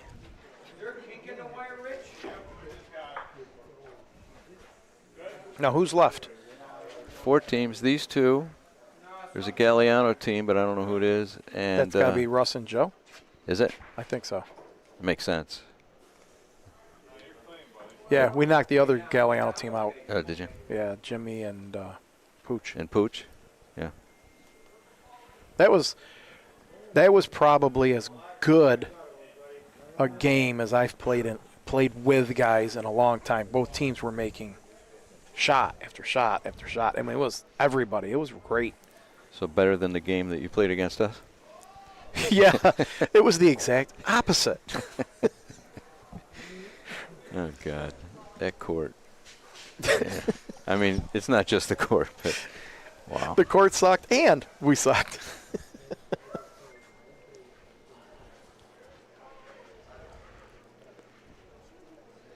I like how Bernie's watering this court while they're playing on it.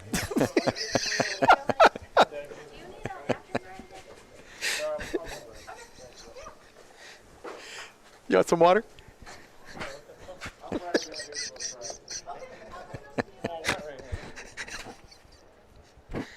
Oh, dear God.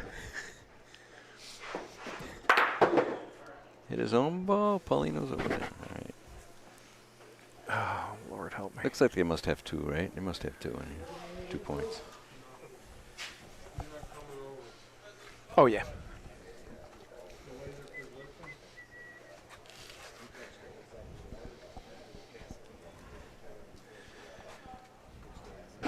What you got? Chicken cutlet. I wasn't sold. Should have got the greens on it. I thought about it long and hard. Where? That's up by my house. It's a bar. Who's going to be there? Me, Mason, Kenny. They got some of their friends are up there. Nice. All right, have fun. Oh, wow. Came back. You need a place to stay? No. I'll go stay out at the old folks' home. Let me know. They'll sneak me in the back door of the senior living center. Come on, Mike. You gotta pass this.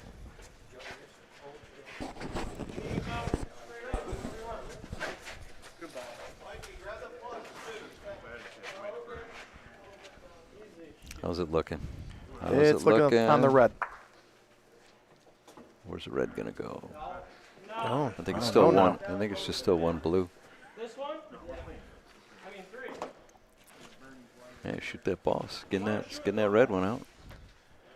Yeah, you just hate to lose Yeah. one after having one in and 2 back. Shooting something. That's what he was shooting, and that's what happens. You know, I'd almost shoot one of those blues The before blue, I shot. yeah, you could have shot the blues too. Yeah, that was a gift.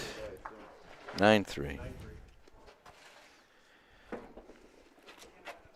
Johnny hustled you too? Jesus Christ, you guys bet on that?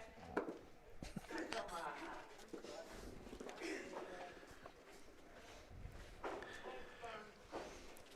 Question right now for Mike isn't if it's going to be a good ball.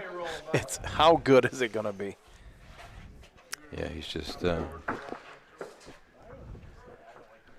Bocce's fun. When He's you in the just- zone. When you just pick it up and throw it and know it's going to be close.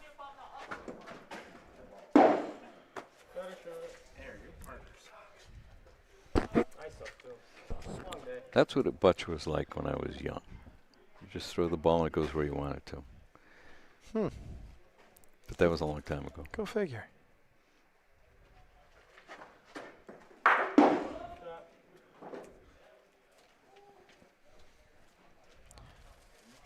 Yeah, you can't have back walls doing this kind of stuff. And No.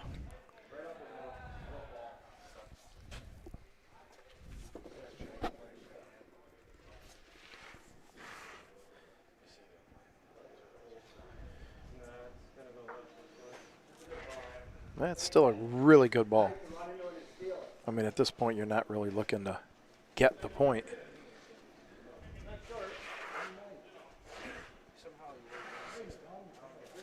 It's going to roll to the right, to the left, to straight, backwards. Where's it going to go? Right? I'm not exaggerating. Right? Not even a little bit. They were talking about a shot on the other court. Paul Klicky was on the other end. Nick was talking, well, you want to shoot the inside of this ball or not? They talked about it for a couple minutes. They walk away. Paul gets ready to shoot. Ball comes right out of his hand. I watched the ball he was shooting. It rolled an inch to the right. And he missed it by a little more than that. But You mean without being touched? yes, It just was rolled? just sitting there and all of a sudden just rolled an inch to the right. Wow.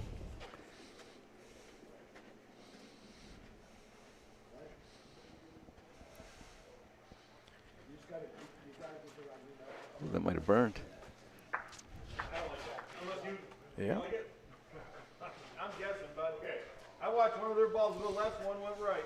When things are going right, you just roll it at it, and you'll miss their ball. 2 balls back here. They're going to come down. No. All right, swing it over here then. Let's see what happens.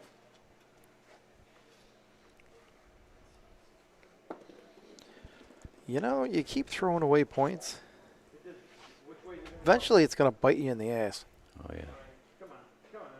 I mean, you Watch your language here. Oh. This isn't, yeah, yes. So just 1 point here.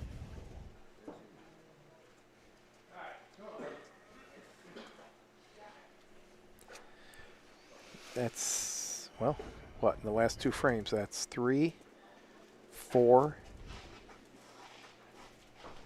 Yeah, it's almost 4 points they've didn't capitalize on. See if Mike puts another beauty in there. A little bit long this time. A little bit long. So now you've been up, you're playing great, everything's going your way. Mm-hmm. You throw one bad ball. Now, if Aaron throws a good one here, puts the pressure on him, now they're going to start being like, well, You know, sometimes it you only give up, takes. you give up 3, then you look up the score is 10-6, Yeah. and you're like, I feel like we're up by a lot, and they're within 1 frame.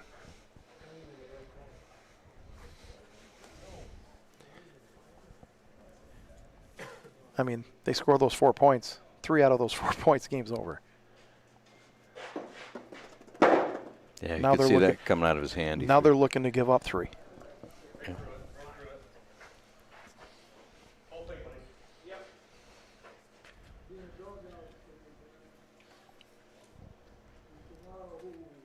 Is he shooting? I think so. You can't shoot here. It's going to come back. You can make the hit, not get the point. You can catch a bad break and not get the point, Right. and then have to throw your last ball. without the point. Could hit Paulino too. Maybe, you know. There's too much bad. There's a stat they need to start keeping. Oh, That's a bad ball. There's the stat to keep. If you watch, how many times does somebody make a hit and not get the point? What's the percentage of times you shoot and not get the point after a hit? that'd be interesting. I'll bet you it's close to 50% of the time.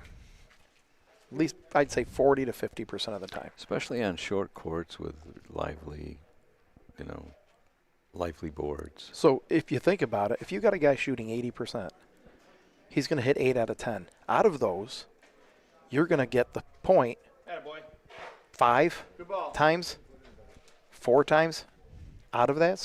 So really, when you shoot, you're looking at a 40% chance of getting the point. So why shoot? Point. Shoot when you have to, because you can't beat it, but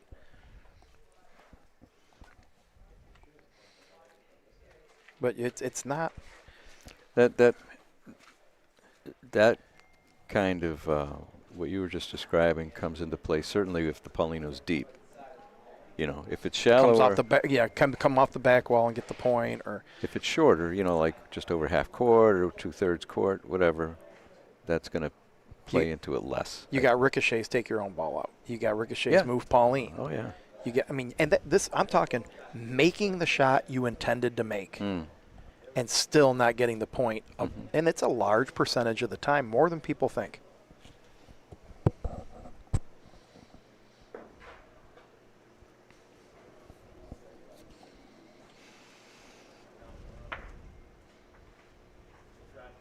I'd take that.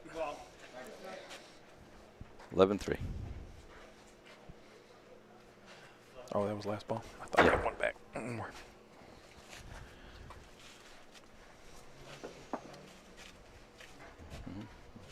Mike. Start us off, buddy.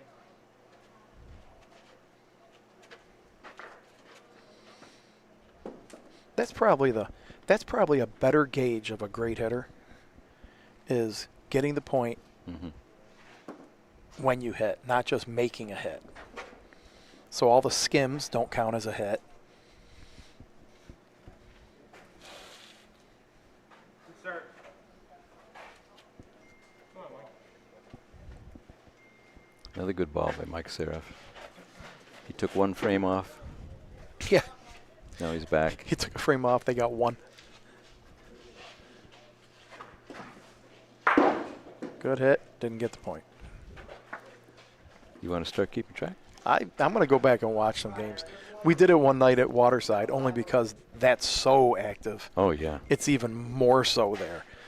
But it was, I think it was Paul Kalicki. We were looking at it. And there were 8 hits in a row made. Point not gotten. Really?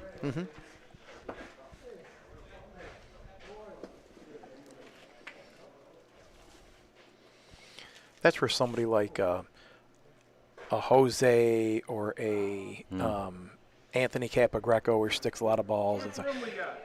That's where they would shine, and they're the better hitters. Right.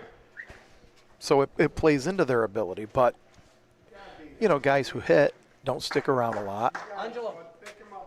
Angelo. It decreases the value compared to those guys, which I think is fair. Well, maybe Dave Hoffman at Bocce Labs can come up with something like that. Yeah, they should. It'd be interesting, because I think if you really looked at it, you'd realize I'm going to take a really good shooter, we're going to shoot, and we're still only going to get the point 40, 50% of the time. Yes. He went to the gas station to get dip. Yes, sir. That's how we play. Okay, I'll see.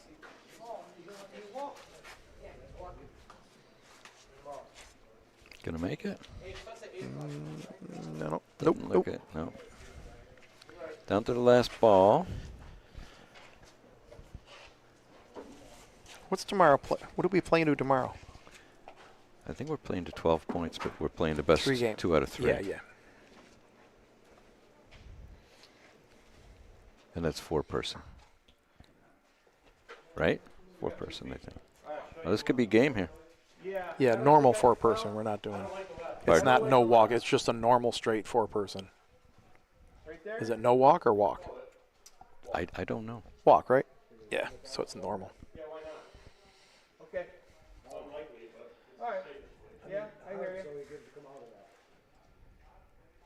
Underhand, backhand. Your normal speed. Okay.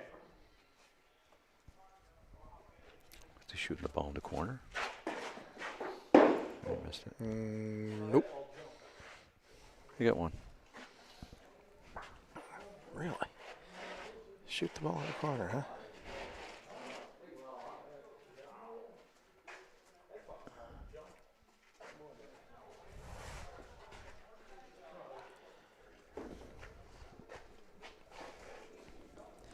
Is there an Italian saying? Somebody said it one time. I don't know, like 11 or 5 beats 11 or 3 beats 10 or something like that. Have you ever heard that? There's like a low number that beats a high number. In cards? You mean in a card game? No, it was the guy. Some of the old Italians used to say it in a bocce game. It would be like 12-5, and there'd be like 5 beats 12. Oh, really? No, I don't think I ever heard anything like that. Nice ball. That's twice in a row Mike has struggled on this in this Paulino placement coming in this direction. They should keep throwing it there. He threw it there. Yeah. Nice hit. Very nice. Good ball, JJ.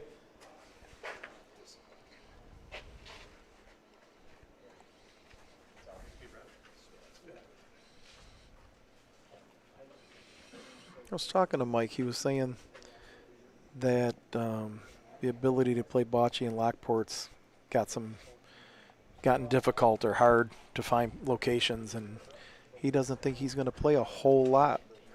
Really? Yeah. That's Said he think he's going to. There's some other things he wants to start doing, and maybe step back from bocce a little bit. Oh, that's a shame.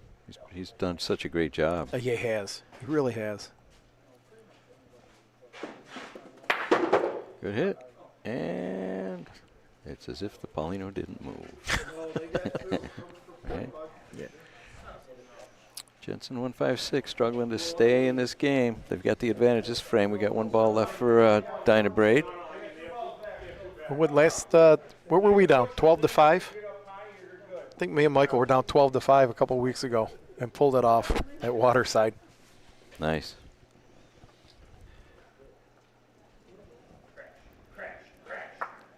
And the answer is, yeah, he's in for the point. That's game point right there. But Jensen 156 has 2 balls back. Mikey's going to take a swing at this one. He'll get this clean. Next time. The next one, he gets it clean. Another stat would be the announcers, how often the announcers are right. Please. Oh, my God. I can be standing on the court. I can't tell you who's in. You got it. And no point. No. Oh, wait a minute. It came back. It came back. That ball rolled backwards 6 inches. It rolled uphill. Wow. That ball rolled uphill. Mike, you want to see the replay of you shaking hands?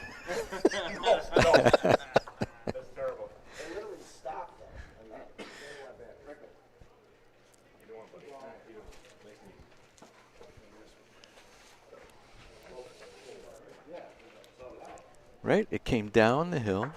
Yes. And then it went up the hill. Well, I think Jack and Jill.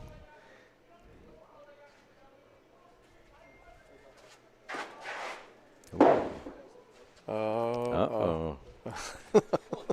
Balls are rolling uphill. Uh-oh. Things are happening. Dogs and cats living together.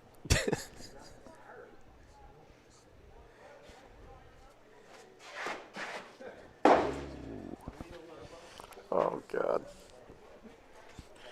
Please don't let it happen.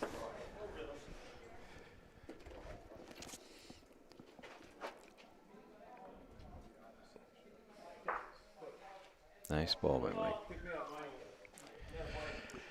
Yeah, it's a good ball. Yeah. It's a big double target, double hammer ball. Yeah.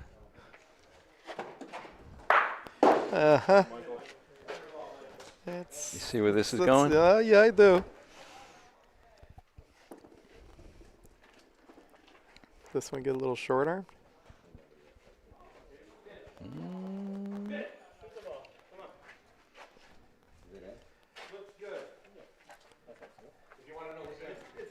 I'm going to shoot it anyway. Uh-huh. He's shooting. Hit his target. Uh-oh. Uh-oh. That's a 4-banger. Oh, no. What do you think happens this frame, Bill? You know exactly what happens. I don't know. I don't know. What do you think? Are you're I think- assuming? I think he rolls this. He rolls it in front, gives a single target, misses 1 out of the 2. They roll another good ball in. They don't beat it, and they're sitting back through 2-0. Maybe with the point, maybe without. Well, I'm not rooting for anybody. In I am not particular either. here. I'm just I know telling you're you not. we're. Oh, look where that Paulino is. I'm just telling you when shit goes bad, it goes. Wow. Yeah, would you? It's easy to say. You shoot him on. Yeah, you got to shoot that, I think. You could just catch the outside of this ball, it go nowhere. I like that. There's your miss. That is so common. That is so good.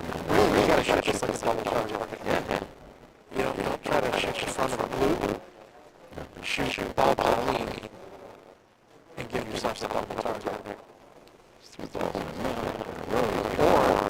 Or when it's that tight on the wall, shoot it straight up. Don't shoot it out.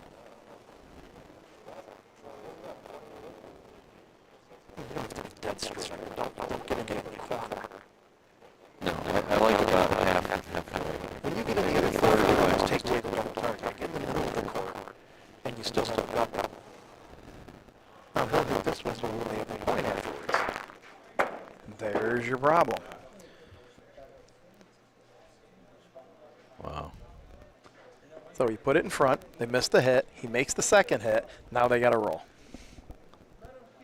It's almost as if you can see the future, Bill. It's almost as if I played 10,000 games of bocce. All right. Now here's a question. Look at What that. do you Look do? at that. Now it's What do you going. do? What do I do here? Yeah. If I'm the blue team? Yes. I'll probably shoot that. Yeah, I like this call. Because you're going to have 2 balls back to do what you want. Yeah, but you might block it. See what that comes out. I guess it doesn't come out there. So now I was thinking you still have the option to shoot your 4. Right. But you're getting rid of their section of the ball and not letting them miss. Change the momentum. But I was assuming if you didn't make the point, that you would block that ball if you want to shoot. This ball doesn't matter. Gets the point, doesn't hit the point. Oh, you just can't be by the other. I take 1. I get 2 or 4.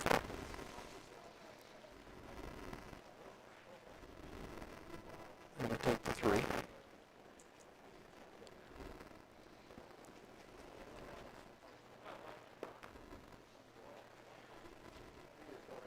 What did I say they were going to 3?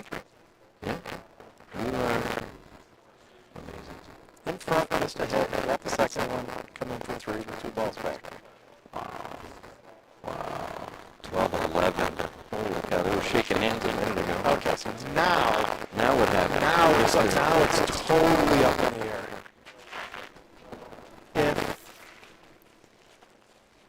If he throws a ball and doesn't get a double target and is, I don't know, 1.5 in front of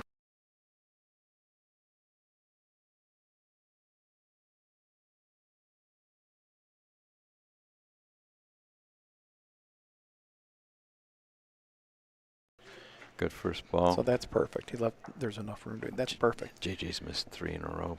Plus, actually 4, really 4 in a row. I'm gonna say that ball wins them the game. Wow. That ball's gonna win them the game.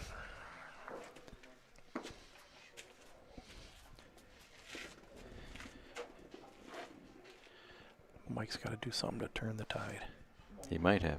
If it takes a left. What's the call? What's the call?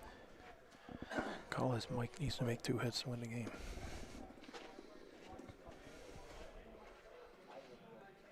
Oh, wow. No. He needs to make 1 hit to win the game. Paulino. They're 11. Don't they got to go 2? Oh, you're right. You're right.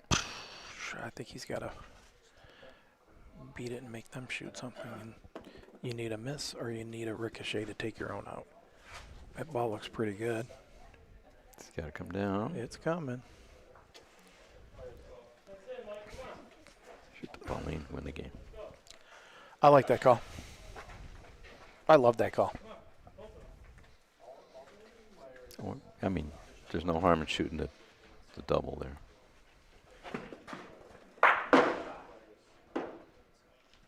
And now they get a ball down there. We got one? Like I said, Mike had to make 2 hits. So that's a red point. Yep. I liked your call. Paulino? Yep. Yeah. Those nice, big, fat, Well, here's heavy the problem. Paulinos. Here's the problem. You're not going to win every frame. So you got 3 or 4 frames to do it in.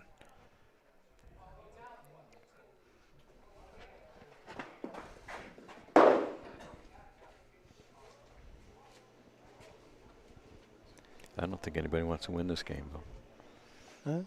I think they What do you want me to do? they had their chance. They made their comeback, had to make a hit, missed it twice. If I hit the little one, they're still probably going to be in. And you can't shoot a little one now. No. You got to shoot ball. Holy shit. Shoot ball or point. It's up to you. I don't. Whatever you like more. I don't like Pauline. You got a better chance hitting the ball, probably, honestly. Take your time. Reach out. He's been the rollers. Yep. He'll probably catch the front one. He's too worried about the front ball. He's overthinking it. It's in his thought process, which is you can't shoot that ball if you're even thinking about that front ball.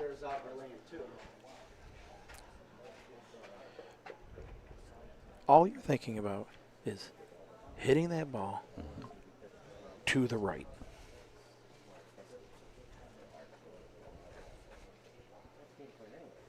That ball's in your way is irrelevant. You got to miss it. And that's all you're thinking. Wow. Huh? He let that, it was in his thought process. Yes, it was. Yeah.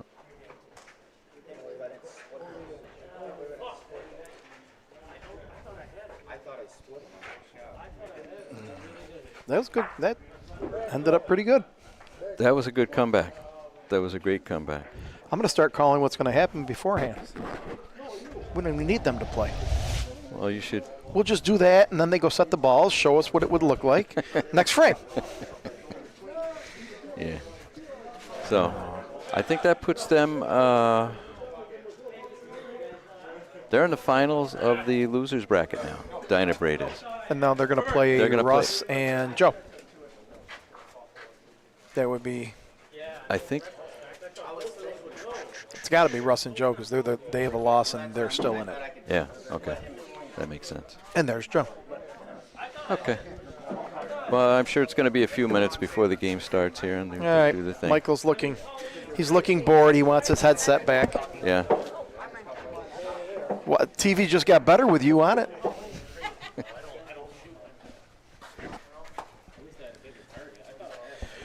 All right, Louie. I came to keep you company. Thanks, Bill. I'll give you Appreciate your it. son back. All right. You know what? I'm going to take a little break here. I'm going to take a little break.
That's Russ. Where's the other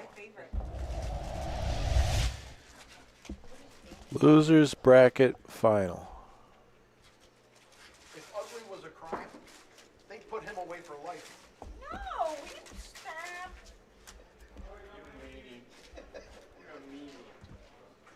I will say he cleaned up nice in that picture. They're beautiful. It is a nice picture. I like walking up the hill. Wonderful people here Walking up the hill there. at the Toccolana Club. I'm crying my.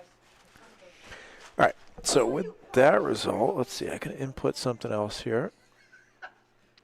So, Jensen's going to take fourth. They'll get 30 points for that. Dynabraid will get another 5 points for their win. I got a daughter like that. Like my father had no filter, and his daughter is, she's a lot better than we. But, you know, when you get up there, I mean, I was 75 and I said, come on, I'm 30. And let's see. Look at that, Rock Cigar with over 1,000 points on the year. Across 19 results, it's an average of about a little over 55 points per result. That is an incredible average.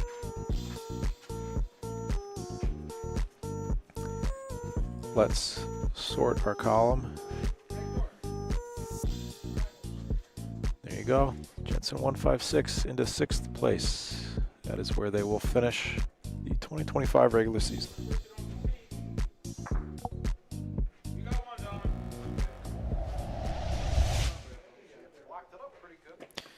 I guess we're playing already.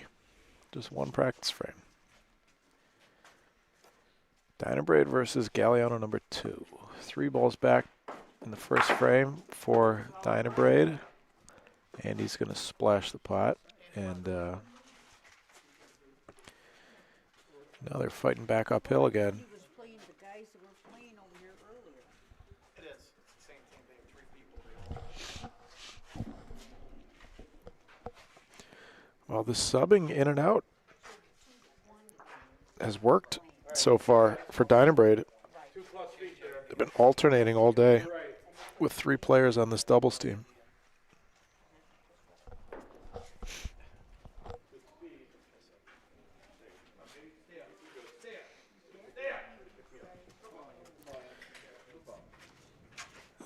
Thankfully for them, Dynabraid recovers the point. 1-0. Winner plays Rock Cigar. Hi, everybody in the chat. Thanks for sticking with us here at the Toccolana Club. Hey, Justin. Hey, Joe. Alan. Hey, Pete. How are you? Michelle, thanks for letting us know about the static, guys. Got a nice chicken cutlet sub.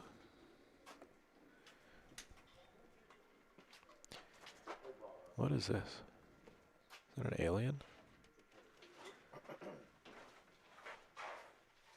It's a cobweb.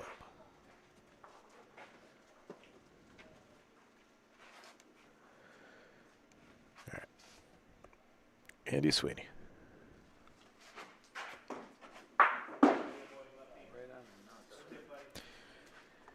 You heard it from Bernie, right on the nuts. Fantasy basketball. Fantasy. Gave him a winner today. He said he's got a free play at the casino. I gave him the Knicks. They're up by 10.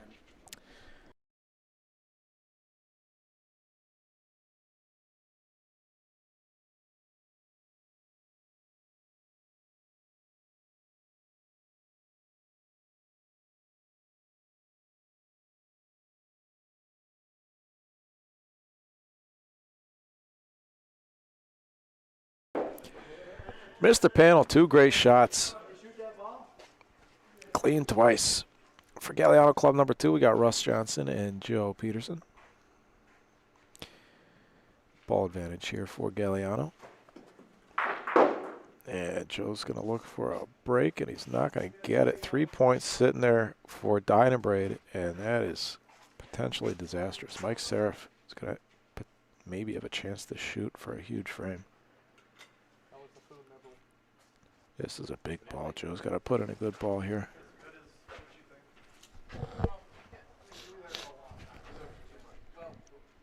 And this might be short. Dynabraid's in for one.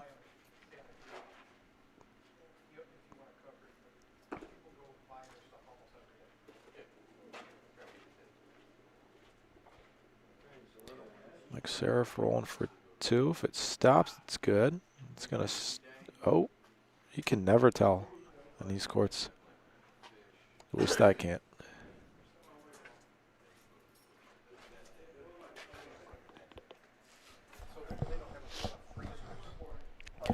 James Salvaggio, how you doing, James? Speaking of legends, MVP candidate in the Ohio Bocce League. MVP winner, regular season MVP winner will be announced before the championship series starts on Monday. Broadcast starts at 5:30. We'll have a couple of interviews, player interviews,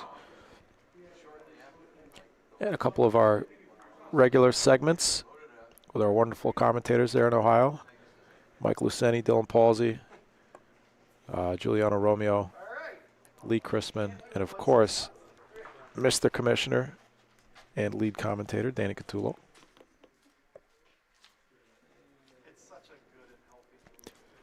That will be the inaugural championship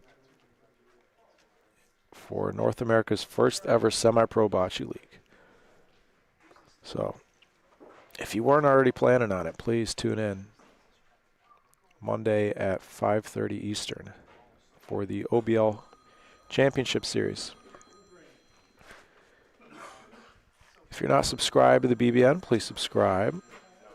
Got a lot of bocce coming at you in the next for the next 40 years and beyond. Ohio Bocce League Championship on Monday, and then shortly after the New Year's, we will have Chicago's first semi-pro bocce league starting up at the Chicago Bocce Club in Westtown, Chicago. Beautiful new club brought to you by the same folks that brought you the American Bocce Company. Alex Guerra, Alicia Harvey, Andy Zimmerman, Bridget Reedy, Lolo. Let's see who else works for them. Everybody else that's associated with ABC.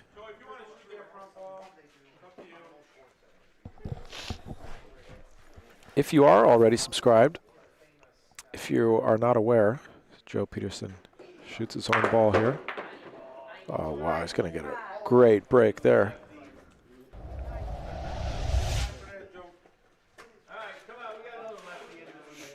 That was an aggressive call. If he didn't hit Paulino there, he was leaving that pretty open. His ball was coming back on the right side. Tough to say, but looked like it was going to be open for Dynabraid to roll in for another big frame.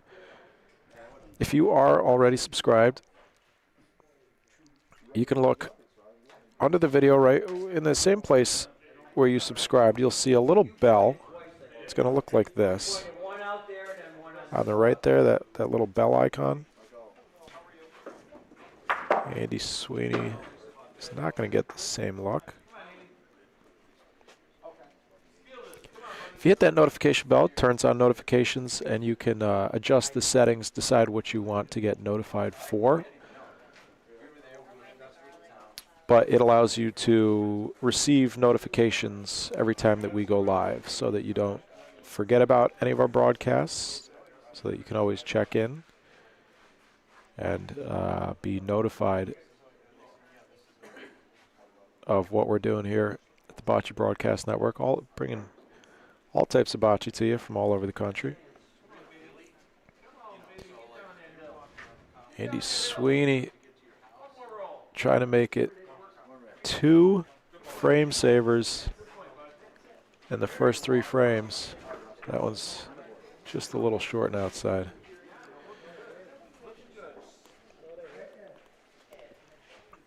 The young phenom Nico Fox is in the house with his moccasins on.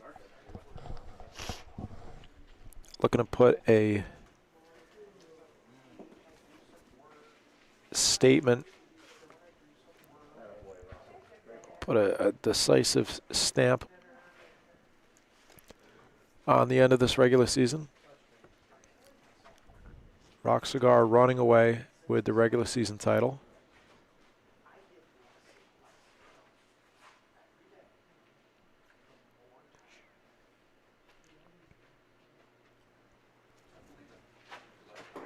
And a chance to increase their first place lead even further, which they will do either way. They're guaranteed at least second, but if they were to win another tournament, I'd be curious to see. I have to go back and check how many of the 11 tournaments they won.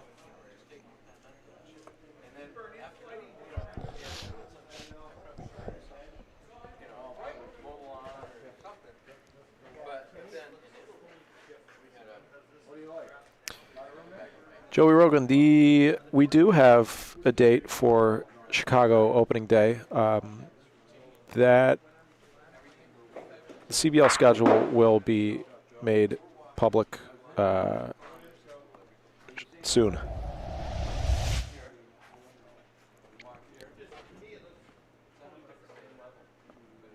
Joe Peterson, solid hit. Sticks around within about 3 feet, it looks like. Ball advantage for Galliano.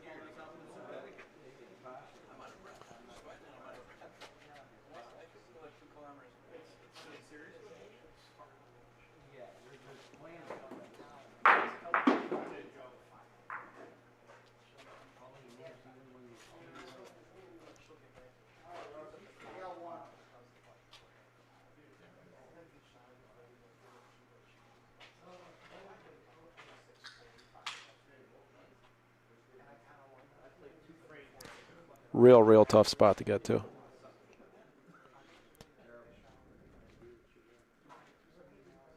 Russ wants to keep this ball on the court. Galliano's second, well, still first best ball is beatable. Still beatable. Covered the line a little bit. And he's made a couple of nice rolls deep down the court in the first few frames. Mike's looking at getting crazy. I don't think there's really any reason for it. Most you're going to get out of that is probably 2.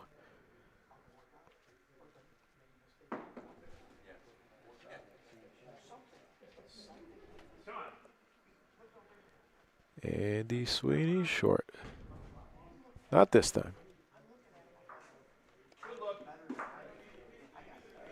4-1 winner gets Rock Cigar, Mario Scala, and Nico Fox in the finals.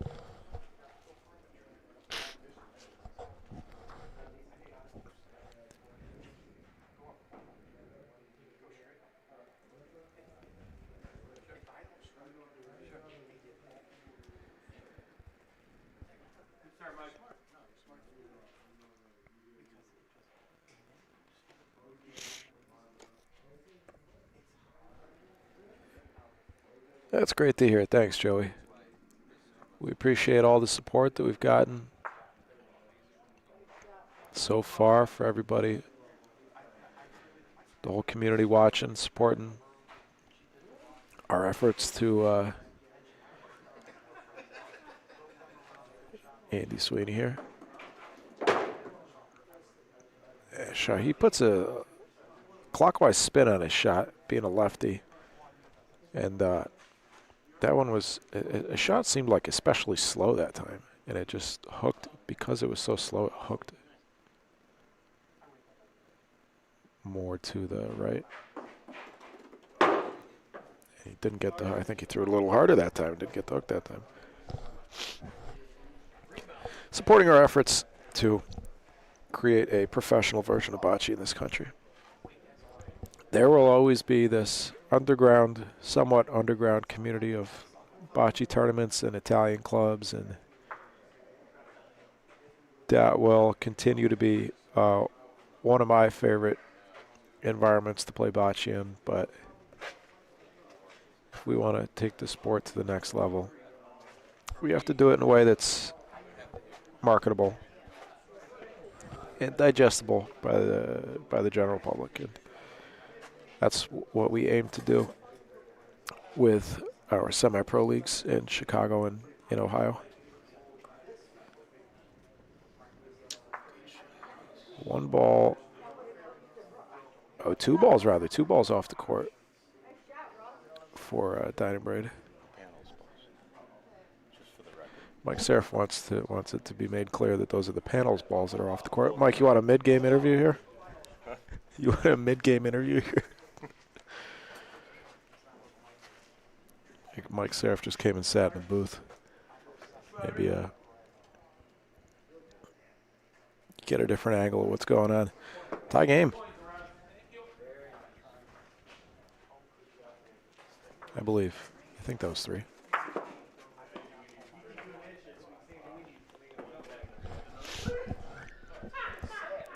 I'd be curious, as we don't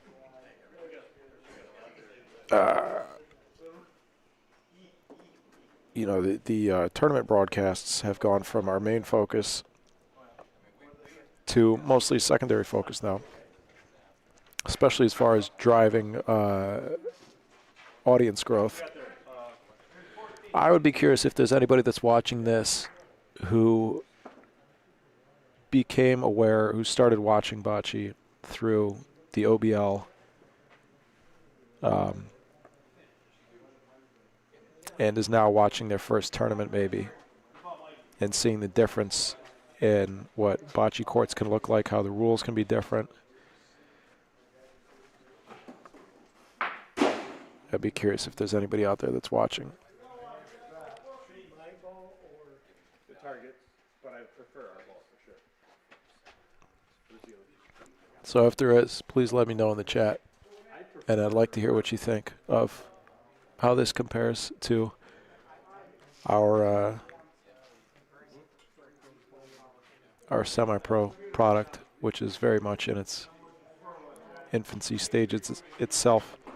Andy Sweeney again kept his ball on the court. That's a great shot. He could hit. He's got 2 targets there that he could hit.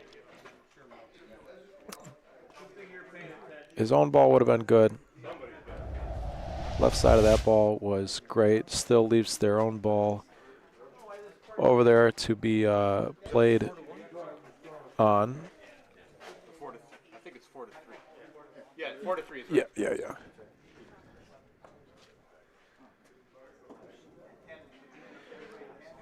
We lost our iPad down at that end of the court. You can see it on the top of your screen there. It's happened a couple of times. It seemed like it happened when the ball hit the fence. I don't know. Maybe not.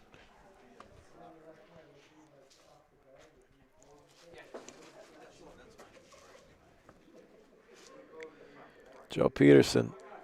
He's got to touch Paulino, I think. Yeah, it burned.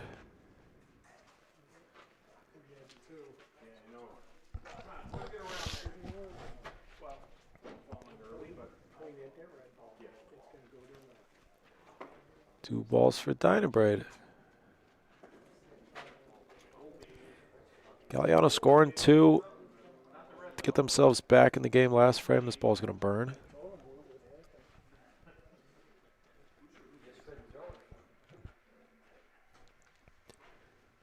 But it looks like they're going to give up a crooked number. And they're going to have to dig themselves out of the same hole again. Andy's ball's got to stop, and it will, right on Paulino. Andy Sweeney. Again. With a gorgeous deep court roll. So hard to do on these courts. I mean, we've said it so many times, but it really is true. So hard to find the right lines and the right speed when you get down in that last 4 or 5 feet of the court towards the backboard on these courts.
Okay, I'm back.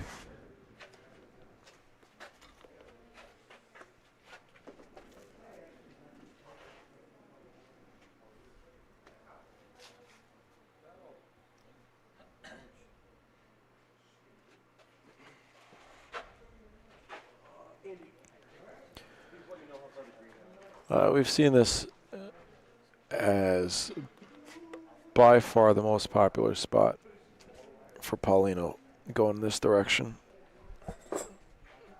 I think with how difficult it is to find lines on these courts, I think this seems to be the most straightforward line, about 2 feet out from this left wall. And we've seen pretty much every pointer putting it at varied distances, but pretty much every Paulino about 2 feet out from this left wall.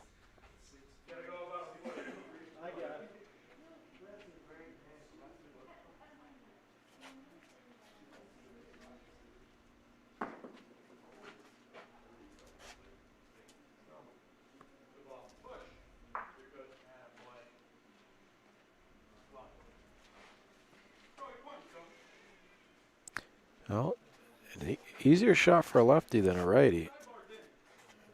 He's not going to shoot it, though. 2-1. Joe can tuck one here. Galliano's definitely looking favorable to score at least one. Got to find a way to get Paulino back. This is a beautiful ball from Joe Peterson. Wow.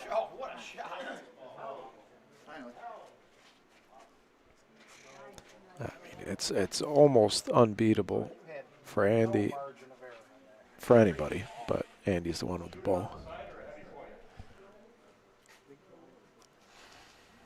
He's going to try and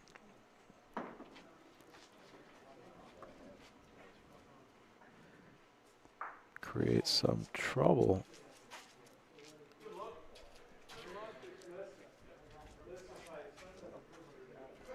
Well, Joey's or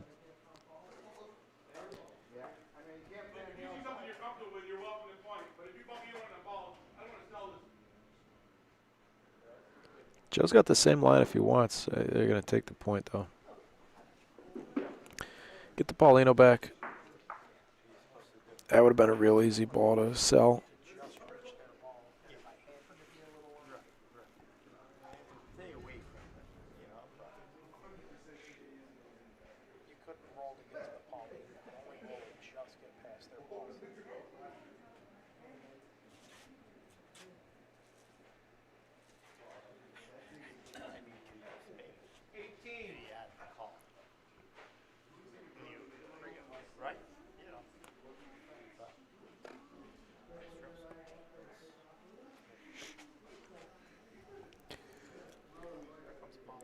You got a decent sized target, a little bit smaller for a lefty, especially with a hook.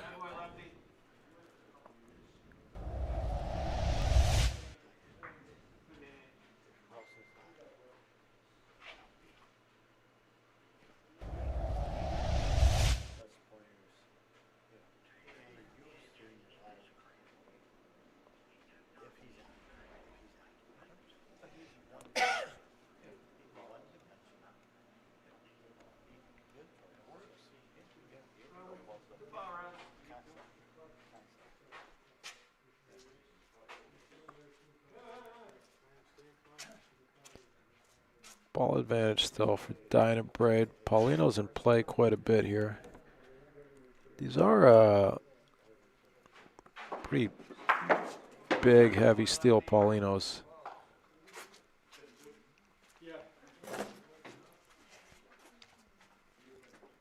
So they don't move that much, unless you hit them hard. Joe's trying to make Mike shoot, and he did. Yeah, on paper, that's a good ball. I mean, it is a good ball because Joe has a ball back, but Paulino could go right to the Dynabraid balls. Small target, though. Missed by about an inch.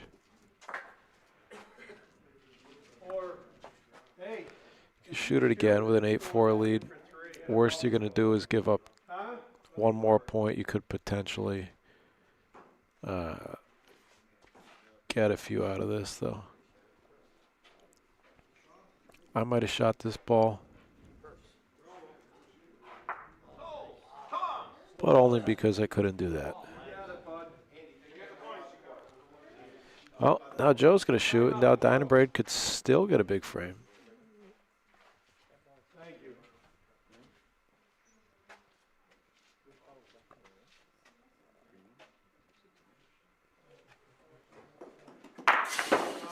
Yeah, there it is.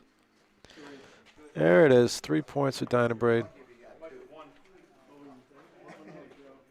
No, somebody said 3. Joe says 1.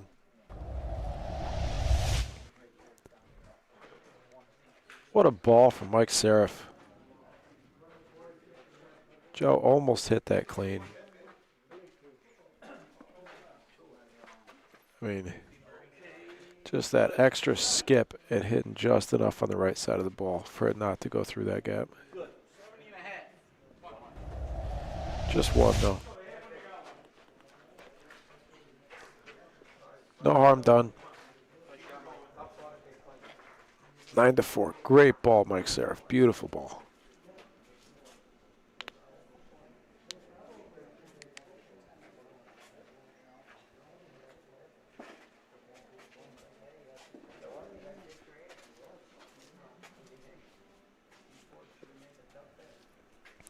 Deep Paulina, a little bit of a different spot.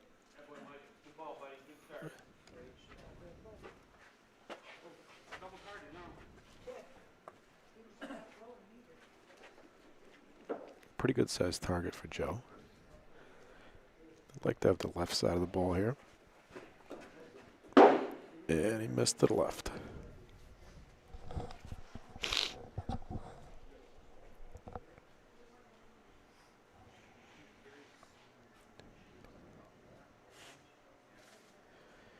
Again, I apologize for the sniffling today, folks.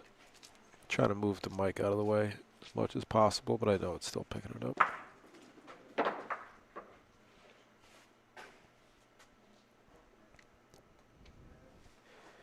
Big shot here, 9-4 game. Great hit. Great hit. He's going to get rewarded a little bit by the court. That ball and Paulino found a mutual hole to rendezvous in. Now he's got his own 10-inch point.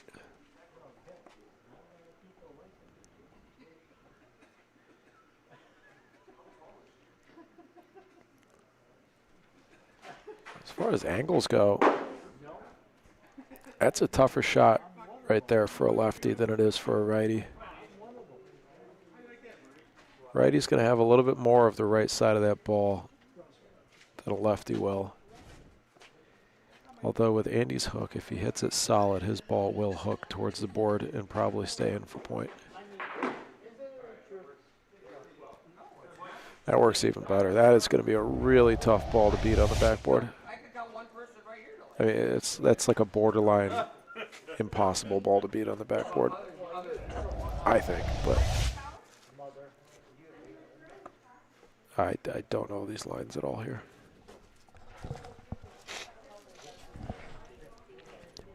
That ball's going to be, yeah, probably about a foot short. 1 ball left for each team. Mike Seraph's going to have the last ball to frame. He gave it a chance. Might have to touch to stay in the court. Perfect line. Beautiful ball. That might be the only way to make that point there on the backboard. Why not hit the ball? I can see the whole ball. Is that what you would have me do? Shoot the ball, right? What? I mean, there's a potential great break here for Dynabraid. There's a bit of hesitation to shoot the ball.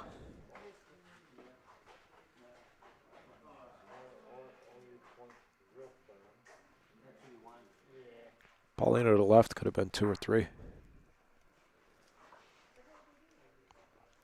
So a great recovery hit. The second shot of the frame from Joe Peterson. And Galliano still fighting. Galliano will finish in 4th place at the end of the regular season here for the 2025 Empire Cup. Playoffs will be tomorrow here at the Toccolana Club, starting at, well, the first series will start at 8 a.m. The first 4 series will. There you go. There's Andy using his spin to stay in the corner. Broadcast will start at noon tomorrow, and we'll go all throughout the day into the night when we will crown our 2025 Empire Cup champion.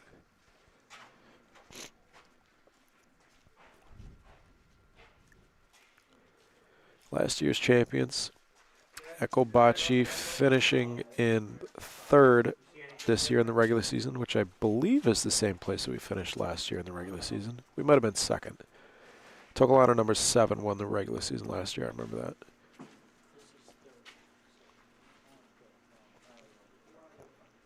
Yeah, it's another tough spot here. It's another spot where if Joe shoots again, he's got to hit it, and he has to, pretty much has to make the point after. Otherwise, I mean, they're going to be staring down the barrel of 11-4, 12-4, potentially.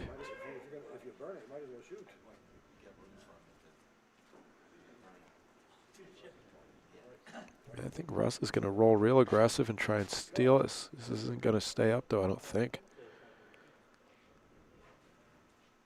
Wow, looked like he actually might have had a shot there if that ball was a couple feet longer.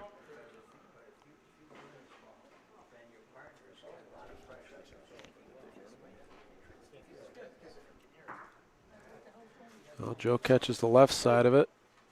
You got the red and green. Red and green is the wall. Yeah.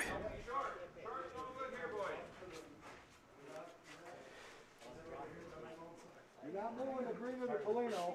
Yeah. Well, you heard someone on the sidelines here say that short is no good here. You got a lot to land on. Pretty difficult to sell this point. Mike's definitely not short. He's got to touch something, and he's good.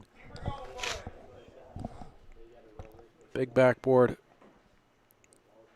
for these last 2 balls, and this very well may be the game.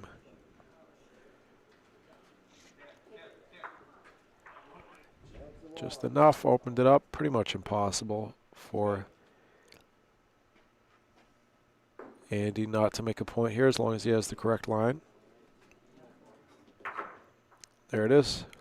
4 times.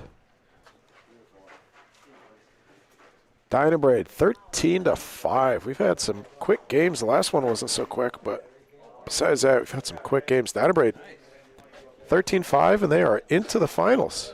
I'd be curious to see if they rotate a player again or if they stick with that doubles lineup there. All right, so see you tomorrow. We'll update our standings here.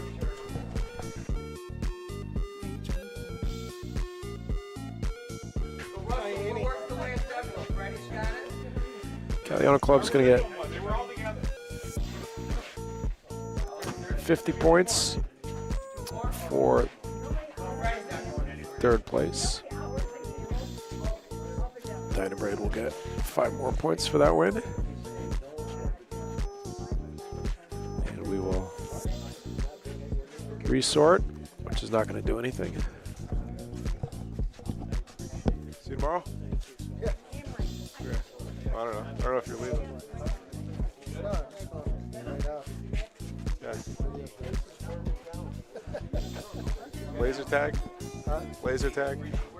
Switch to.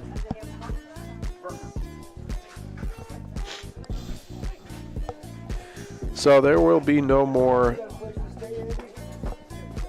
changes in the standings.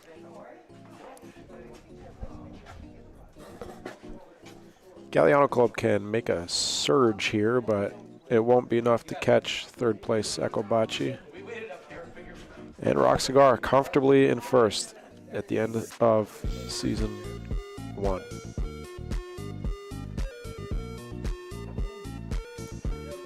Look at that, 911. I mean, we'll have to get their average. Right now, their average for their top 12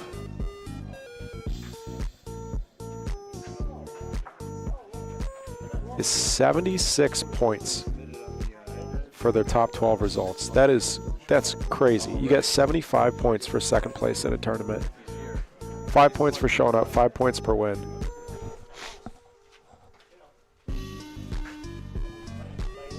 For all but maybe 4 of the teams on this list, 4 or 5 of these teams, 76 points would be their best result of the year. And Rock Cigar is averaging 76 points per result in their top 12 results.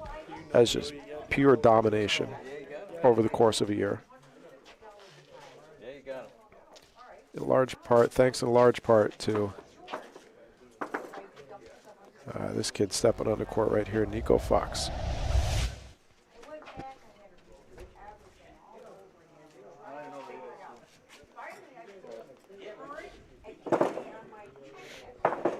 All right, folks. Get your popcorn. Get a...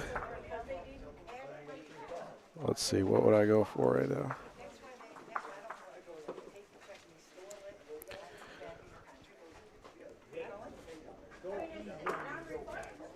I can go for an apple.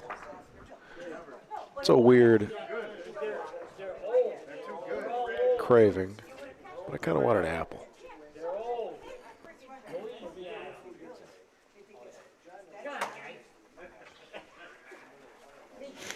It is Saturday. Maybe a Miller Lite, maybe a nice gin cocktail. What are we sipping on in the chat? Let me know, folks. Where are you watching from? What are you drinking? We appreciate you staying tuned throughout the day, spending part of your Saturday evening with us here at the Toccolana Club in Rome, New York. You're watching the 11th and final regular season event for the 2025 Empire Cup. Tomorrow will be our playoff day, and we will crown a 2025 champion of New York.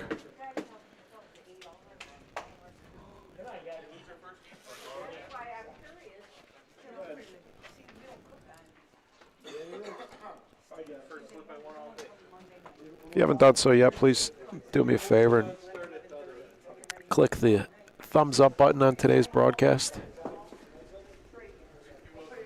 It helps us show the YouTube algorithm that people enjoy our content, that they should recommend it to more people. Coffee, Pete? Not bad.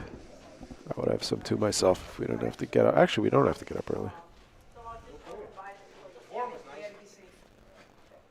That's it.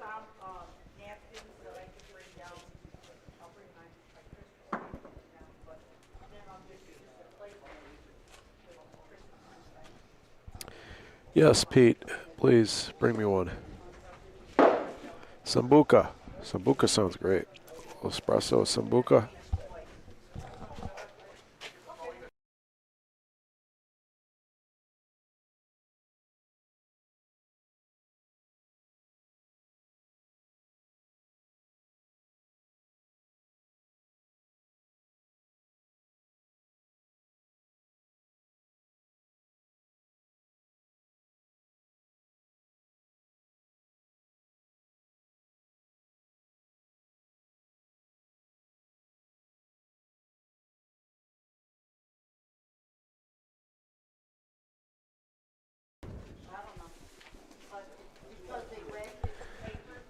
Your lineups for this championship match. JJ Valella in the back there.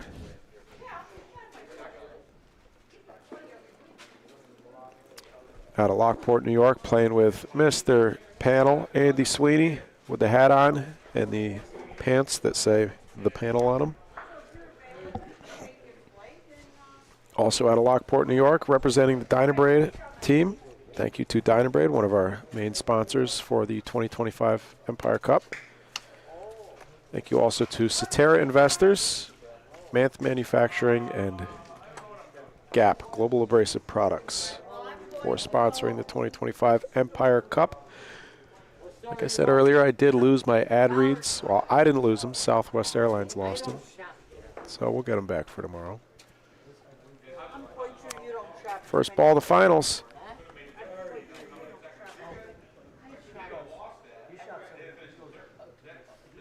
It's not a bad ball.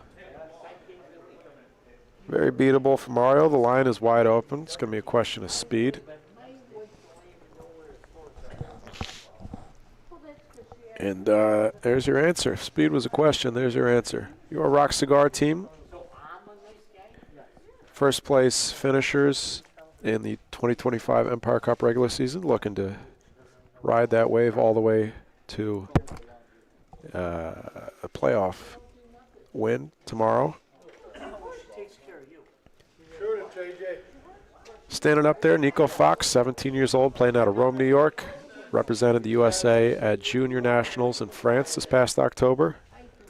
And Mario Scala of the prestigious Scala Bocce dynasty. Decorated veterans of the sport. Himself, his father Felice, and his brother Natale. Playing out of Rochester, New York, representing their own cigar club, Rock Cigar. Nico Fox, first shot from the kid.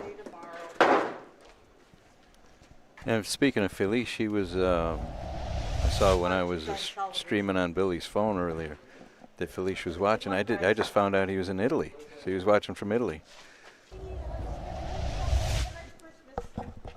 Thank you. You too.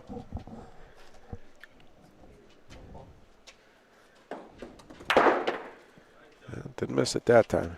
They got two, bud. Hit that ball perfectly on the nail.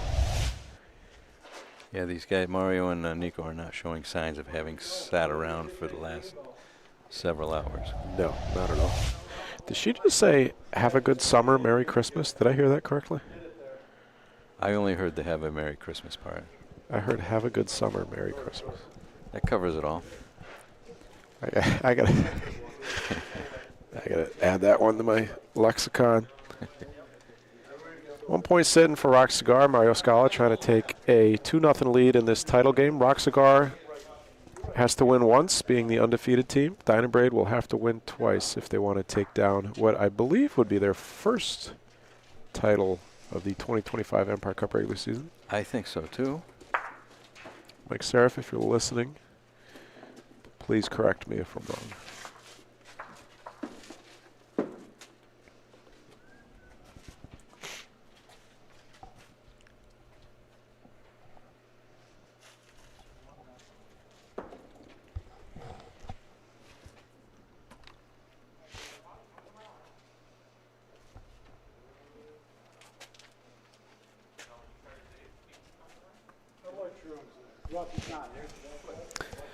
Richard, the null points that are listed in the standings are because only the top 12 results count. So teams can get more than one result per tournament because they can have up to 6 players on the roster.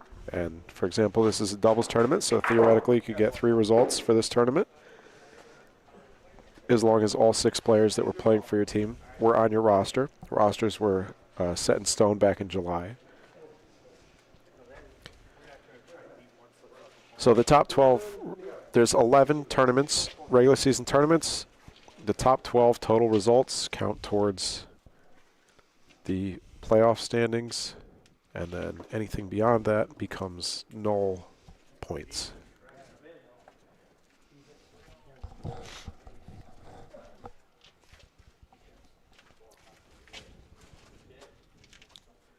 JJ Valal, that's about 8 feet short.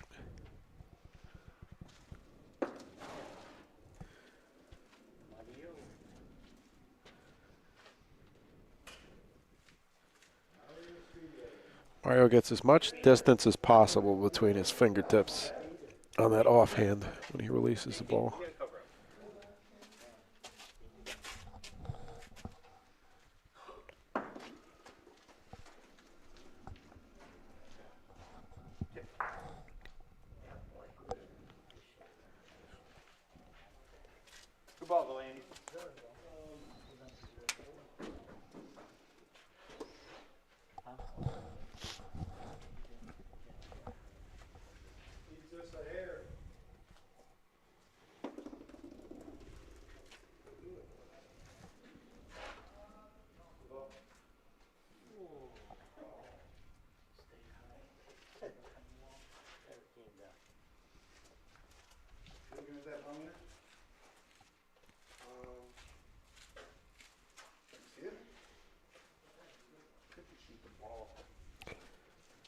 Two balls back for Rock Cigar. Nico's got ball and Paulino. There goes the ball clean.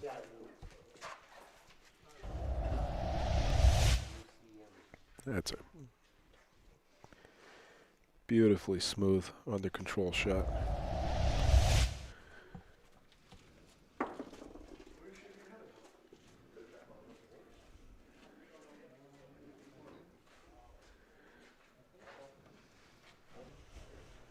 Yeah, it looks like it made it. Dynabraid doesn't seem to think so. Yeah, maybe didn't.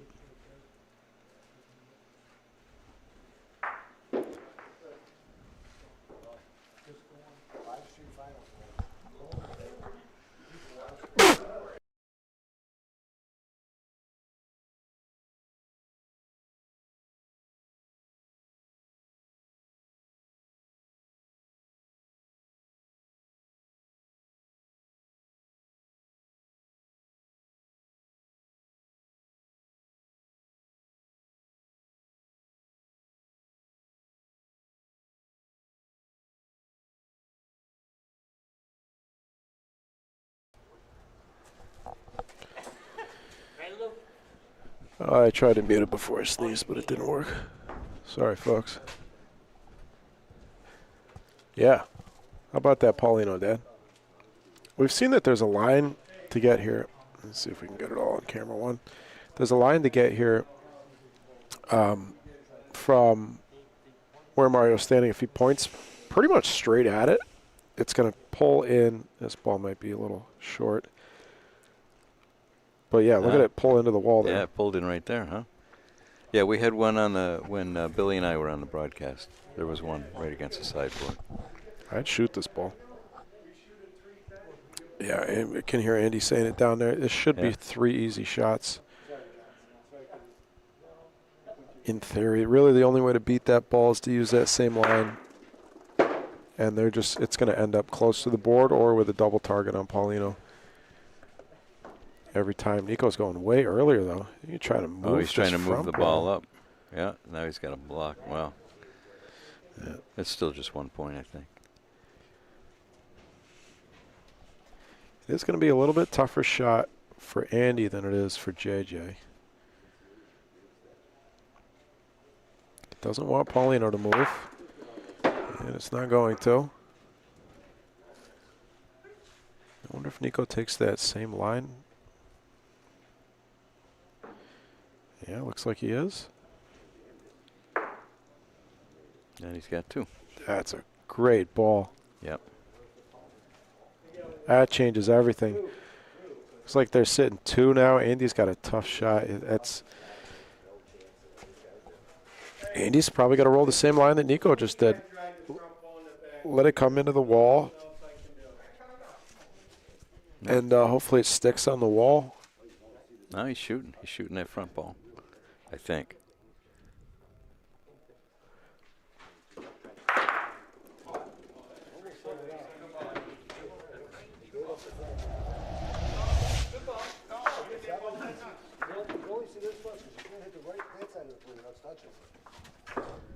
Good ball, bud. Keep her going.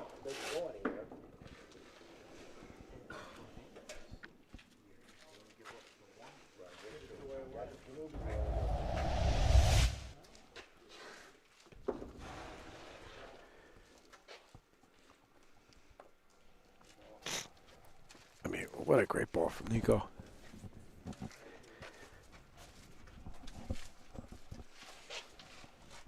Not giving up on the frame. Playing aggressive, making 2. And ending up not only saving a point for his team, but that's a 2-point swing. Avoiding giving up a point to the other team.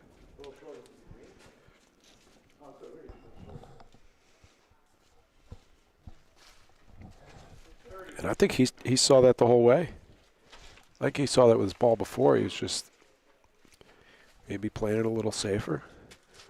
Once he saw the line work once, he went for it.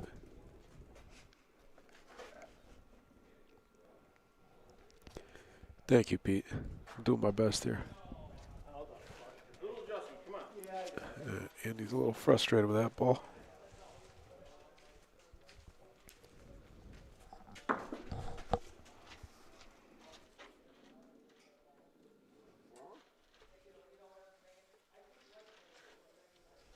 That's it?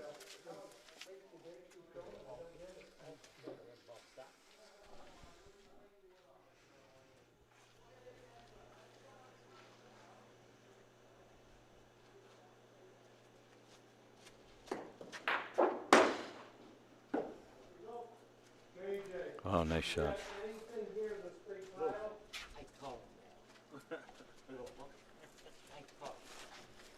What do you want to shoot our pile?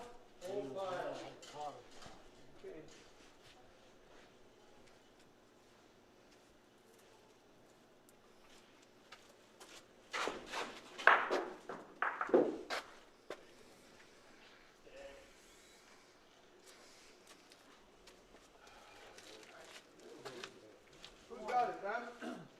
They got it? Yeah, come on.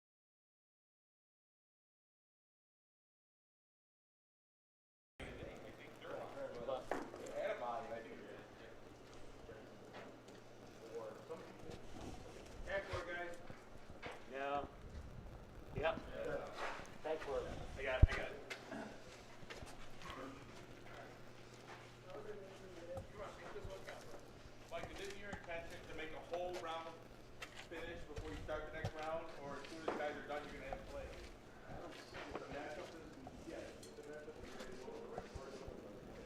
I think so too. These balls, they just. Excuse me. They don't stop. They don't stop once you get close to that backboard. All these courts are downhill, close to the backboard. They might have a slight rebound when you get right up to it.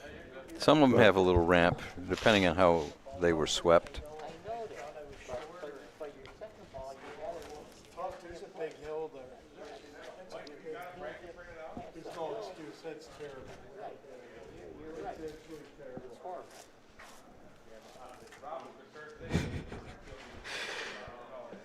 Johnny Rodriguez on the sideline giving some feedback to the players, letting Andy know how horrible his balls were.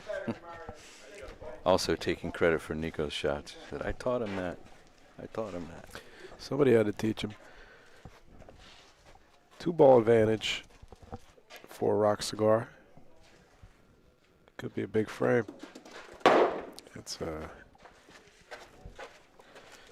seemed like that ball was real low for Nico. Yeah, maybe not.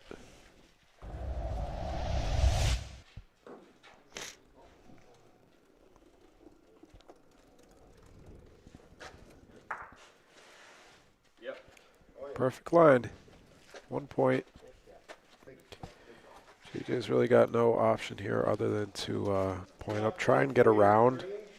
He wants to try and get around that front Rock Cigar ball on the wall side and let it fall down. I don't want you coming over here, maybe bumping that. Oh, Can no, you Andy come doesn't early, want. but don't touch the board and come into this. He's going to roll. Andy wants him to roll on his own ball. I'm hoping it straightens out. It just bumps us. That makes sense. Yeah, Real 'cause tough to get a ball to hang up by the wall there, that far down the court. the way it's downhill there, if he touches it, Hang in there. yeah, Attaboy. just like that. Perfect. Great call. Helps make up a little bit for burning the first 2 balls.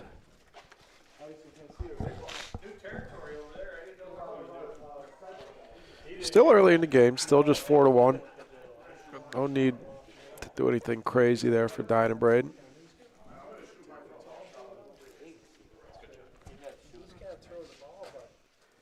Nico's going to shoot his own ball, their own closest ball.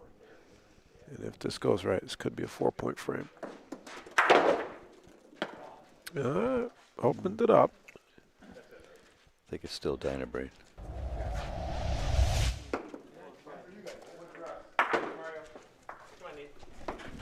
Oh, that was the last ball. I forgot.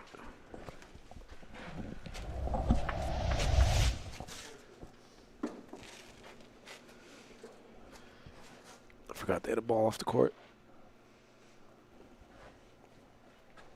Well, somehow with only 2 balls on the court there to begin the frame, Dynabraid gets a point. Good ball, bud. Good start.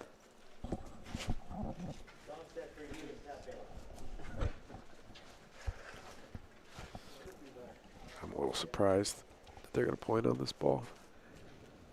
It's like 15, 16 inches. It is behind Paulino, but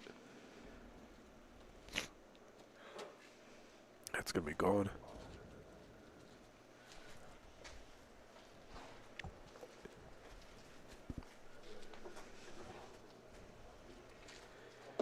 Got to find a little less board here. And he did. And, yeah. A little too much less. Too much less? Is that too? I don't know. That's a good question. Too much less.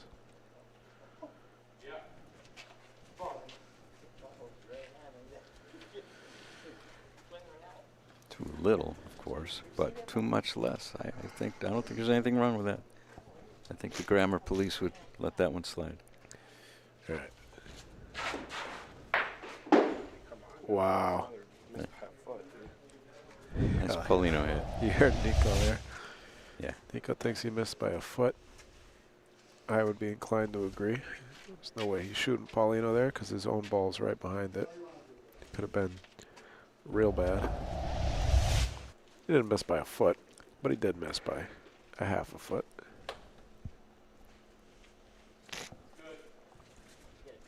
Ball's in. 2 balls back. Both of them belong to, oh no. One's JJ's.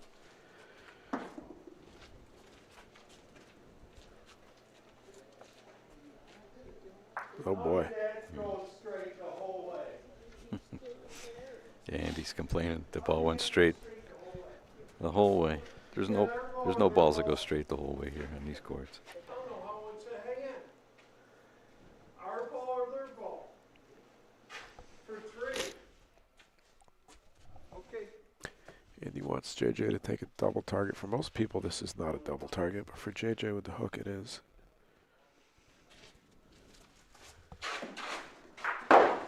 And there's one of his targets. Nico throws his hands up, but that's a good hit. He was going. That was in a. That kind of, he hit the wrong, I mean, he's shooting the left side of their ball or the inside of the point ball there. So it's a little bit of a miss, but it's a hit.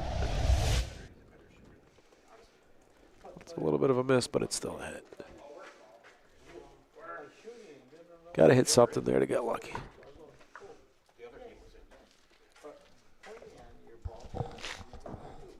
The speed of his shot played a big part there, too. The way that the balls ended up off the backboard. Yeah, ball's in. Mike Seraph calling the game from the sideline here. Yeah. Wants him to shoot this. Yeah, it looks It's like a 3-foot point. And not, I mean, there's a lot of, this is a dirty shot. No, he's not going to shoot. Okay.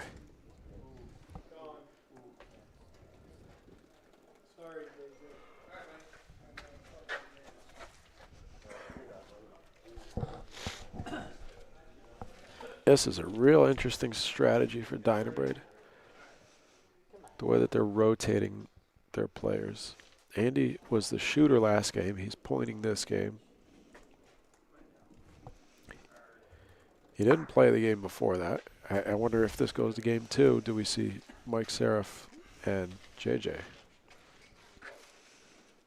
That would be my guess. That would be my guess too.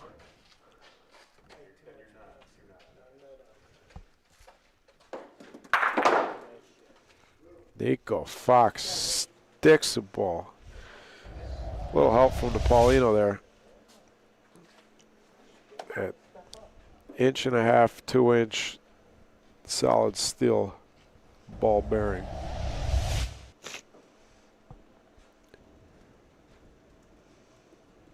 Good, John. No, you're good. All right. Good cover. No. You guys are. That goes, do we have 2 or no? I think so, yes. Yeah.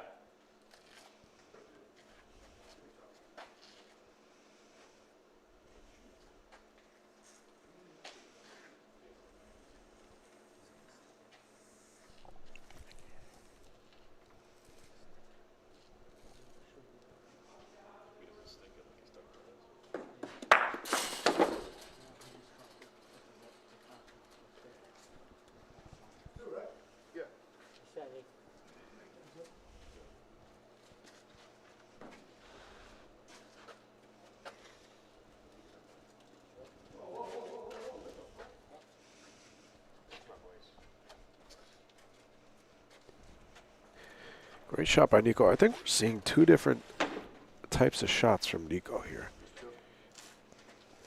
It seems to me that he's shooting one shot that's real low to the ground. He's shooting it a lot softer with the intention of having it kind of glide along the ground. To when the balls are near the backboard, he wants his ball to stay around near Paulino. And then we have another shot right there, which is it's a little bit harder and a little more skippy. And use that when he just wanted to clear a ball clean.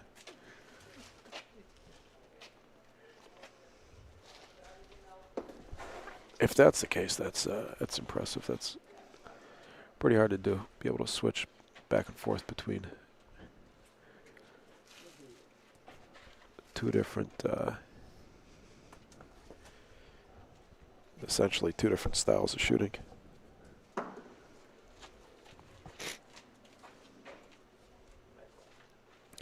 ball's going to turn back a little bit at the end here, or a lot, but still too heavy. What? 77.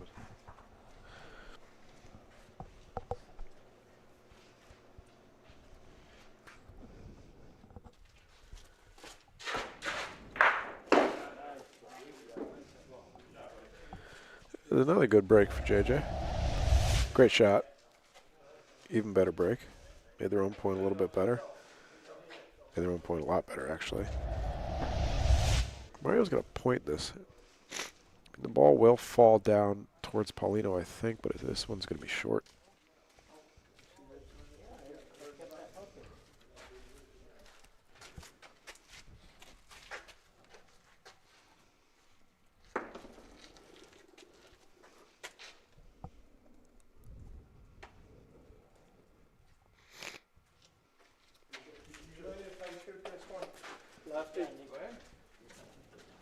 Big target, especially for the lefty here. Andy's going to step in front of JJ. 2 balls to 1 for Dynabraid.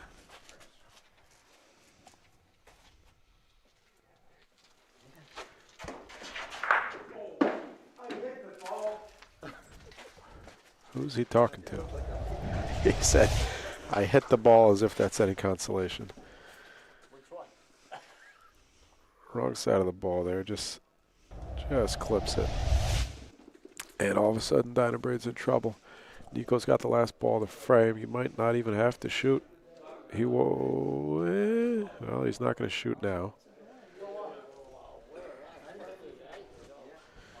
At least I don't think. I mean, Actually, he still could shoot. There's pretty low probability that Paulino goes to those green balls. Even if he hits this ball and clears his own ball in the back there, they're still going to end up with 1 point. If he sticks around, probably 2. I like shooting this ball. Oh, Mario heard me. You're helping coach the players. Oh.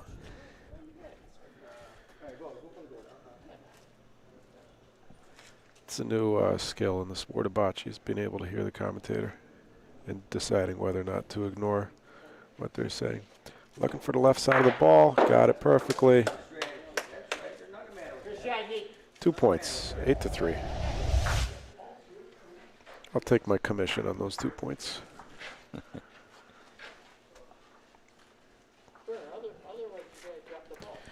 Nico Fox. You can see why this young man has been in so many championship games over the course of 2025.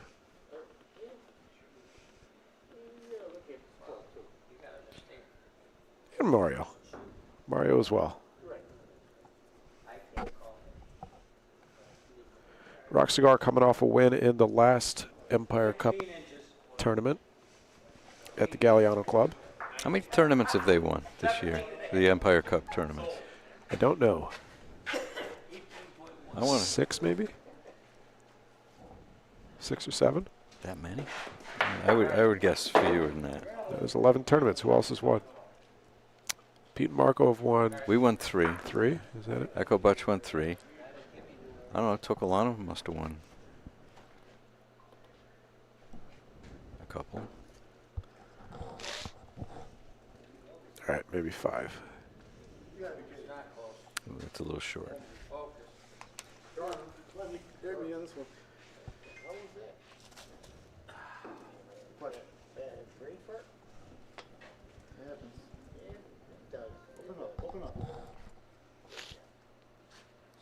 Great shot.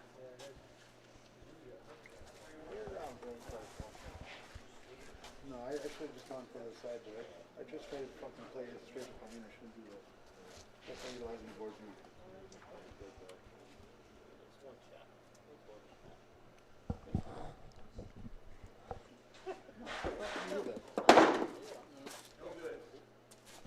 That was a 2-foot miss. Yeah, that was strange. Wow. That was a 6-inch miss. Those are 2 really bad shots. No, it's still pretty bad. Last ball of the frame now. For Dynabread. Again, Nico with the ball back. Right, exactly.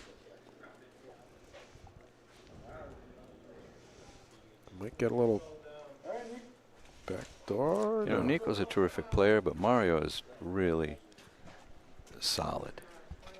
He is solid. Got out of the game for a couple years, it seemed like, at least as far as I remember. And from what I remember talking to him about. Now getting back into competitive bocce over the last few years. And has really earned his spot on this Rock Cigar roster. Oh, that's why we leave. What, there's more than 61? Not that he had to earn it, but Okay, go ahead. Yep. either way he has. 9-3, 4 more points between Rock Cigar and putting an exclamation point on what has been an extremely dominant 2025 Empire Cup regular season.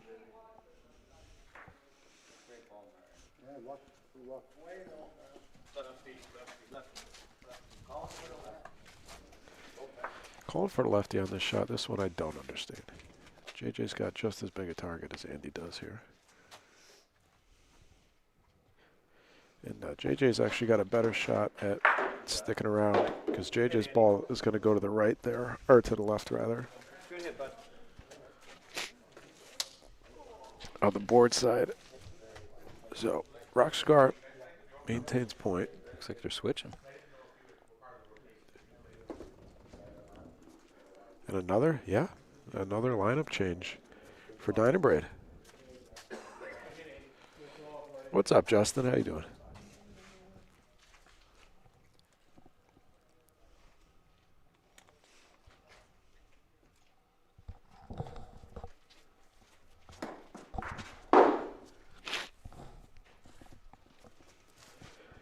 Well,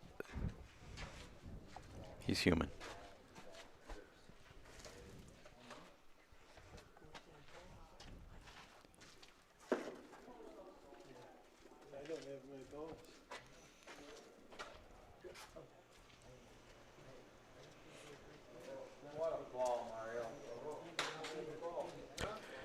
it's a great spot for that ball from Mario. This would be a good lefty shot, but cannot hit Paulino.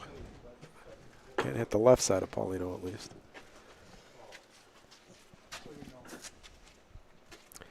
Indy's looking at the left side of this ball, but he is lining himself up with a big target. Either that or he just wants to stay well clear of his own ball. Well, he didn't hit the left side of Paulino. He hit the right side, so that'll work fine.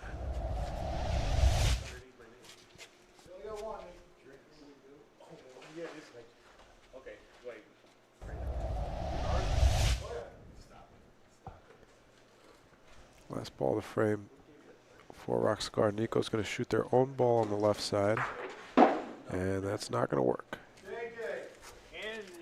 They're going to do something aggressive here.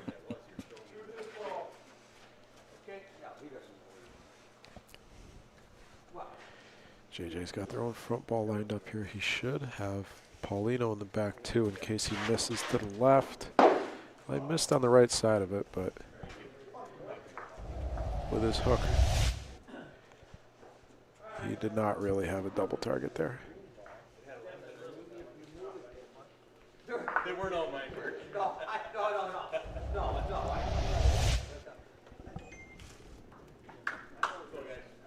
9-4, a long way to go for Dynabraid, but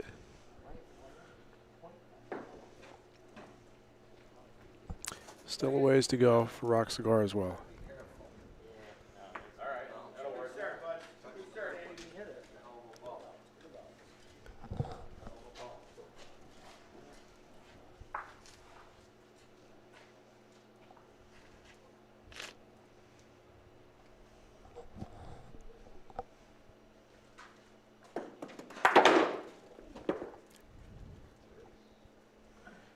Caught a little bit more on the right side than he would have liked to.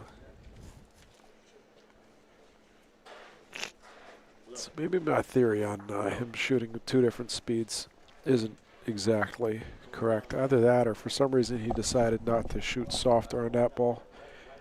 Maybe just because he kind of missed last frame. He didn't really, I mean, he didn't miss. He just clipped the ball, but he didn't hit it where he wanted to hit it. So maybe shooting at a normal speed there just to make sure he hits something.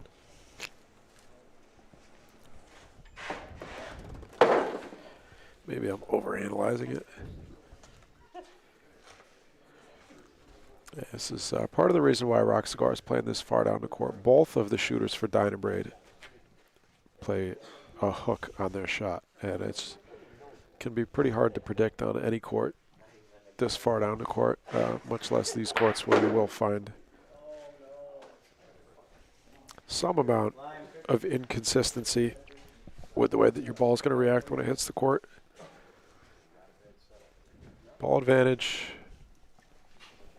for Roxgar, 2 balls back.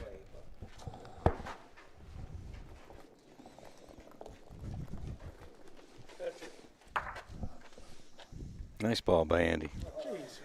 But he bumped it out nicely, but it came back. So that's an example of one of the ramps you're talking about.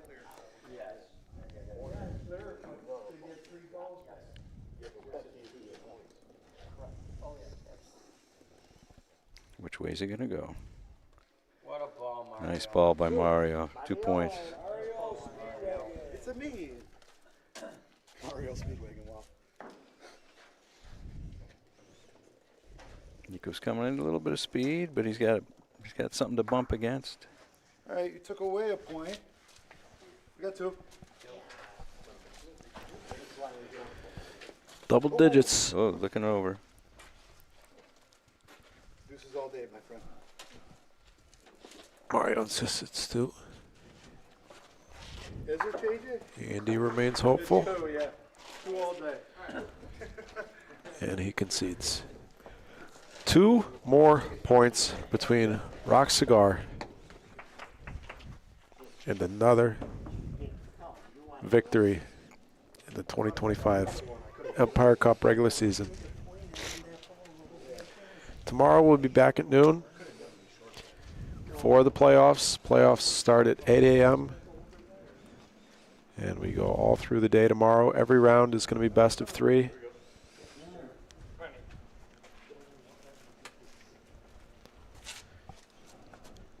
The 9 through 16 teams will play in the first round. 9 through 16 seeds. The 5 through 8 seeds will play the winners of those matches. And then the 1 through 4 seeds will play the winners out of that second round.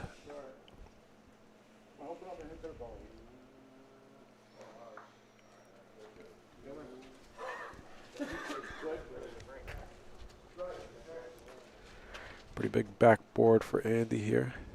Definitely can't be short. This line is pretty tough to mess up. That looks short to me.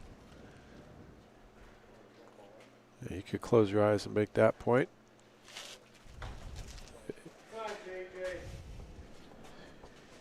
Nico just turned around with a look of shock on his face.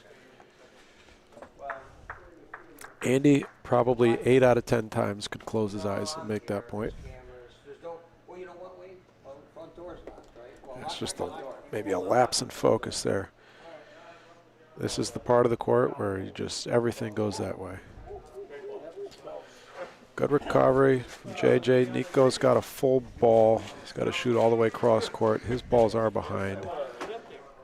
Nico's probably shooting the right side of this point ball. Just misses to the right.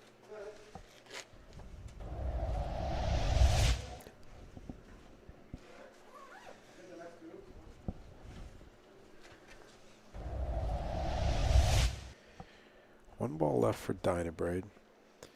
Pretty hard to clear both of their balls in the back now. Nico's going to shoot again. Shooting center mass on that ball and connecting perfectly.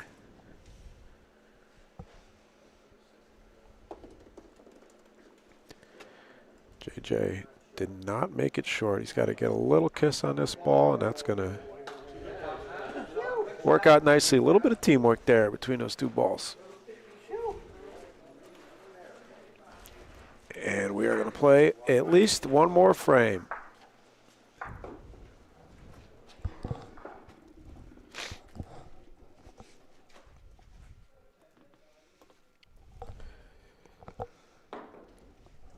Another reminder for everybody watching, we will be live Monday at 5:30 Eastern from Youngstown, Ohio, Lorenzino's Bocce Club for the Season 1 Championship Series of the Ohio Bocce League between the Wycliffe Barbarians and the Youngstown Flash.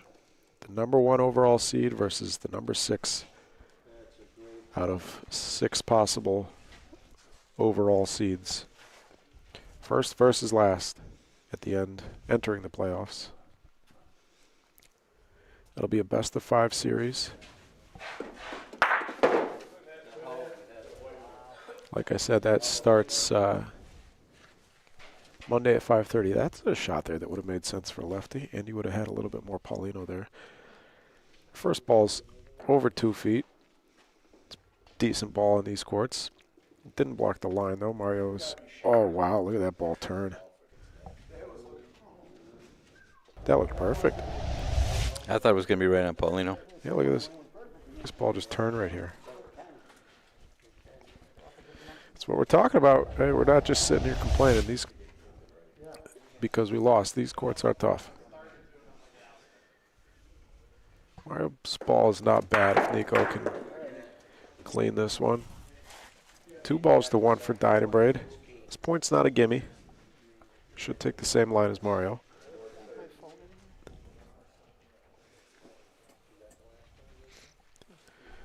There's no food left, Billy.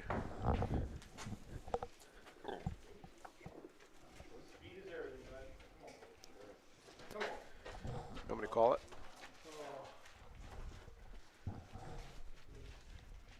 That ball's short. Nico's going to have the last ball.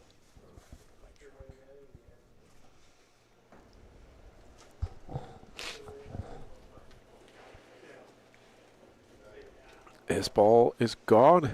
Nico Fox, he's got 3 feet to point in for the game. And for the tournament win. Nico Fox. For the win. On his home courts. Last year, he became the youngest ever World Series champion. And here you are, the youngest ever Empire Cup regular season champion. We're going to have a word with the champs in just a minute here. We'll do this real casually this time. I'm still struggling to breathe, but congratulations, Rock Cigar, on a dominant 2025 Empire Cup regular season.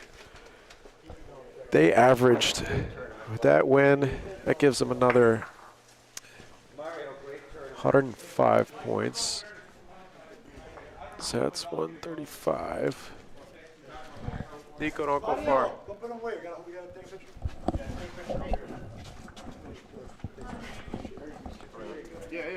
I'm sure he heard me, Dad. Thank you. And Dynabraid gets another 75 points for that, so they got 150. Court 5. Oh, man.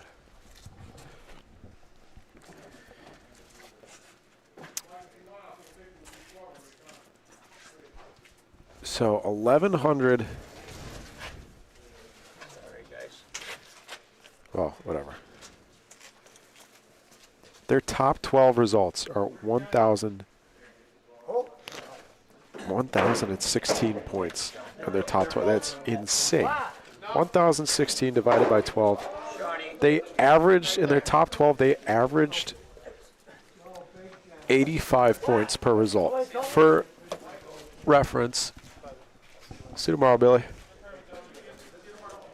For reference, let's see, second place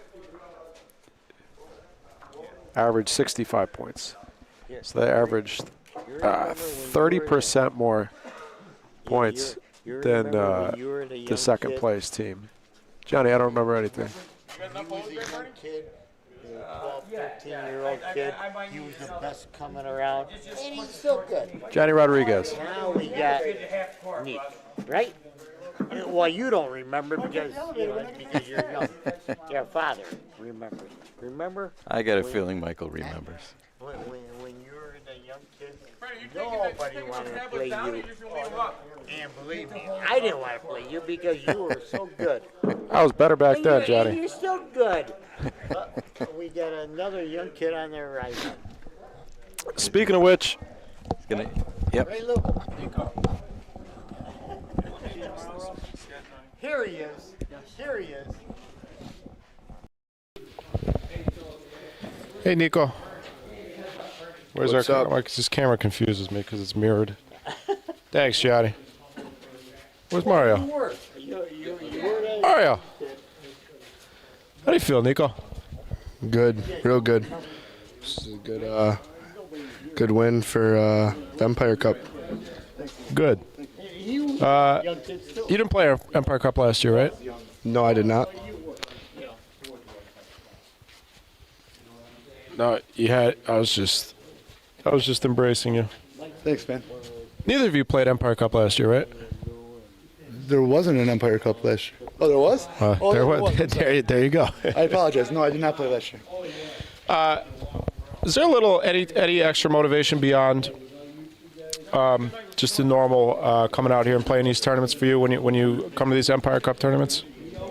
I mean, I wouldn't say there's motivation for me to play better because, you know, I have a brother named Natalie Scala and a father named Felice Scala, and they're obviously one of the top players of all time in New York. So yeah, there's some sort of pressure for me to perform not at their ability, but something similar to that. So I would say that. But other than that, it's just a blast to come out here. I mean, the guys are great here. The venue's great. Toccolana Club is great. The new kitchen that's opened. What's it called now? American Pie. American Pie. Great movie and great new restaurants. Yeah, I'm just happy that we took care of business today. Nico, what about for you? Is there any extra motivation here representing, not only yourself and Mario in these tournaments, or yourself and Natalie, whoever you're playing with, but also the other 4 members of your team? Does that give you any extra motivation, these Empire Cup events? Lots of motivation. You want to obviously win, and when you play for your team, you really want to give you some more motivation to win. And you always want to be first. You're not supposed to whisper? Yeah, motivation, man. Look at that, dude. Oh, I'm sorry. I'll talk louder then. It's called Riz, Mario. Going into tomorrow's playoff event, do we have our roster set? Are we sticking with 4 guys throughout the? Well, no. It was initially supposed to be Natalie, Nico, Sid, and Bernie. Natalie, unfortunately, he's sick, so he's not going to make it. So I'm filling in for him. So it'll be me, Nico, Sid, and Bernie. And let's see, Sid's shooting second. We're not going to disclose that information at this time because that is very important. So we will let you know tomorrow morning. Okay, fine. What's that? Tomorrow afternoon. Oh yeah, tomorrow afternoon because we have a double bye. But I'm not gonna let anyone know what the game plan is. You will find out for yourself. So, nice try. Well deserved.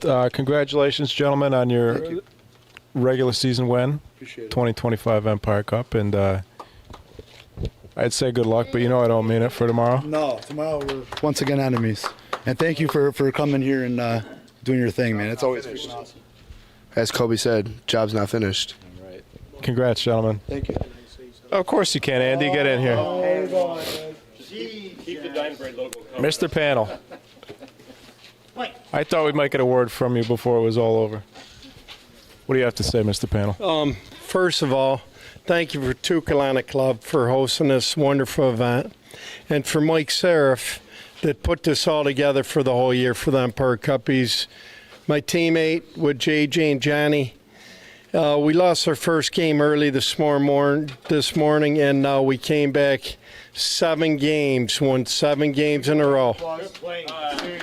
I mean, that's a heck of a feat to do it. That's 8 games today for 4 old guys, and I hope we get low energy for tomorrow. But you know what? I got one thing to say. Dinah Braid is going to be here tomorrow, and we will be in the finals. And you want to know something? The panel has spoken. Amen. Mike and Lou, great job, man. The panel. You guys do a wonderful thing for the game, like I said earlier when I was broadcasting with Mike. You know what? Anybody, get in your wallet, donate some money, support these folks. Look at the way Mike dresses. He needs a little new clothes soon, I love these guys, Lou and Mike, Showdown, Sharky. Yeah, I can't afford to get all my clothes embroidered with my own name, so congratulations. Great run, Andy. I love you. Thank you. Good luck tomorrow. Lou, great job, bud. Mike, thank you, buddy. JJ, great run. Good job, bud. Nico, very good play. Watch the hose. Mr. Director. We'll see you tomorrow, bud. See you tomorrow. Yeah, have a good evening. Well, you want to go over the points tomorrow? I'll be done here in a minute. If you want to talk about I'm confident in standing. Right. So the points are like secondary as long as we agree on the standing.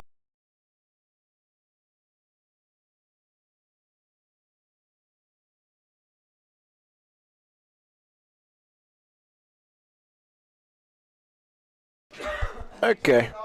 All right. That's going to do it. We'll be back tomorrow at noon